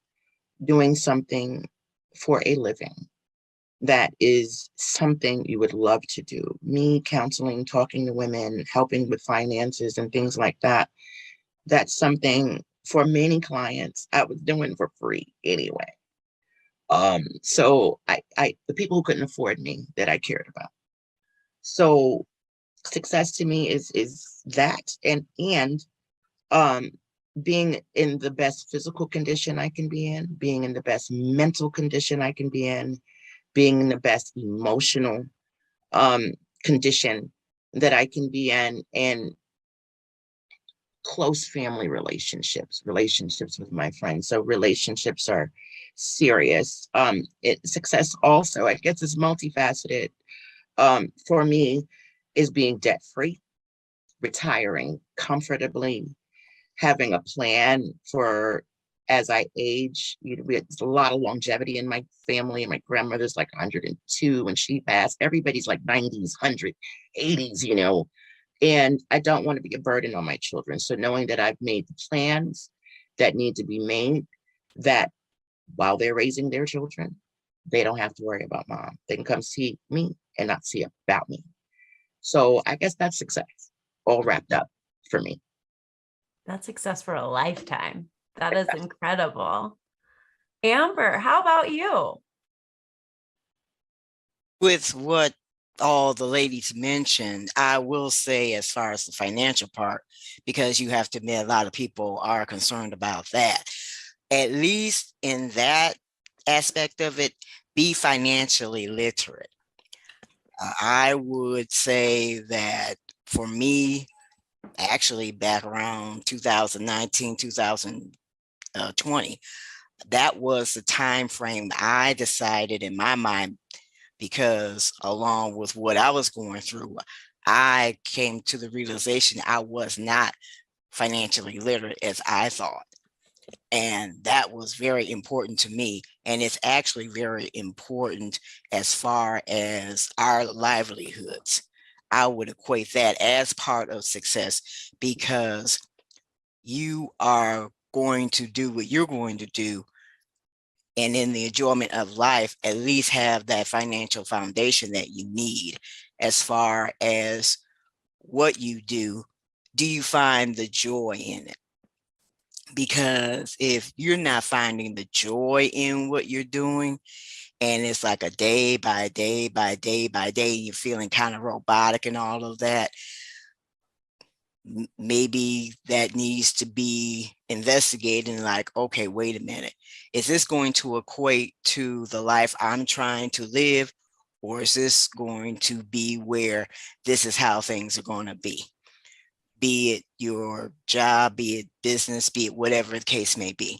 So having that financial foundation, or at least learning more about it, and doing what you love that brings you joy. So people learning about and having that opportunity to overcoming whatever computer skill they're trying to learn, that brings me joy. I absolutely love all of these. All of you are so incredible. I just like writing down these gold nuggets as we go. And I think for me personally, I would really define success a couple ways. One way that is not your typical way, but that is by learning how to be comfortable with the uncomfortable. I think that when you're uncomfortable, you're trying new things and you're growing and learning, because our comfort zone is should be a very scary place for all of us. And then I also look at it as just help one person every single day. And so if me helping one person every single day helps take me out of my comfort zone, then I'm advancing and learning. And I consider that being successful, because I don't ever want to stop learning. And every golden nugget I take in, I get to give back out to the world. So that is how I would define success. So we're going to keep going with this panel. And if you haven't yet grabbed your notebook and pen, I suggest you do so, because it's only going to get better from here. as we move along to our next beautiful question, which is, what adversity did you overcome to reach your current level of success? And looking back, what do you wish you did differently? And we're gonna swing that lovely question over to Yvette. Belief. I think belief in myself was probably the biggest thing, because the comfort zone is not comfortable. You're used to it, but the comfort zone is not comfortable. And the belief that I could take it to the next level, the next level, the next level, was something that was very challenging for me, because everything I wanted to do and the ways I wanted to advance were things I didn't know yet. I had to learn.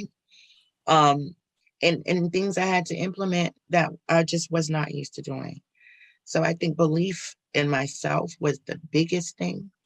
And then I think looking back, I would realize that you can't be a one-woman show and run a business. You need people. We need people. There's nothing you can do on your own. So that's probably the biggest take, getting overwhelmed because I just didn't realize things get so big and it was just one me, wearing 20 hats, the marketer, the newsletter, the content writer, the this, the that, the person taking the appointments. I was doing everything. So that's the biggest thing, is just always knowing that you need people. You cannot do it alone, and believing in myself. That is, I literally just told somebody, thank you for that exact thing. Like, I can't do this alone. It's too hard. Full stop. Makes you go a little crazy. Yeah. Oh, yeah. Robin, how about you? I would say the one thing I would have done differently would have been started a little bit earlier. In case you can't tell, I'm not 17, 18 and a half. I think I would have started a little bit earlier. In my particular situation, I come from a small town where I was raised by my grandparents in a village. Well, my grandmother in a village. So college was not in the card for me earlier. By the time I went to college, I was almost 25 years old. Most people at 25 have 2 jobs, the picket fence, the house, all of that. At 25, I was a single parent, divorced, and signing up to go to school.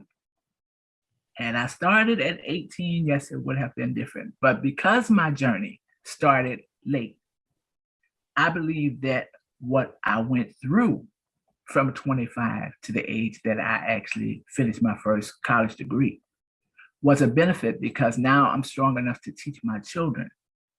Because at 18, no matter 18, 17, like I said earlier, you have other things that you're interested in. But by 25, you have an idea what you want. You know how to go after it. And the difference between going after it and sticking to it, the determination, you have to stick to it. Going after it is cool, but if you don't persistently go after it, then all of the plans were for nothing. Persistence and the fact that I didn't start earlier, like I said, because of my situation, but where I did start, the persistence carried me the rest of the way. I think my biggest takeaway from that is that persistence carried you the rest of the way. I think too many of us quit right at that point where greatness is about to happen. Yep. And if you can just keep on and want it just 51% instead of 50, right. Like that persistence is going to be what takes all the way. And it's really the difference between those who win and those who haven't yet. Yeah, I teach that to I taught that to my 4 kids, and I teach that to people, that just the kids that are trying to get to college. My thing is persistence. If you see that you really want to be in a university or just a 2-year college, persistence will get you there. You stop now, okay, you went to high school and you didn't stop at 11th grade, you went to 12th grade. Okay. And you're excited because now you're a senior and you're graduating and all that. Then you get to college and you're like, okay, new world. But why stop there? You started, finish. Persistence. I love that. Tanya, how about you? How about you wrap this question and send it home? I think for me, being in the position of being divorced, losing my job, being homeless with my kids, I think that put me in a position to where it was like, you've got to fight for this. And I think that's when I discovered the light bulb went on and said, this is what you're destined to do. Because in the midst of that, I mean, I was hosting webinars and collaborating with other business women, and I didn't even have a roof over my head. Wow. And so I think that looking back, I think if I had actually just taken the time to just structure everything instead of just jumping in so fast, because I was kind of in a position similar to Robin, where I started late. I literally like just did a 180 with my career.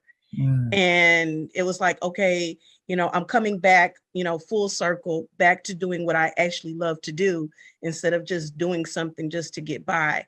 So I was like, I'm over 40 and, I don't have that much time left. And so I was just so quick to jump into it. And I didn't take the time to actually structure my business, take the time to learn more about my industry, because from the time that I was working up until 2015, marketing and PR had changed a lot. It had changed a lot. And it just kind of just was like this moment where it's like, okay, Tanya, you've got to go back to the drawing board. And this time, take some time and just get back in there, but take your time, learn more, collaborate more, network more. So I think that if I had done that, I don't think that I would have been in the position where I had to start over. Even in the midst of the adversity, I think that I wouldn't have had to start over. That was so powerful. I forgot that I have to move to the next question, and I'm just staring to try not to cry. So one quick second to take a deep breath. Switching gears here, everyone.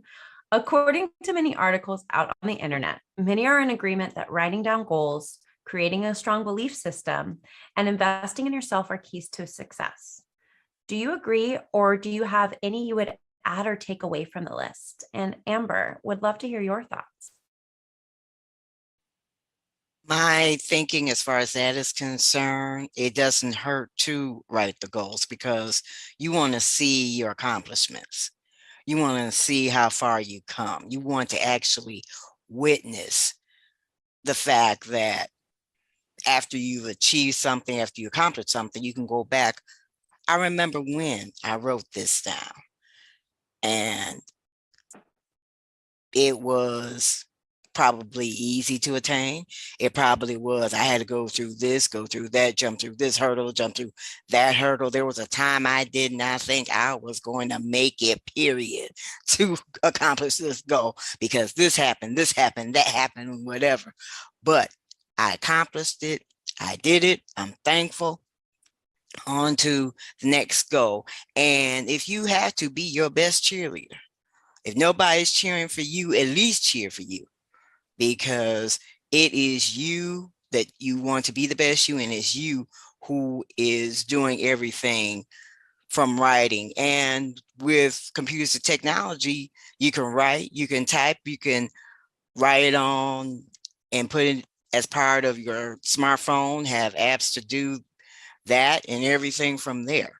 So yes, you do set your goals. Yes, you do set your boundaries, because you want, well, when I say boundaries, I'm going to narrow down boundaries as far as what are you going to tolerate in this process? Are you going to tolerate the naysaying, or are you going to set boundaries like, look, this is who I need to be about. This is who I also need to be surrounded by in order to accomplish this goal, in order to accomplish that goal. Because sometimes in the process of it, you're going to get those who will either put an obstacle or be an obstacle that you need to overcome. You have it where, you know, they mean well, but then at the same time, what are you going to do as far as accomplishing this goal or that goal? And let me add, getting the help that you need too, because sometimes the goal that you're trying to accomplish is not going to be a one-person thing. You sometimes, actually all the time, I should say, research it. That was mentioned before. You need to research as far as, okay, this is the goal I want to accomplish. It looks like it's something I really don't know the steps to take. Let me research what it's going to do, and maybe in the research have it where, okay, I see where from the Google results that pop up that this person accomplished this goal, but they took it a different route. But I do have an idea that, okay, it's going to be more than I anticipate, so let me get the help that I need. I just love that. When you said, look at who you surround yourself with, two things came to mind for me. One was, I am a firm believer, since I do social media for small businesses and entrepreneurs, like sometimes we have to unfollow people in real life. Yeah. Hashtag unfollow somebody who's holding you back today. But also, I don't know if anybody remembers this scene or which movie it's from, but Medea is literally explaining that people are like leaves on a tree or something along that line, where she's like, it's like seasons. Sometimes they grow and sometimes they gotta fall away. And I always think of that when I think about those who are surrounding me. And I love people. I really, really do. But sometimes I have to recognize that negativity just doesn't need to live here. Right. Live out there. So, which really goes into belief systems. And Yvette, I know you had talked about overcoming and like your belief within yourself. And so curious how you feel about what all of those articles on the internet say from all of the life coach gurus in the world on goal setting and belief systems. Would love to hear your hot take. I agree. You know, but I would add to drown out the noise, sort of like what Amber was saying. Because my family believed in me, but my community didn't. They didn't, you know, so sometimes you have to drown out the noise. They didn't think I could do it. Many people were, just like Amber said, they were sabotaging, trying to assassinate character. She thinks she's this and all of these things, and she's not what she's. You have to drown out the noise. You have to stay centered. And as you said, you know, your boundaries have to be very clear. Who's allowed in your world, in your home, in your business, as a client. Sometimes I leave money on the table because I know good and well I'm not having an annual review with this person, but that's what I do in my career. You know, some people will drain you. So you have to set boundaries in all areas of your life. But most importantly, you really, really do have to drown out the noise. And then with all of the advice that they have, then you have to take massive action and be kind to yourself, because there's a duality of life. There's negative and there's positive. Expect it. Don't get upset. Don't get uptight. It's positive and negative. It's good and bad. It's consistent. It will always be that way. So get yourself of that mindset and keep it moving. Oh my gosh, that is so incredible. Just the stories in this panel today are just making me excited to go do something after we all go back to our corners of the world. Like, I want to take massive action. I want to take massive action right now. And we're still here. And there's just one last question that I want everybody to really hone in on as we look to these last couple minutes with one another and dive in pretty deep. But what is one takeaway each of you wishes that our audience will take from our chat about success? And what is one thing you wish somebody told you when you got started? So we're going to add to our original question. What is one thing you hope people take away from today? And what is one thing you wish somebody told you when you got started? And Amber, I'm going to send it back your way, and then I'll let you popcorn it to the next person. Okay, I would, in thinking about this question, it's like, what would the answer be?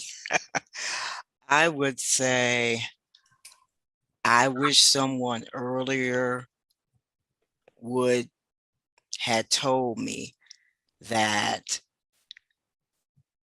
you are not only unique, but you are unique to the point where you really don't need to compare to anyone else.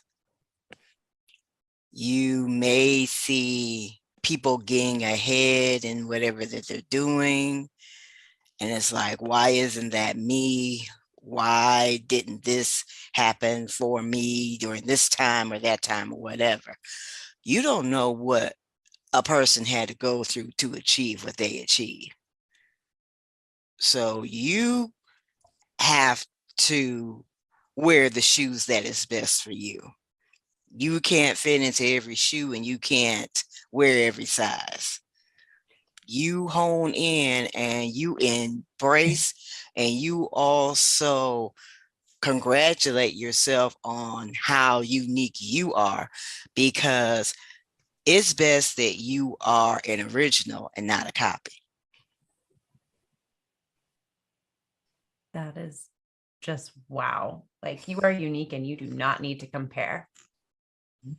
Everyone, grab your paper and your pen.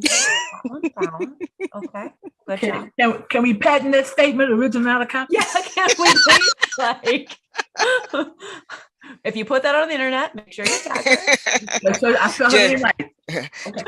Just make sure I get my cut of the, Yeah, make sure we backlink that for SEO. Right. Oh my goodness, I know I told you to popcorn, but here I am being the distracting human that I am. No, that's fine. That's fine. I thank you for mentioning that, Robin. So, hey, well, we'll go along with Robin, because I love this, and also at the same time, I think we all can agree that we are the best that we are, and we are all originals of us. And whoever, what was imitations, the flattery, or something like that, I can't remember.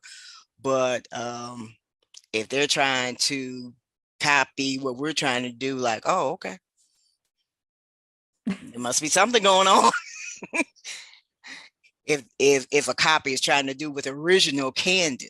Come on.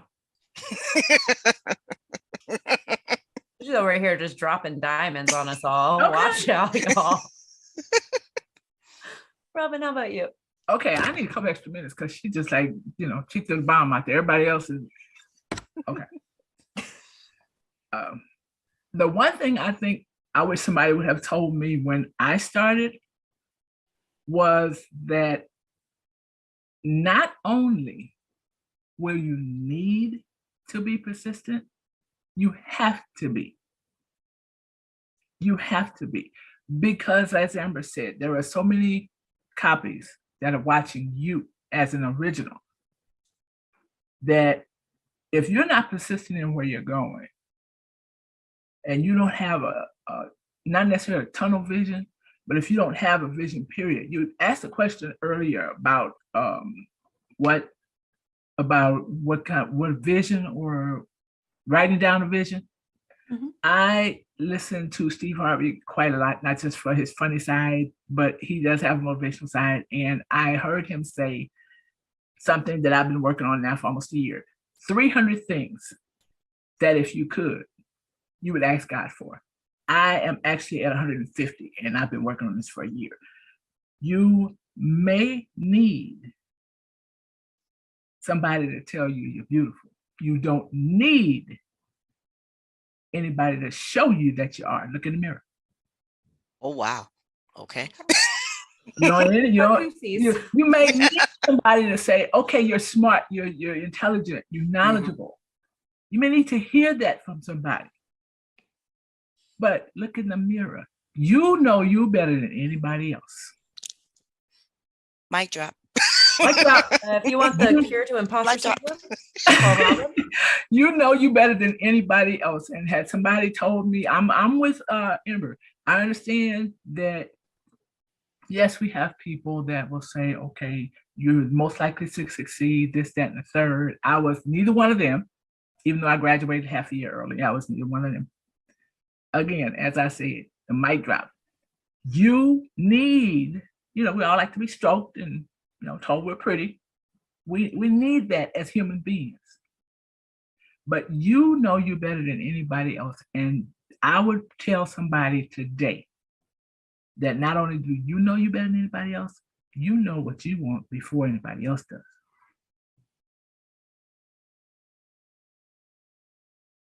You know what you want before you tell anybody else. You have already had a conversation with yourself on what you're going after. Persistence.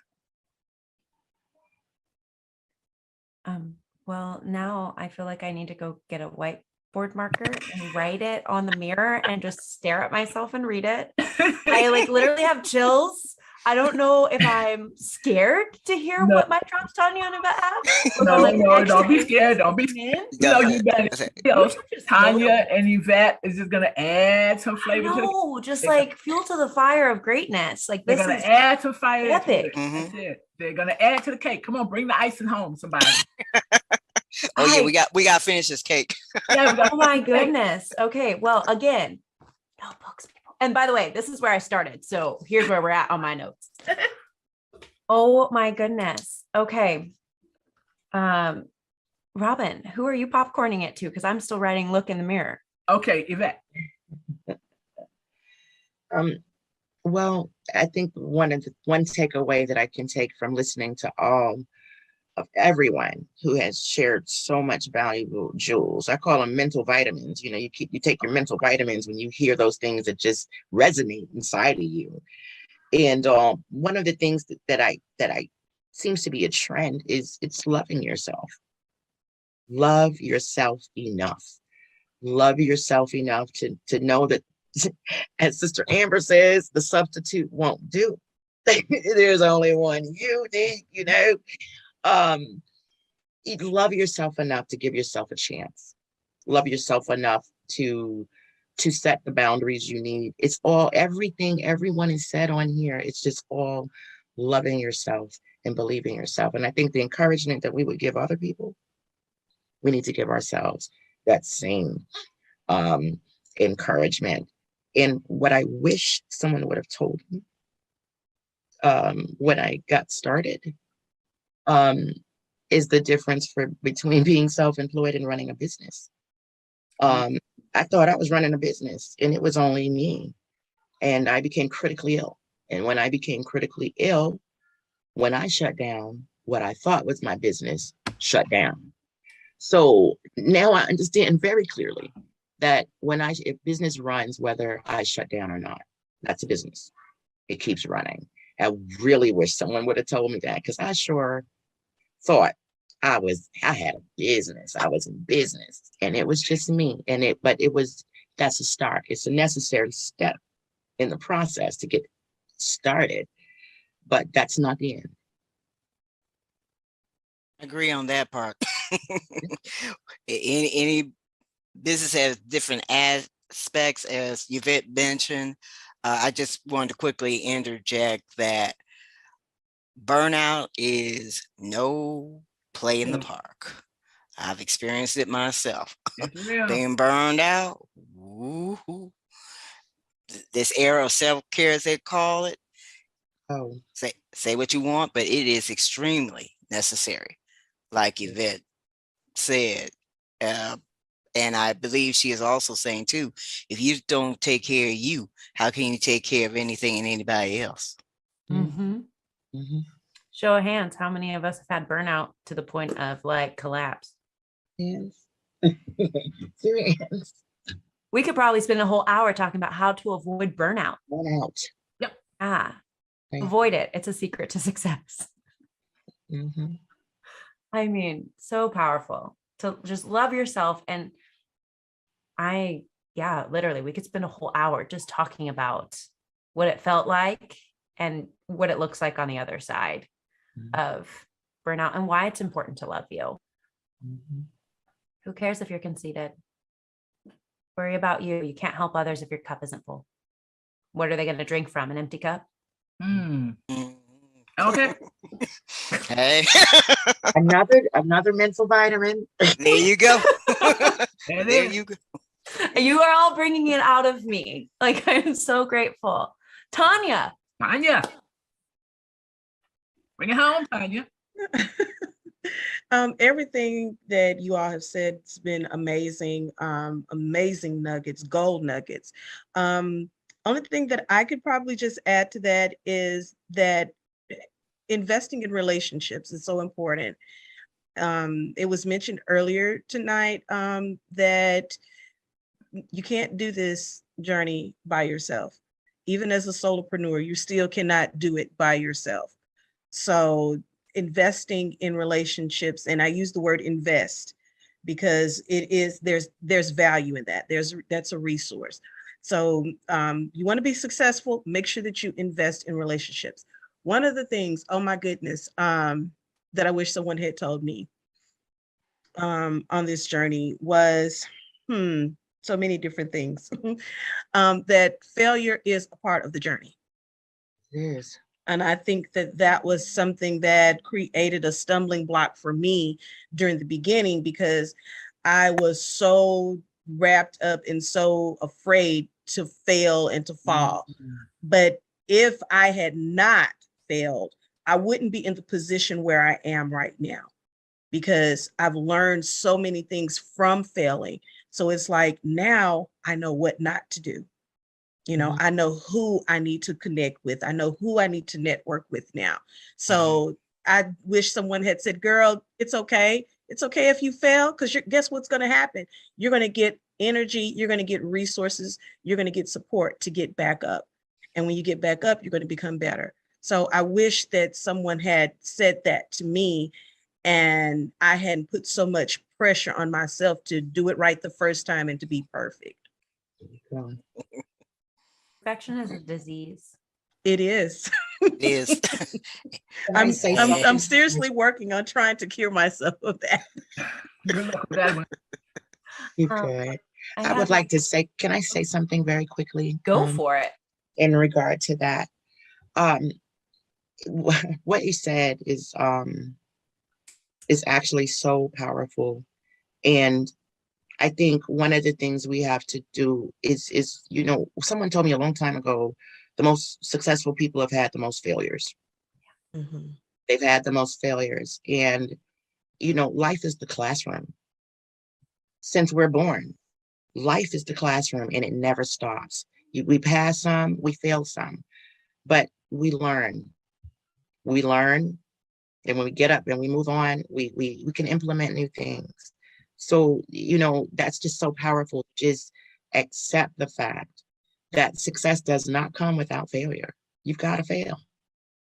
You got to fail. Just like a baby trying to walk. They keep falling, they get up, they fall, they roll over, they get up, they bump their heads, they fall flat on their backs, but they keep moving. They keep trying to walk. It doesn't matter how many times they fall. I think we need to keep that, find that place inside of us that we had when we were just beginning our life.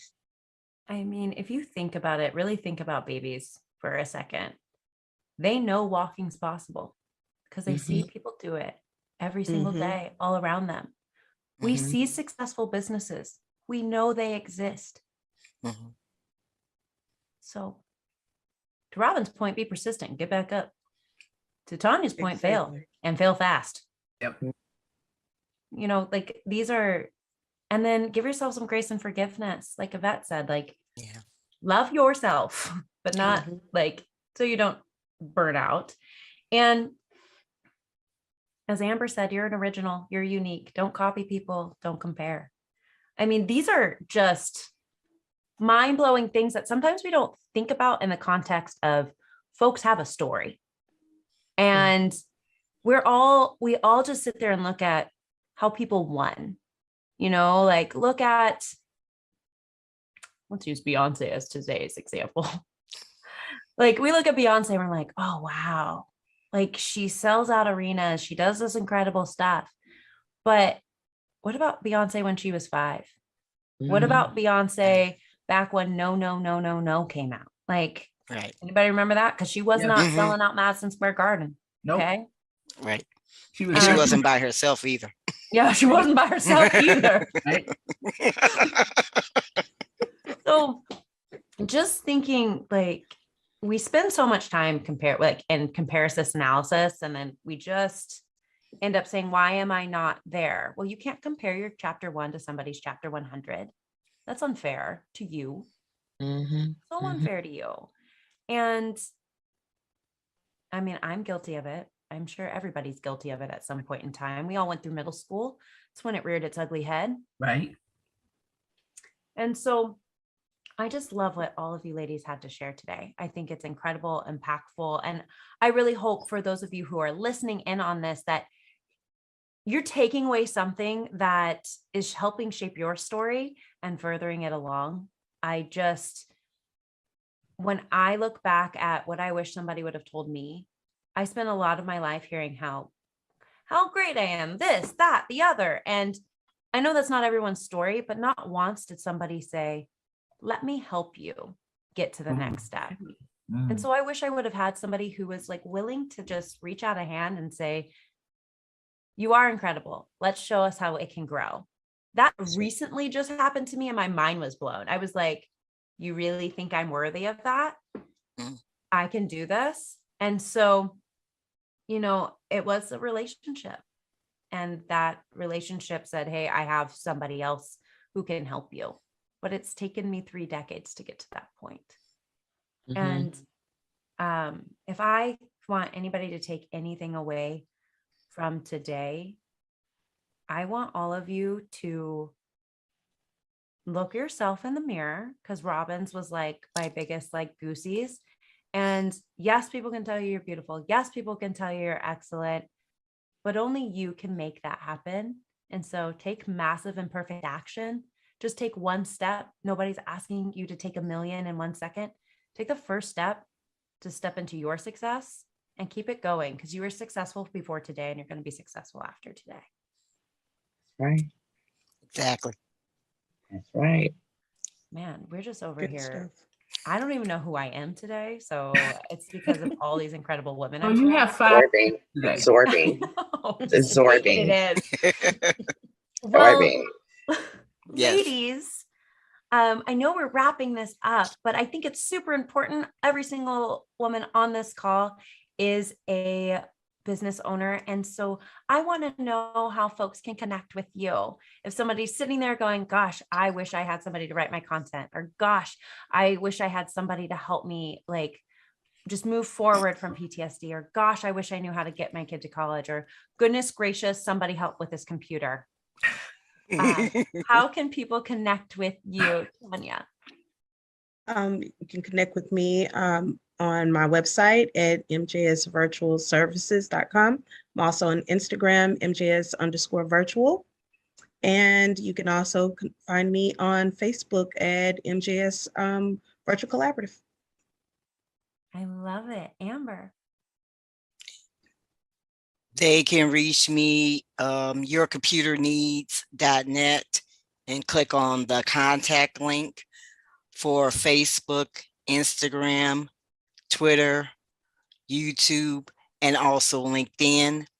The letters YCN as in Nancy, OTLLC, the number 0, the number 5. Love it. Robin.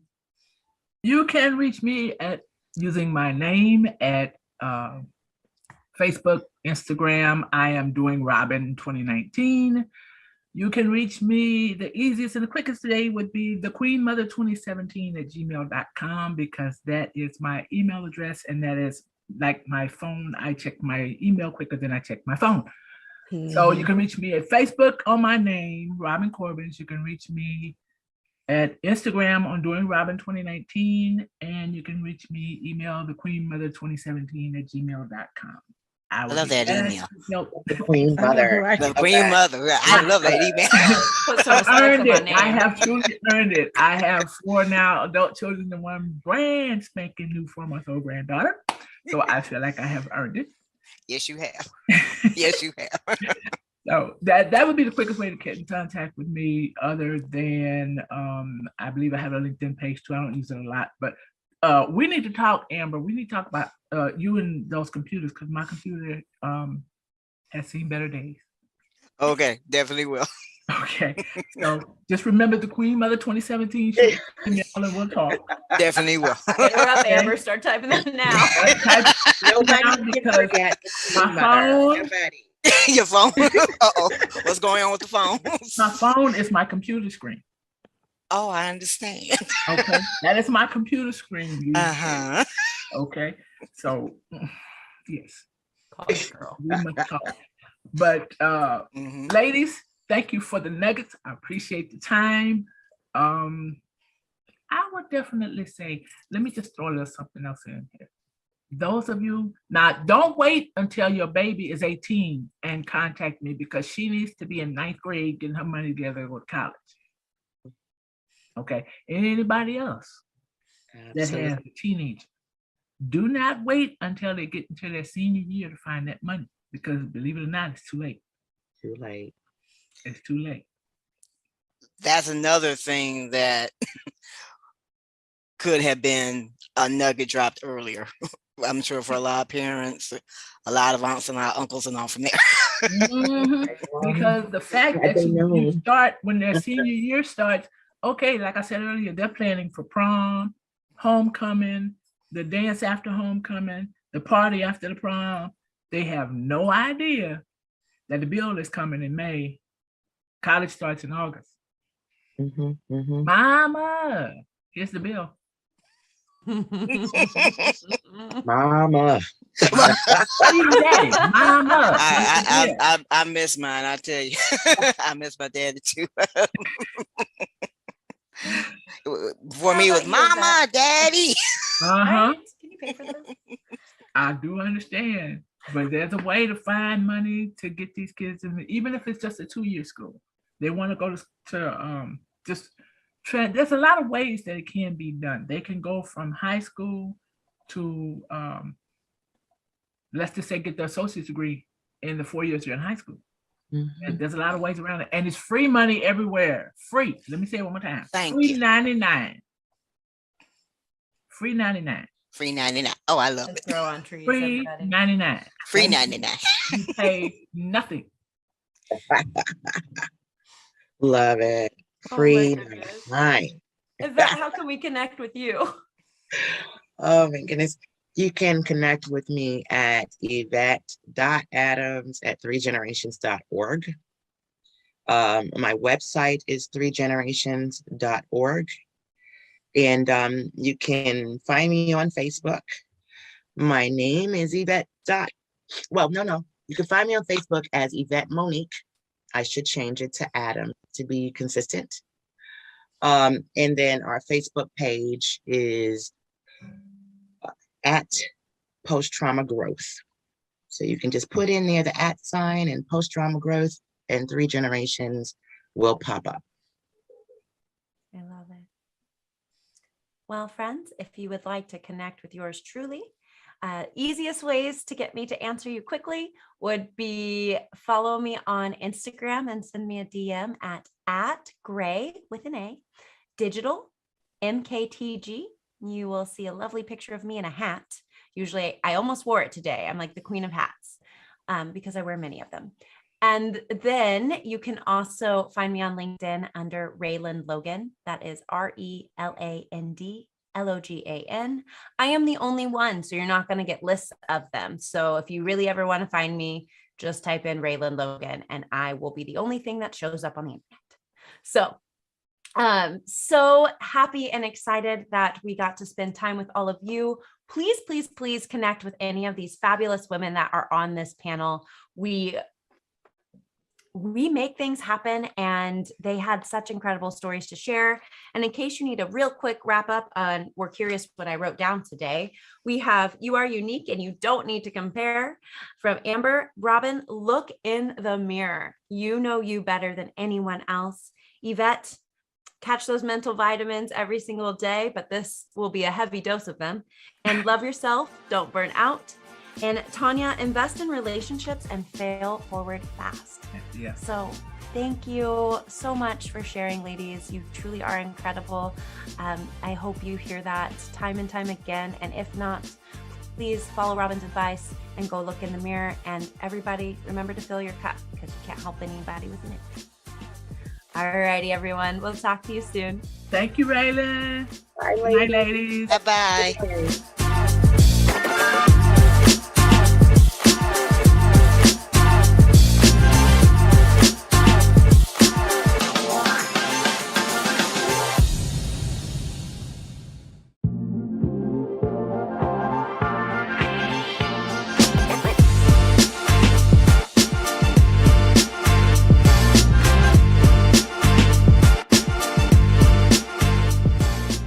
Hello, and welcome to Girl, Get That Contract, positioning your business for success in the contracting space.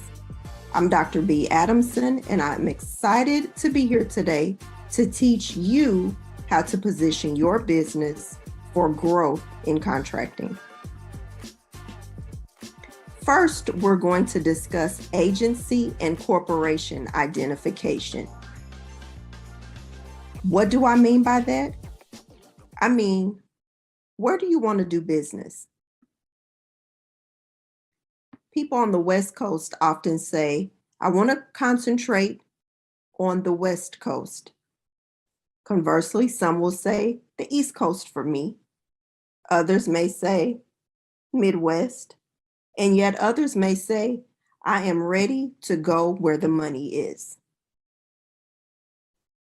As you think about the location, you want to think about the different areas of government: county, city, state, federal, and then you also want to remember corporate.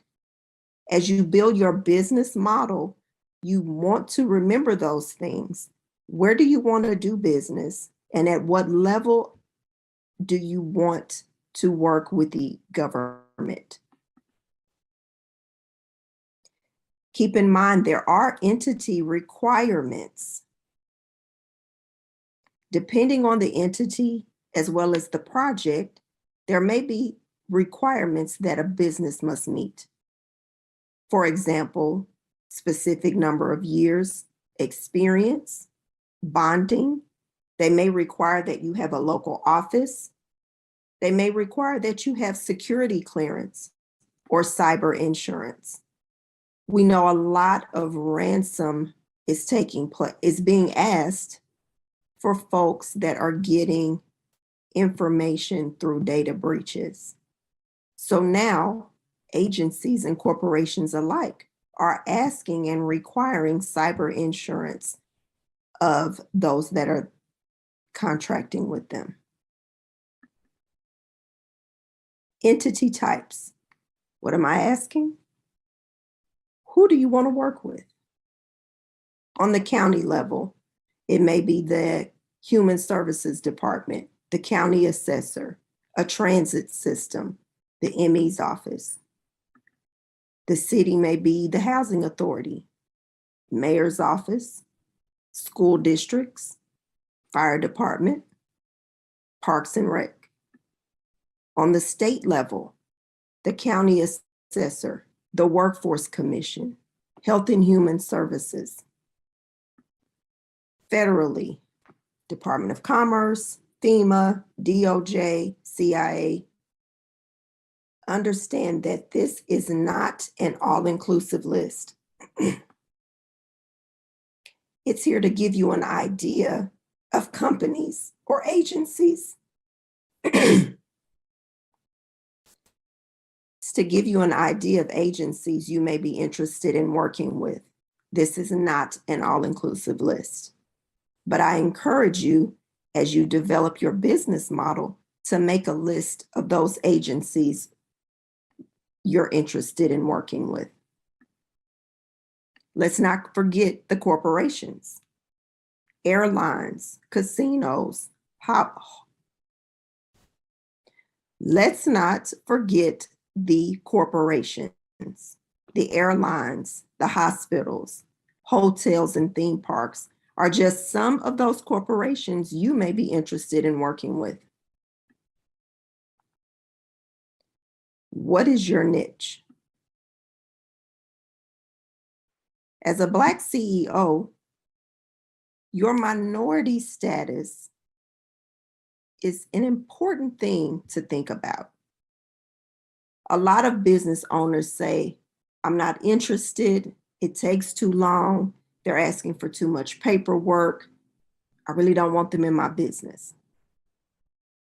However, there's something very important I want you to think about. The government works to make sure small businesses get at least 23% of all federal contracting dollars. What does that mean? For every $100 that's spent,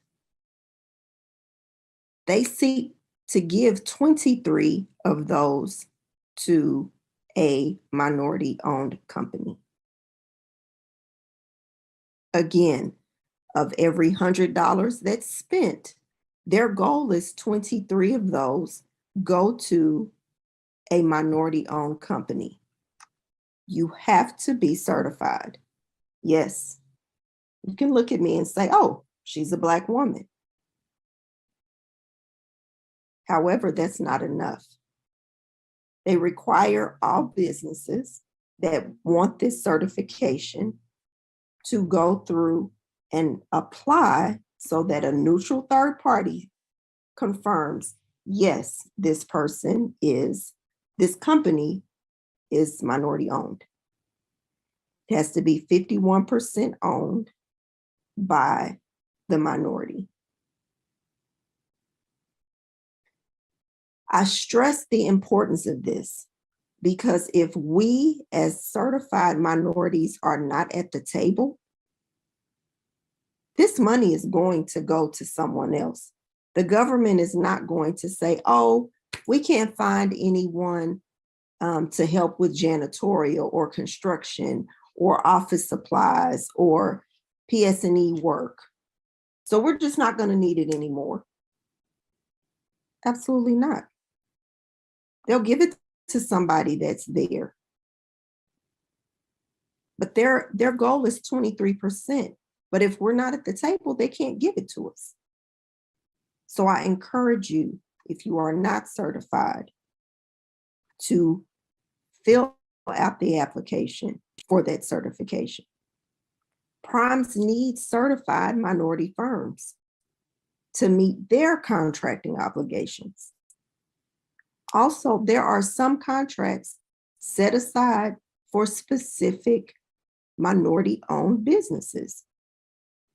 We've heard DMWBE, SBE, 8A, veteran-owned, small business.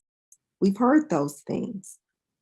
But if you don't have those designations, those are opportunities that, one, have a smaller pool for competition, that two, if you're not certified, you can't participate. Subcontractors versus prime contractors. Subcontractors deal directly with the prime. They're not involved with the agency. And it gives you an opportunity to really learn contracting. A lot of times people want to jump deep, but they don't have the skill set. They don't have the business acumen. They don't have the experience. So I encourage you to consider subbing on contracts. I'm not saying for forever, but as you build your business model, you'll know when the time is right to transition. And it's not that you'll always transition fully into prime. You may say, I want to work in prime with federal agencies right now, but I'm good at being a sub in my local government. Typically, subcontractors are newly formed entities. They want to really learn working with a specific agency. They may not have the financial bandwidth to pay for insurance or bonding. And they may want to focus on some of those informal purchases, which we'll talk about in a little bit. Prime contractors, they usually have more experience. They have larger capacity so that they can cover insurance and bonding requirements. They manage those teams from start to finish. If a sub doesn't do the work and doesn't perform, they have to do it or they have to find someone that can. It's a lot of responsibility being the prime. Yes, you get more money, but there's also more responsibility. Small businesses. I want you to raise your hand if you own a small business. Many times people don't want to say they own a small business because they believe there's a negative connotation there. However, you'd be interested to find just how small a business is when you look at the definition in Title 13, Part 121 of the Electronic Code of Federal Regulations. These size standards qualify businesses for certain small business initiatives. Again, another layer of opportunity. Don't shy away from being small. It has its benefits. Okay, you've decided, okay, I'm good. Let's move forward with contracting. I encourage you to review terminology. RFQ, RFB, RFP, single source, sole source. These are all terminology terms that are used in government contracting. Solicitation, bid date, Q&A, addendum, clarification. What do those mean? It's a lot of terminology. If you're unfamiliar, I encourage you to get familiar. RFBs, requests for bid.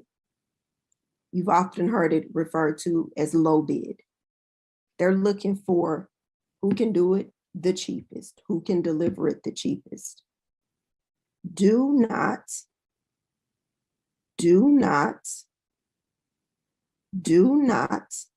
underbid just to win. Know your break-even point. Know your profit margin. Then prepare your bid. You may have two bids at the same time. You may have one that's a bid that you want a profit margin of 6%. But because you just won contract number 2 and you didn't lose much on your profit margin on that project, you may be willing to lose 2% or 3% on this one so that you have 2 projects instead of 1. But you can't know that until you are fully aware of your break even and what your financial goals are. An RFP is a request for proposal. The agency gives you a problem and you're expected to come up with a solution. What does that take? It takes a good writer. Yes, you need someone that can come up with the solution. And as the subject matter expert in your industry and niche, I expected you would have that. However, you need a good writer to maximize the page count provided, to get the point across, to make your firm seem attractive, and to give those readers what they need to make a decision to choose you. If you're not a huge writer, if you don't like to write, get a writer like myself on your team. Sole source.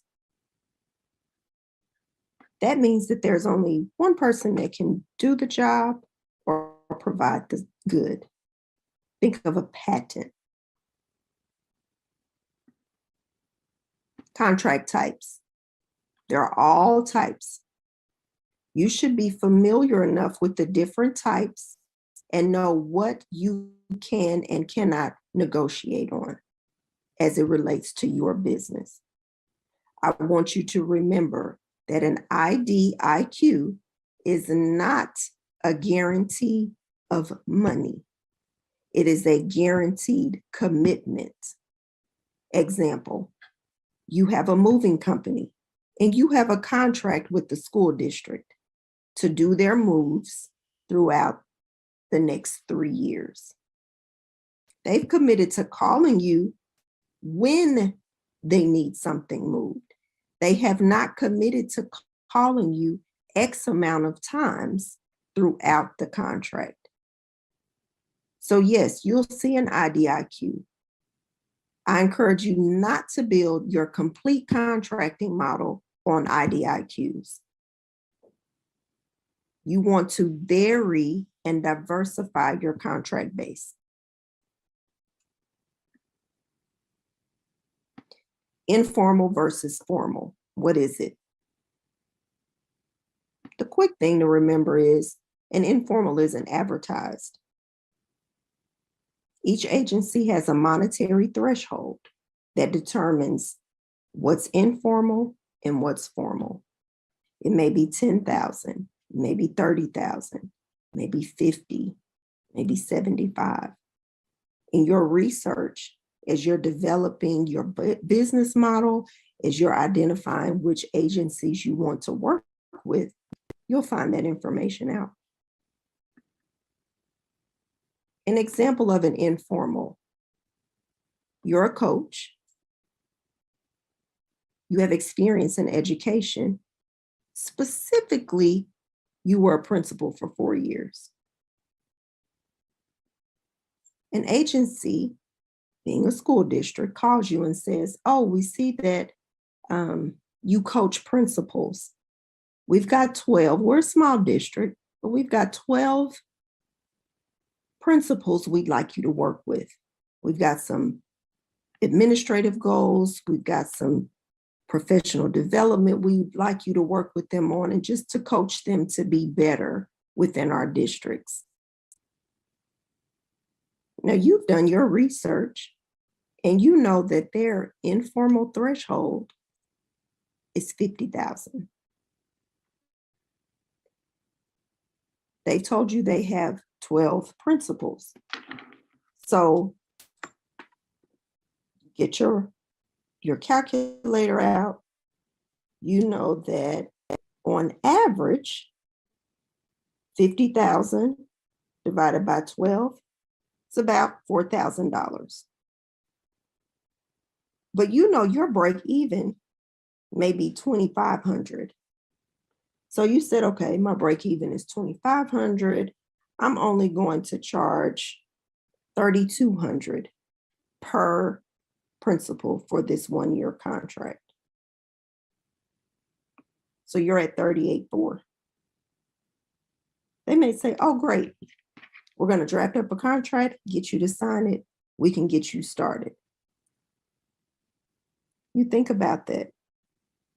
If you do that in 5 more districts,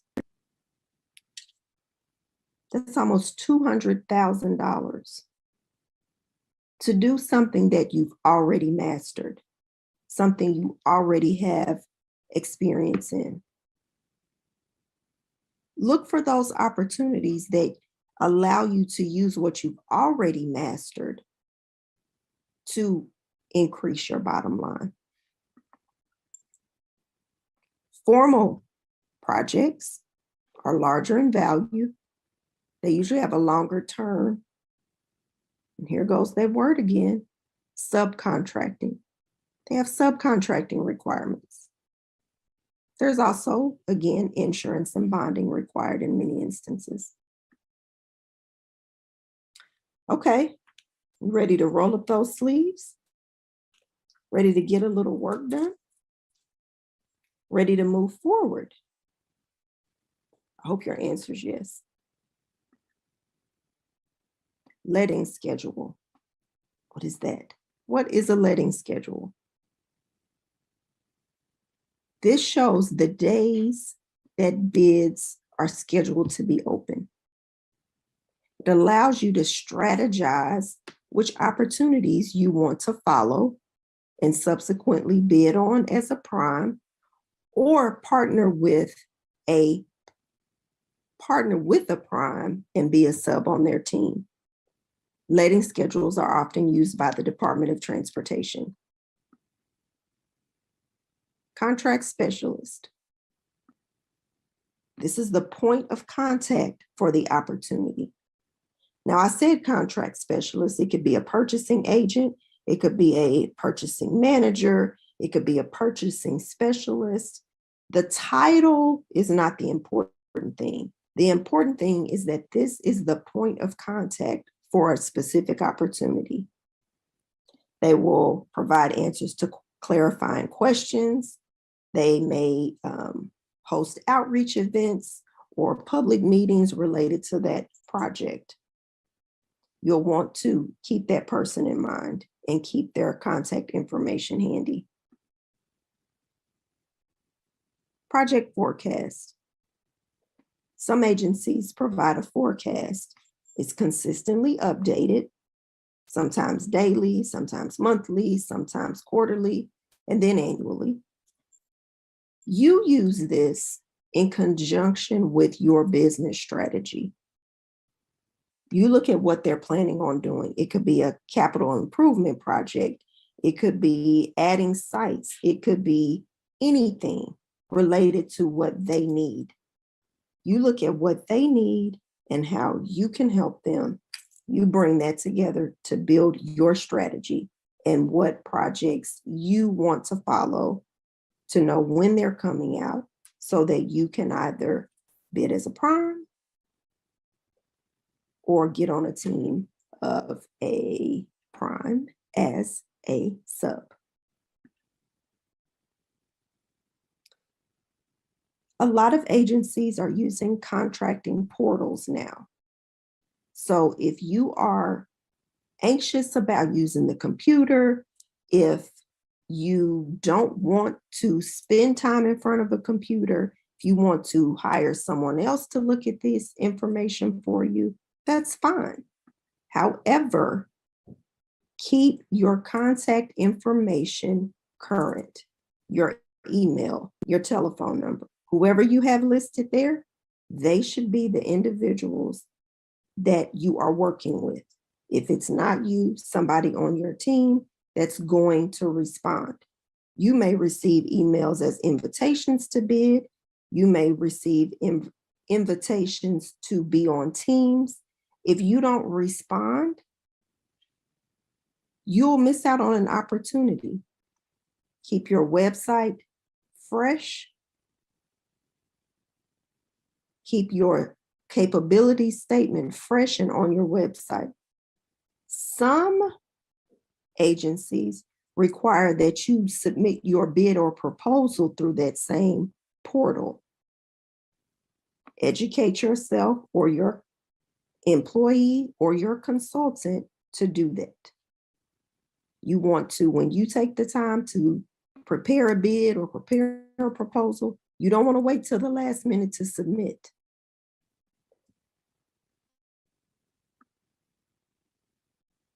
It's not just about looking at lists, doing research, and watching websites.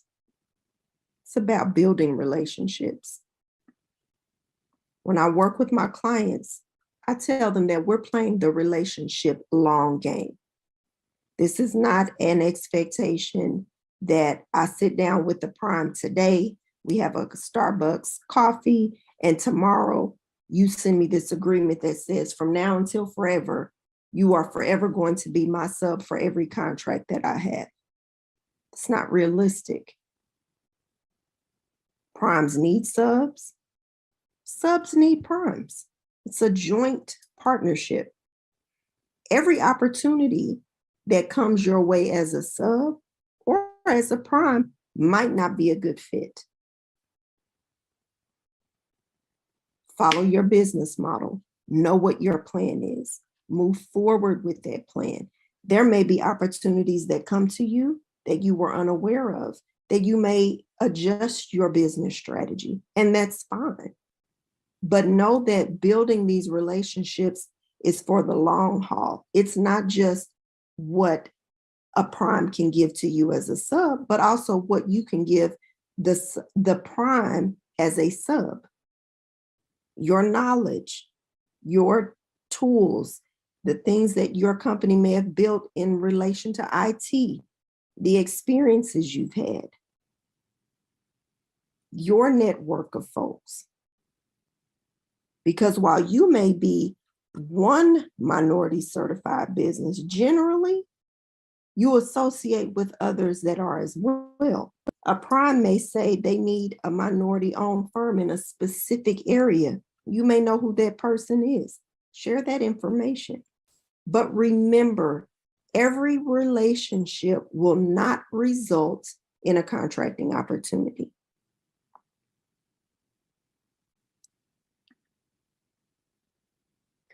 Thank you for taking the time to participate in my workshop. I want you to consider obtaining your minority certification if you have not. Get your website built out with an email address tied to your URL, not Gmail, not Yahoo, not AOL, not Outlook. I want you to make a list of the agencies you want to work with. I want you to determine the location in which you want to seek business. If you have questions, if you're ready to move into this space, if you need assistance with your capability statement, I'm here. My contact information is on the screen. Please feel free to email me and definitely follow us on social media. Have a great day.